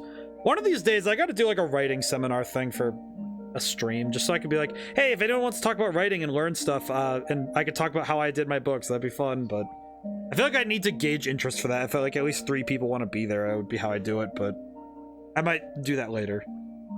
But I'd attend that. I feel like I have to at some point, because I know Shen would show up too. Author Shen, who's also been around. I'll have to set it up at some point. I'll have to figure out when I'm doing that if I can. 16 bots killed today. At some point, Drifter, I just gotta hit the red button and hit it. I'm kind of afraid I might not stick around for other games. Well, hey, Crooked, that's okay. If it's like, if you pop in, you see a game you're interested in, or you just want to check out for a little bit, that's fine. And if you find that there's not many things you like check in on, that's also okay. It's like, if there's ever any like game that I play that is interesting, it might be fun to check out something, but that might be up to you. It's not like I'm gonna be like policing people like, oh, you showed up, oh, you need to show up more. It's like, it's your life, but like, it'd be really nice to see you again because I really like talking and I think that's fun to talk, but I'd also recognize it's like, well, if you're not interested in the games, what's the point, right? Like, I know my personality can carry a lot of things. My hubris is clearly notwithstanding, and my humility is infinite, clearly. But but I know that the personality of a streamer alone doesn't carry all the interest. I know that sometimes it's the game itself, and that's not like, that's why I try to play a wide variety on my channel, because you might find something you might want to get into, and other times you might just be like, yeah, I could skip it. Like, I'm playing Persona 5 Royal on Wednesdays, and it's like, some people might really love watching Persona 5 Royal every week as like a serialized thing, right? But it's not like everyone's gonna like Persona 5, you know? Like, I imagine Kamoshida turned off some people from watching it. Even though, according to the metrics, I guess not, but still, it's like, you know, it's still something that, you know, some people might not find they're into, because it's a very long game. Likewise, my Sunday streams might make people upset because I play a game once and then go play something else on Sunday. Like Drifter said, this Sunday I'm playing Pokemon Snap, and that's just, I just decided to play it. Like, last week was Kirby Air Ride, and the week before that I was playing a Beyblade game, and it's like, kind of, I just play, like, Wednesdays and Thursdays are generally longer games, like 3+ streams. I technically put Shadow of the Colossus and Eco together because they're one thing to me, because they're on the same disc. So they are one series, but I reserve Wednesdays and Thursdays for longer playthroughs, and it's like a once a week I play it, and it's almost kind of like a TV show where it's like it's like once a week we do it, and Sundays are more like your kind of like Pokemon, where you can jump in on any episode and you can be like, oh yeah, I know what's going on, and it's just like a thing. So, but that's just how I do things here, and it's never, I never feel bad if somebody says, yeah, I'm not interested in this game, and I'm like, hey, fair enough, you know? I think that's the beauty of games and game design as a whole. Like, for me, it's like, that's the beauty of the industry and the field and in this art, is that there is a game for everybody, and everybody has their favorite game. And my goal with streaming is just to see everybody's favorite games, because to me that is something really valuable to research. As both a game designer and as a person, it's good on me to take in all these different stories and see all this cool stuff and learn why people love the games that are their favorites, right? Like, I really want to know why people want to play certain games, and I want to play them and see why they're fun, and get to enjoy those experiences together. Really glad I showed up then. Yeah, and honestly, Crooked, I probably would have still been stuck away further back if you weren't here. So not just that, but I really enjoyed our talks, you know, like, thanks for following, Crooked. I will say, I really do appreciate everyone who gets to show up, and I appreciate everybody who follows, and I really love getting to hang out with everyone, you know? It's like, and honestly, it really does sometimes feel like, yeah, no, Drifter, I know. Drifter, I know. Yeah, you're Drifter, I think I need to go and deal with the bots myself. I have a way to deal with it. I'll fix that soon enough, so don't worry, but thank you for following. Thank you for I believe I've changed it to joining the library. I've been slowly taking on the brand of the library as I have. The current stance is that we're building a library to have all of our information and all of our cool stuff, so. But yeah, it's funny how many times I meet people through the will of I call it the will of the universe, but it's, you know, call it chance, call it fate, call it whatever the heck you want, but I'm really happy I'm meeting I'm meeting all you guys through genuine random chance. One of the longest time followers, he literally hit the random button on Twitch and ended up at my Mario Sunshine stream and got to watch me struggle on a pirate ship for like 20 minutes. It was really funny, but like a lot of the time people just find me. I almost feel like of all the things I do to try and like put out, as much as I try to advertise, none of it works. Just me being there is enough. Like, just me showing up consistently in the 3 days of the week I do, and just being there, for some reason people just find me. It's you know, chance, fate, will of the universe, whatever you want to call it, karma, dharma. I was brought over on a raid. And see, it's like, how fascinating is it that people just find their way? And it's like, I think that's kind of a nice place to be on the internet, is just being that. It's almost kind of like I'm the Waffle House of streams. Like, you don't really know how you get there. You don't really know why you're there, but it's warm, cozy, and the food's nice. And the person behind the counter is pretty cool. So, and then people kick up their feet and they hang out, and then they become regulars, I guess. The Waffle House. I guess I'm the Waffle House of streams, I guess. I don't know if that's the best way to put it, but it's like, it kind of fits. Because nobody ever, it almost feels like nobody shows up here the first time on purpose. Which is not a bad thing. It's just kind of like, it's kind of how my life is. Seriously, one of my closest friends, most of my closest friends are from literally me being in the right place at the right time. That's not even hyperbole. I just show up places. Like, one of my friends, we met because I was taking tuba lessons for some reason. I don't know why, I just decided to. And he found out that I was the guy he thought that people thought me and him looked the same. One of my friends, we just quite literally met on happenstance. I just ran into them. So it's Triangle Stranger randomly and found your stream. On here or on YouTube? Because I'd feel very strange if that was on YouTube. Like, you found me through YouTube looking it up, because on Twitch, yeah. Oh yeah, on Twitch, that's right. Oh, that's right. Well, actually, yeah. Now that I think about it, yeah, that is exactly what happened. Here, that's right. You can also take shelter here in the storm that is life. Do not use Waffle House as a tornado shelter. People do that, but it's saying they should not be open. You know, that's right, Nahamha. You did find me through that. That's right. I'm remembering it now. My brain just like clicked, like, no, remember the stream that she showed up. And it's like, oh yeah, I remember now. You're right. Because it's like, because it was one of the earlier levels, and I think I was struggling. I was struggling half of that game, the first playthrough. I was struggling a lot, but it's like, yeah, pretty much. And I just want to be here. I guess it's the purpose of in life that I found that I want to have. I was blessed at the age of like 5 with knowing what I wanted to do with my life, because I said, oh, people make video games, I want to do that. And I've always known I want to make video games and play and, you know, make people happy. The main goal was make people happy. And then my brain said, make things for people. And that's why I started doing all the things I do, is that I want to make people happy. How do you do that? Music, books, games. That's how you do it. And I'm like, oh, okay, that sounds easy. And then I started doing it, and I just started showing up places. I feel like at this point, I'm almost like an SCP. It's just like, I'm here to deliver you the happiness. Where did I come from? I'm happy I got to talk about this. It's funny. My strange existence as a quagmire of positivity is just very weird, but very fun. And it lets me meet wonderful people like you guys, and it's fantastic. Alrighty, I should probably get some sleep. I do have to get some work done tomorrow. I have to I should update you guys on the game. I should have the scripting done for ODaM is SCP-999. That'd be fun. Man, if I was the number -999. Maybe I should write that up. Like, write up a mock file, put it up on the Discord. That'd be fun. Maybe. I'll probably do that one day. I'll see about it. But yes, I've been working on the game. Dash not negative. Oh, I see. Oh. 999 exists. I feel like being -999 would be funny. It's the blob. That'd be, well, I could be a blob. That'd be fun.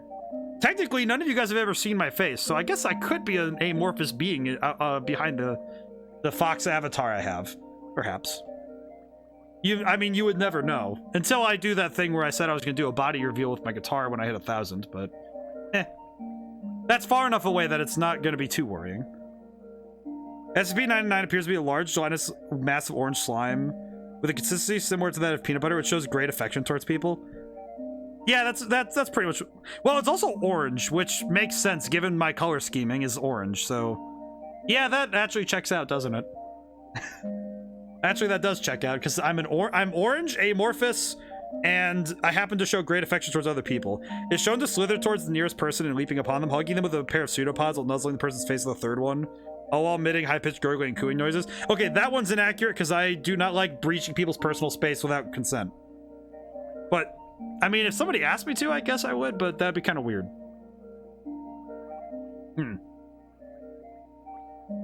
God, this music is very soothing. This music has been very nice to listen to for this long. Oh, man. I think it tells me how good the soundtrack is. Just like, I could sit here and listen to this just for ages and just not feel tired. So, to give you guys an update, I'm making the, probably what's called, Heal. Probably. That makes sense.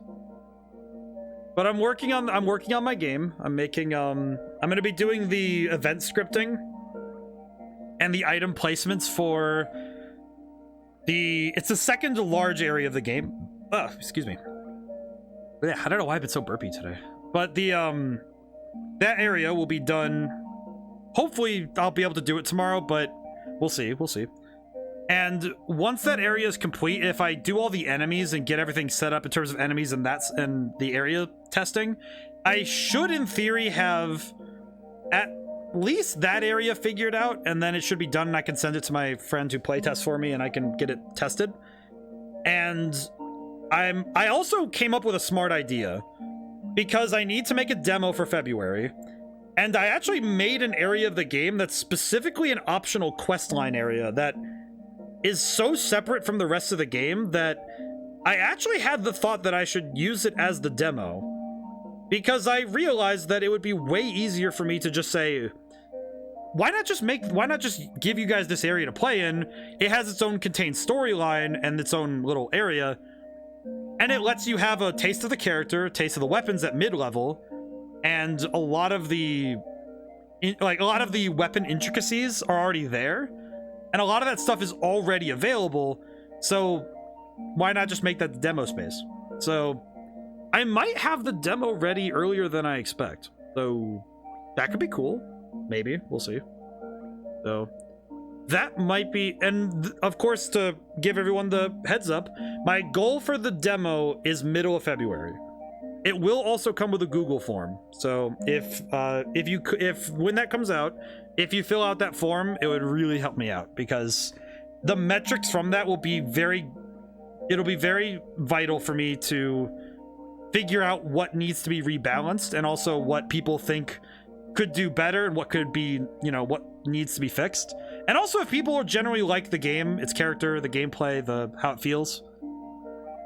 The only trouble is that with a mid-level area, and it's obviously just me being, paranoid. I do fear that people, without the prerequisite knowledge of how the game works, part of me just wants to give the beginning of the game as the demo, but the mid-tier area might be better, especially because it's like, well, it's a middle-of-the-road area. I can go through a lengthy explanation, like, I'll probably just design like hey, do you want an explanation of how the game works before you start the demo? And say, hey, this is a lengthy explanation, so apologies if it gets wordy. Might just do that, but it's tough, so we'll see. I almost dropped the controller. That would have been rough. Okay. But yeah, so just wanted to update you guys where I am on the game. And Sunday is Pokemon Snap, the original, so I'm really looking forward to playing it, so thank you, Claudia, for keeping me hydrated. I talk a lot. Oh, I talk so much. I feel like if I wasn't drinking as much water as I do every day, my throat would dry up and shrivel. I would just slowly become a rasping, just become a demon. It's also a good reminder for me to call it for tonight because I probably should get some sleep. Shut me up long enough to remind me I need to get some sleep. Alrighty. Now then. Alright. Thank you guys all for showing up, and thanks you to everybody who got to show up who may not got to stay to the end. So, man, it's funny because every time I do the 17 bots. 17! But that's okay. Now whenever I see you guys next, though, goodbye for now, and thank you so much. Alright. See you guys soon. Demon Fox.